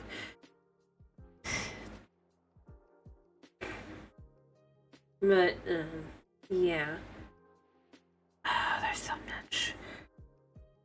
Like I said, there's so many series that had similar premises to some extent. Especially with Force and stuff. Like... And flying over Force. That doesn't help. I just don't remember. Like, I'm thinking through, but I just don't remember.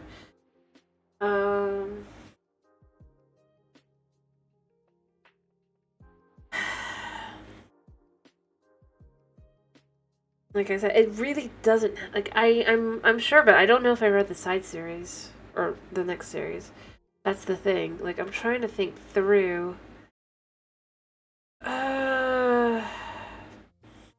I've had myself also thinking of, like, the series, not the flying ship part, but...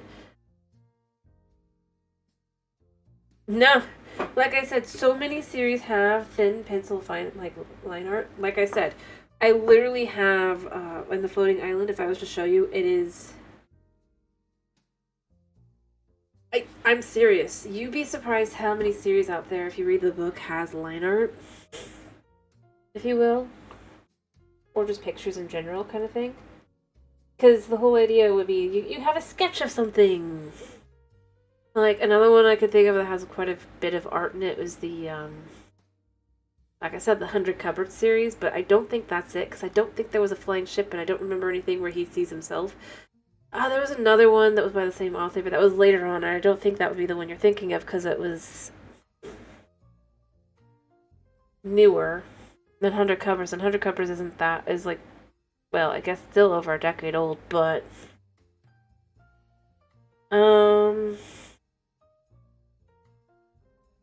Yeah, exactly. Any library, you'll find the 1,000 books with a similar... Heck, Skullduggery Pleasant does it somewhat, too. But I don't think it's that one, because they didn't have any flying ships, and they didn't have any, and the main character is not a guy, and, again, you don't have any elves, or you have, like, kind of elves and stuff there, so it's not that one, but again, it has that line art kind of thing. I'm not saying I'm just saying any library. If you go into the kids section / young adult section. Heck, I used to get to, because like my book club I used to go to, they would get some of the pre-release stuff, and you could see where they literally have pages set out, like, illustration to come. So, it sounds very familiar. It's just, I'm not sure which one it would be, and I'm not sure, like, but I do get your issue. Like, there was a series that I was like, can I ever find the series again? I did eventually find the series again. Again, it's not the same one as you, but it's like the reason why it was so hard to find was it was like called, the first book was like Lost, the second book was like Found. Heck, the final book is called Home. So, like, I get where you're coming from. And eventually you just kind of... Perhaps you didn't just, like, try looking it up, like, by looking up the premise. But, I mean, it would... let's see. Let's just try typing in a quick search and see.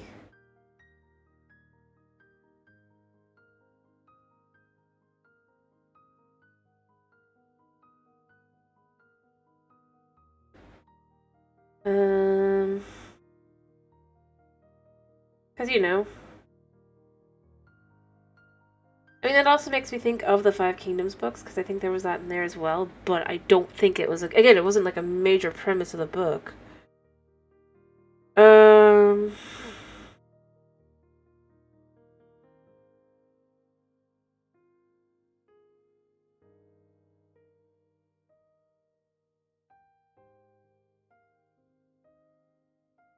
mean, fair enough.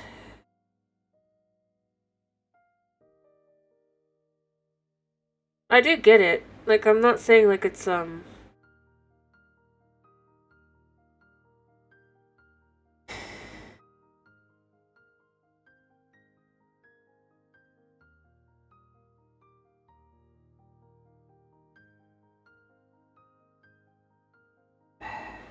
seriously sure, I'm 90% certain, I think it might have been, like, the necklace and the time pad.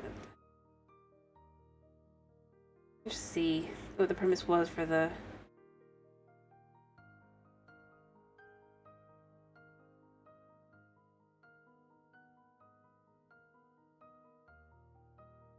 If I can find it.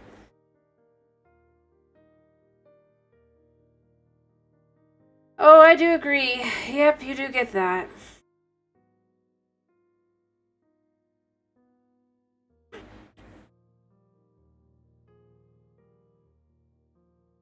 Not bad.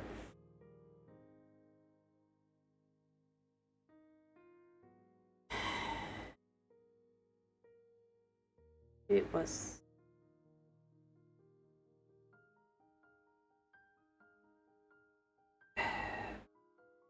I don't remember. I feel like it sounds familiar, but it just.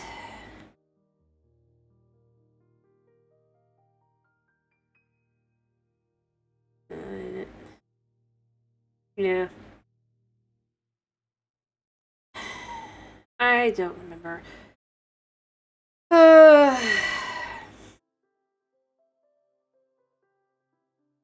And I'm not sure, like,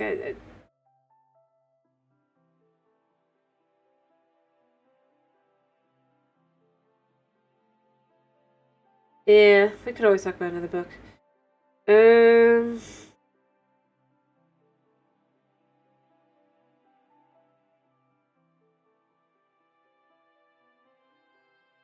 Fair enough.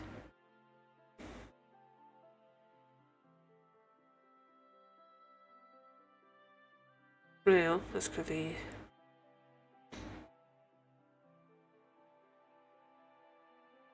I mean, like, I know many a book too, but.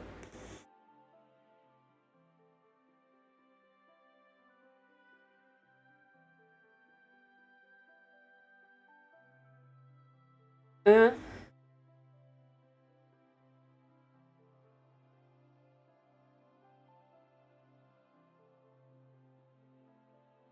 um, not sure about Monster Blood. Not sure about Monster Blood.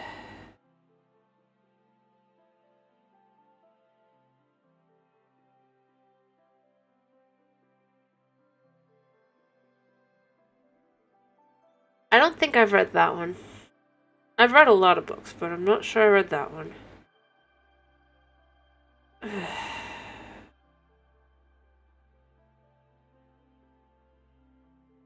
By the way, as far as the one goes, are you sure it wasn't airborne? I'm just asking, because I feel like there was...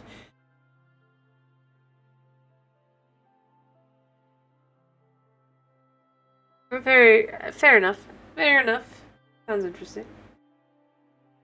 Yes, I've read The Three Little Pigs. Because I'm pretty sure they made a raft at some point of flying logs, because they had to get away from the bats. No, I could maybe find a picture, but I mean, it was overall an airship, but the thing was, like, there was an island, and I'm pretty sure they had to use floating rocks slash... It has an airship on the front. Like, that's why I was asking. Well, I mean, I guess technically it doesn't necessarily. I guess it has a bat on it, maybe. Let me look at the cover. Yeah, it has an airship on it. That's the reason why I wasn't thinking it was that one, but then I remembered, I think there was a whole thing later on where there was a island. I mean, I know there was an island, and it had bats that were creepy, scary bats, and then the way they escaped, I think, was, like, on a flying raft. Trying to escape. And then you had, like, getting into all sorts of other things later on.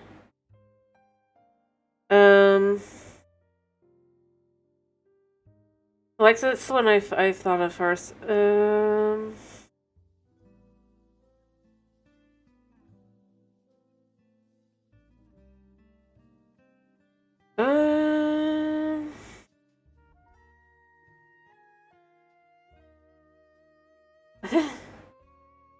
Fair enough.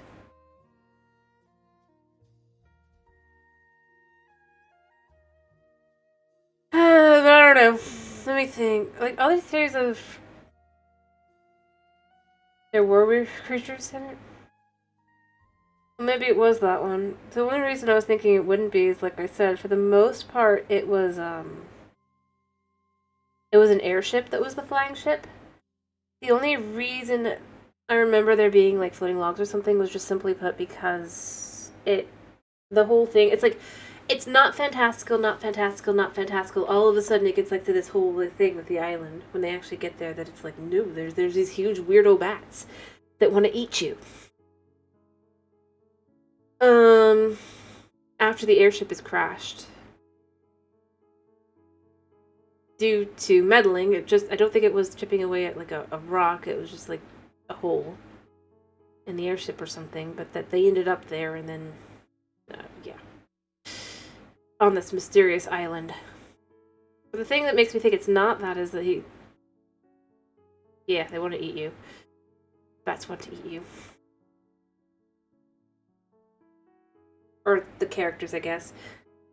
There was a whole bunch of stuff to the island that was just like, it was very dangerous. And the whole point was, I mean, not the main character, but the main girl, she wanted to see that island. That was the whole reason for the trip. It was really happening.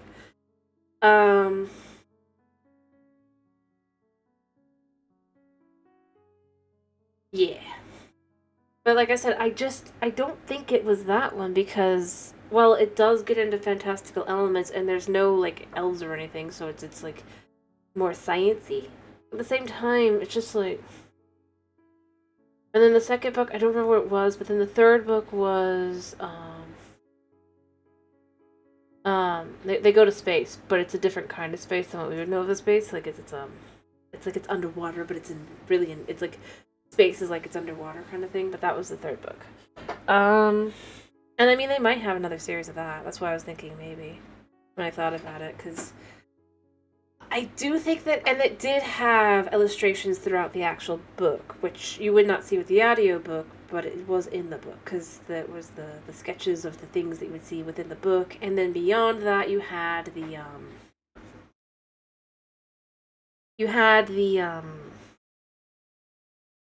what was it?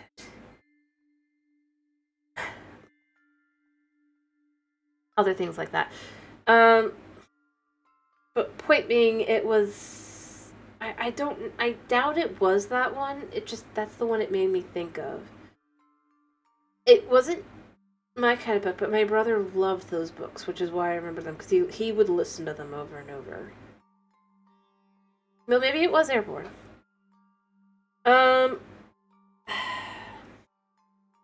don't know. But, like, the whole thing was, it was the first... and the second book probably would have had flying with rocks, but... True. Well, I'm not saying it would be all that outlandish. Okay. And it has many covers. The only reason I even thought of it, like I said, was... the flying logs, because I'm pretty sure there were flying logs in the raft. The whole thing with them escaping. Yeah, that would be the spelling. The reason I find myself thinking it wouldn't be because it wasn't like a second tier book. It was definitely like it even like on like I guess this is a Florida thing, but it's like it got onto the Sunshine State book list. Once I think.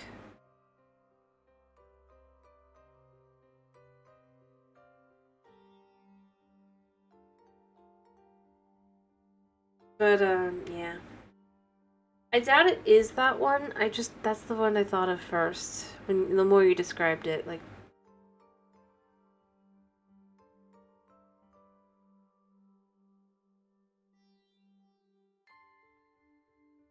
But yeah, and then you had like Skybreaker, what I think was the last one, or Starbreaker was the last one. But I don't remember what was the middle one. And yeah.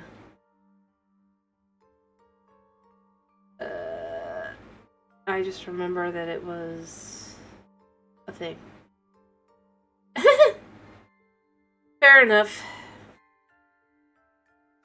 Yeah, it's fine on my end, so it probably is you. Unfortunately, but like I said, I don't know.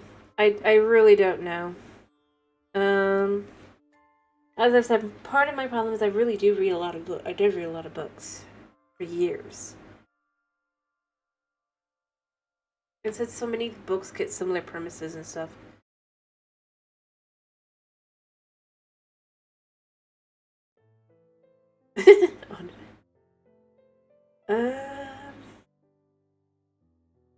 A lot of them could kind of... Well, I mean, it's not even... It's like...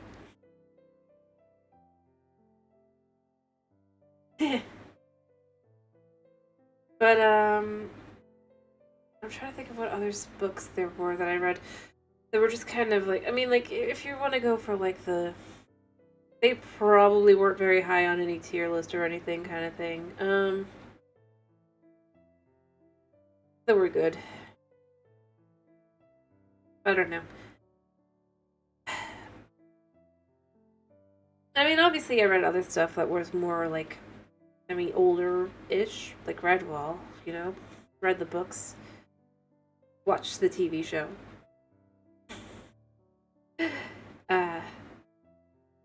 Dang, those books get dark. TV show is dark, but books get darker.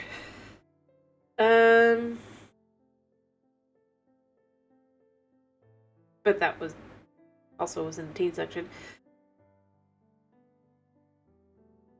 So, you know. Oh, what else did I read? Like, I mean, obviously I read the stuff that was typical stuff you'd expect to read, but, like, that's the thing. I'm trying to think of things that were... I mean, like, obviously I read Artemis Fowl. I mean... Maybe not, obviously, but I did read them. I feel like from, like, I think it was, like, book 4 onward, it was kind of E. The first 3 were very good. And then I read all this other stuff, too, like the, Warp, and then one of the other ones.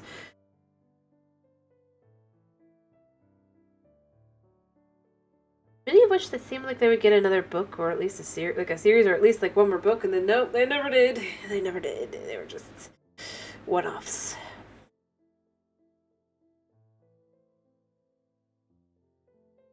What else did I read? I read so many things. That's like part of my issue.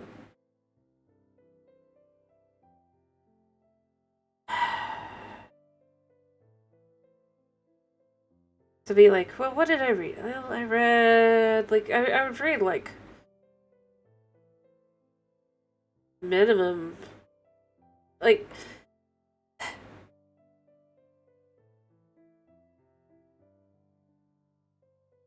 I mean, I'd read at least, like, 2 or 3 books a month kind of thing. Minimum. Well, actually, no, week. Sorry, I meant week, not month. Switched to month, but I'm like, no, it wasn't a month. It was like a week. Minimum. Typically more. I'd read through a whole series as well. Like, or heck, you know, you see a movie or whatever, you want to go see what the book is like. Then you go, but the book is better, or this has nothing to do with the book or the movie. Why? And I'm gonna say this, like, as I said it before, or I've said it on a different stream, but I'm gonna say it here as well. Like, if you see, like, the Disney Fog Princess, it'll say it's based off it. You'll see in certain places it'll say it's like based off a certain book, and if you find the book, you'll see that it's like it says the book that the Disney movie is based off of. Do not assume it has anything to do with the movie. It has nothing to do with the movie. The only thing that's the same is there is a frog prince. Actually, I don't even think it was a prince in the... Or princess, rather. I guess it was actually the frog princess. Yeah, it's frog princess, but it's like... She's actually a princess in the book. A fairy tale princess. You know? And all that, and it has zero to do with it. It's a good series. More my sister's thing than mine. But, like, the first time I saw a book that was, like... Or the first time in more recent years where I saw it, and I'm like... Anybody who reads this book, or looks at the cover, thinks, oh, reads the book, they're gonna think that they're... And it's not gonna be true. It's just like they took the premise of the book, and then they threw everything else in the book away, you know? Entirely. Fair enough. I mean, fair enough. All I was saying with it, though, is it's like, it's a good book, but I don't... How do I put this? I don't think that they should have said that it's like, this is the book that the movie's... I know why, you know, because it is technically kind of like the premise is certainly there, but And they took elements from it, you know? But it's like... It's not the same. At all.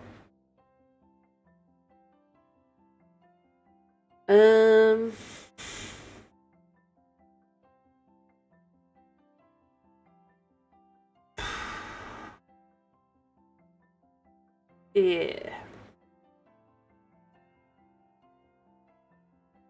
Anyway, all I was really saying is with that one is like, don't if you see that one, it's a good read, but don't assume that it's gonna be like the movie.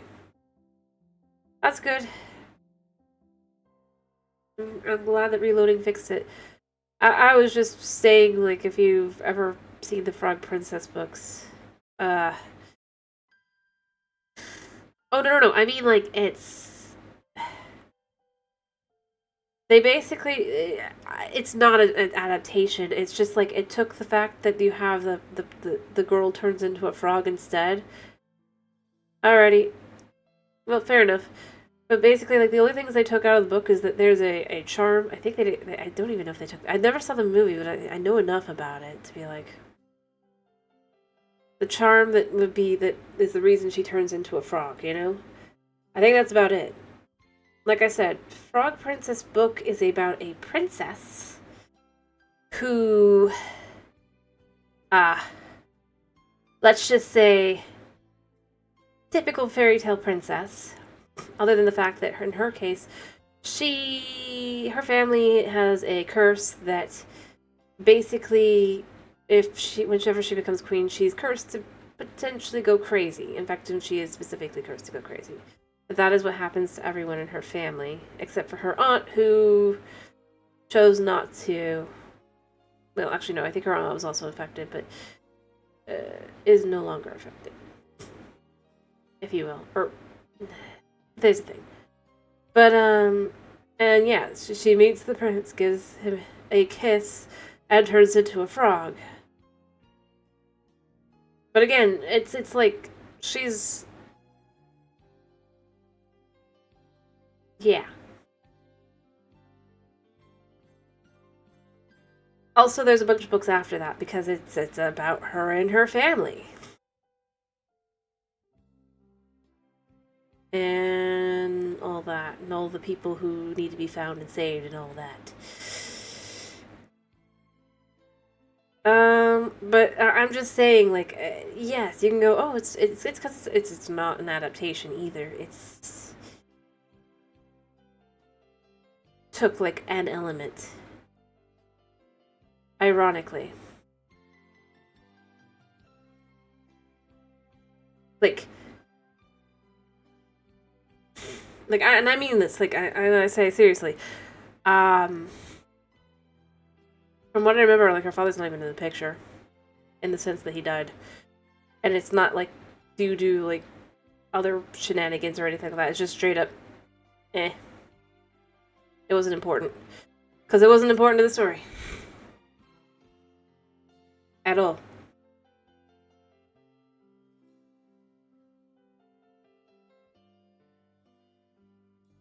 Anyway, I'm not saying that, like, the movie's bad or that the book is bad. I'm just saying never assume that that book is going to be anything like that movie. Even if it says that it's the movie that it's not. Or that it's the book that it's not. It's technically, but it's not. Which I also think is a shame, because, I mean, originally it was supposed to get its own movie as its own thing, and then it's just like, this is what happened instead. Not because... the problem... Okay, so the biggest issue with explaining this is... the main character of Frog Princess, the main girl, right? She has matted brown hair, pale skin, and brown eyes, right? This is where I feel really awkward trying to explain this. Or just be like, yeah. Whereas obviously the movie, and also obviously she's a princess, the movie, the Disney movie that's supposedly based off this book, I mean, if you know the movie, you understand what I mean by do not assume that the book is anything like the movie. at all. Also, she's an only child, the main character, with no like step siblings or anything like that either. She's just an only child.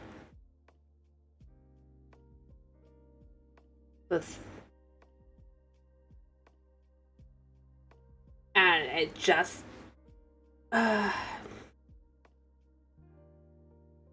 fair enough. Well, but the whole point is that we're supposed to make that movie, and instead,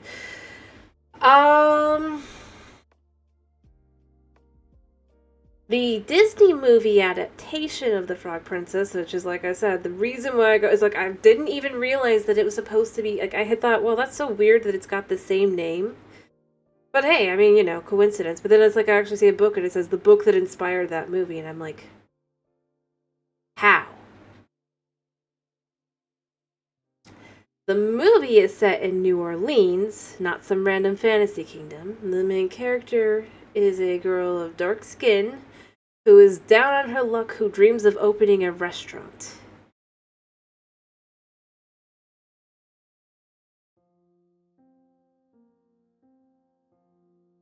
And that's why I say it's like it's super awkward to explain. Like, I'm trying to figure out how to explain it in a way that's like, the book is good, the movie's okay. Nothing wrong with the movie. I mean, I don't know if it's good or not. I've never actually seen it. I know enough about it to know people like it, and I don't think there's anything wrong with that. And also there's a big focus on voodoo instead of it being magic. Because New Orleans.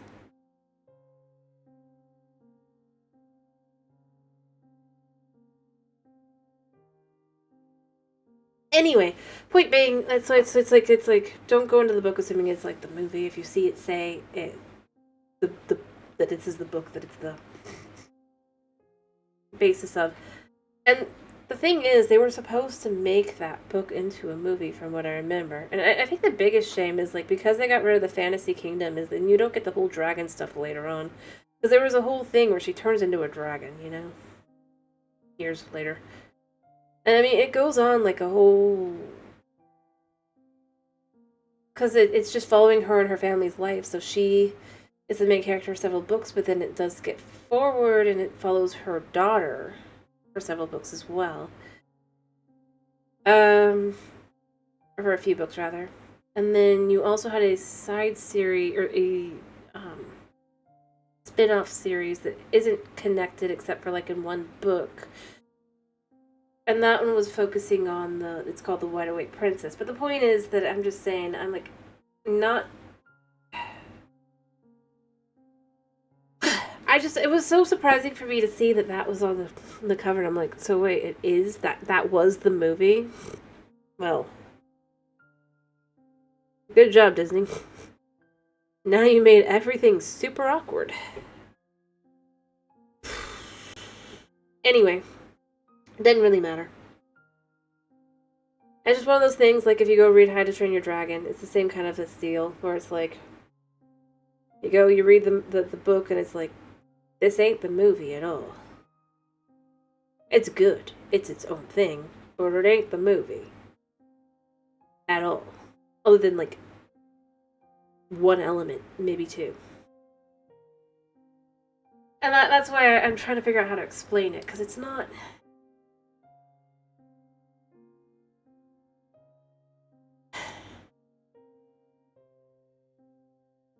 Yeah.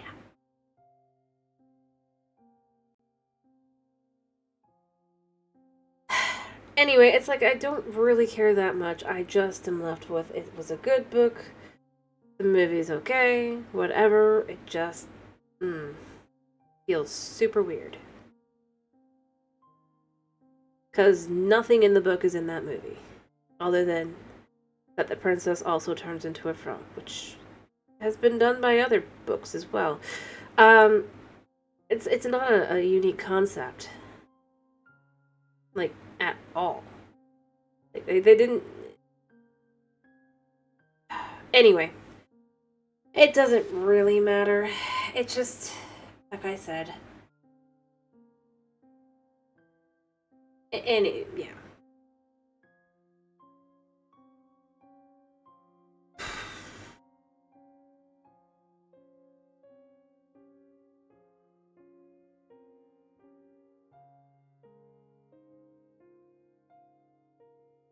Yeah. Anyway,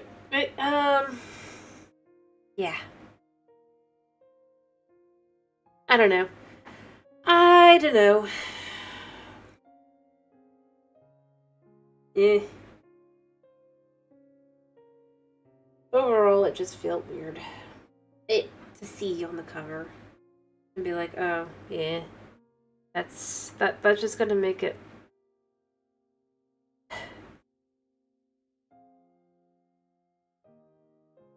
Well, I mean, the real answer is obviously Disney did what it does best, you know? I mean,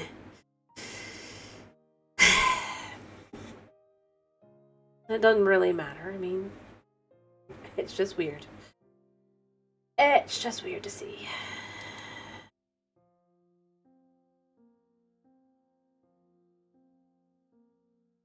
I guess they figured instead of going with Fantasy Kingdom, well, I mean, let's go with some other place that's a swamp.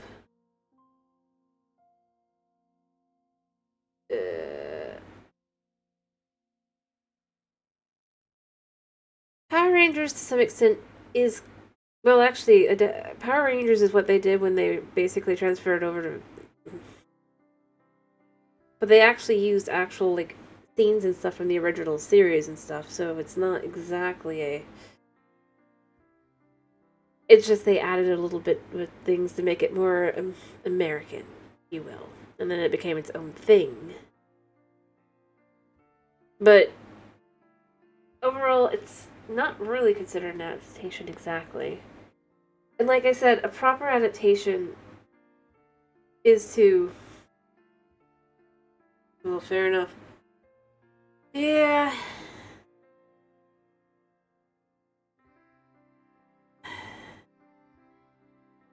Yep, exactly. Literally, they had whole things and scenes straight out of the original stuff that they were utilizing. It simply put, the only thing that was added or changed was the dialogue and adding a bunch of stuff with American teens, but that was it.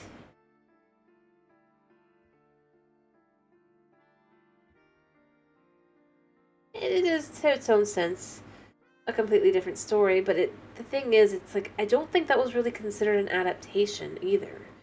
At least not in the past. I mean, maybe people are trying to say it is now, but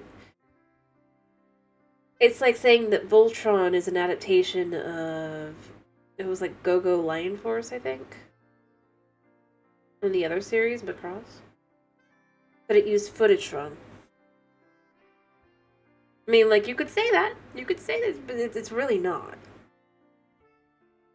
At best, it's own thing that utilizes, like, a veneer of something else. And I don't remember them ever claiming they were an adaptation either. Because they were their own thing. Effectively. Because it's cheaper to just buy the footage and then do your own thing with it. Rather than making it yourself.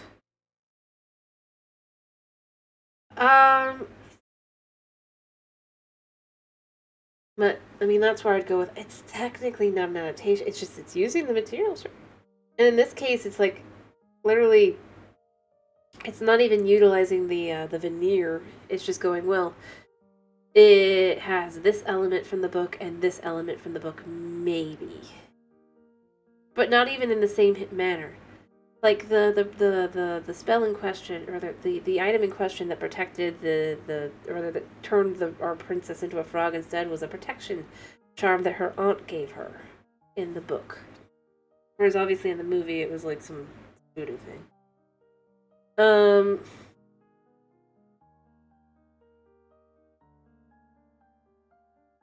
And that literally the only reason that it did that was because it was protecting her, quote unquote, and so it turned the magic around. That was the whole idea, is that the magic would... I see. But that the whole idea of the charm was that it turns magic, like, it reverses it. So it's like, if somebody were to try to do a harming spell on you, it would harm them instead. But unfortunately, considering what she does is she kisses the prince to return him to being a human, the reverse of the spell is that she became a frog. And so they had to find the bracelet again, and that was how they eventually were able to turn back to both being human.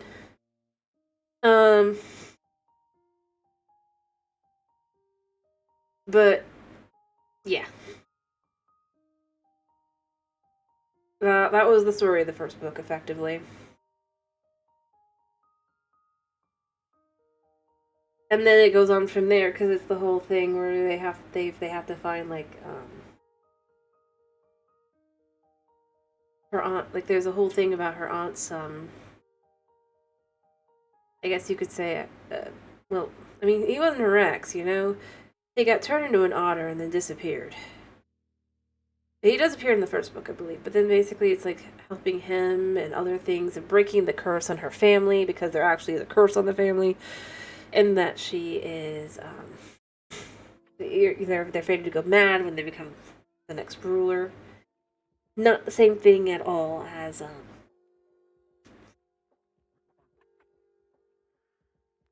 I mean, the whole series is quite unique. You have a whole thing where because our original main character remains she likes to be a dragon so much, like she'll transform into a dragon, that her daughter just naturally can transform back and forth into being a dragon. And thinks more like a dragon as well, you know?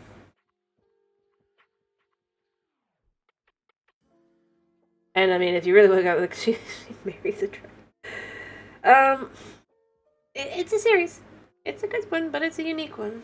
And then with the Wide Awake Princess, like I said, that's Sleeping Beauty, but basically what it is that it's not about Sleeping Beauty, it's about her sister, who the only gift she got was because basically she was born after her older sister. And with the curse and everything, they were like, the one thing they wished for was that basically no magic would, and so instead it just reverses or shuts down around her. That was the other series. But then they did connect it to the Frog Princess by having the one of the books where they ended up going through different doors and things, I think it was, and they ended up in that kingdom. And met Millie, which was the daughter. Alright, I do need to finish myself. It's been a pleasure having you.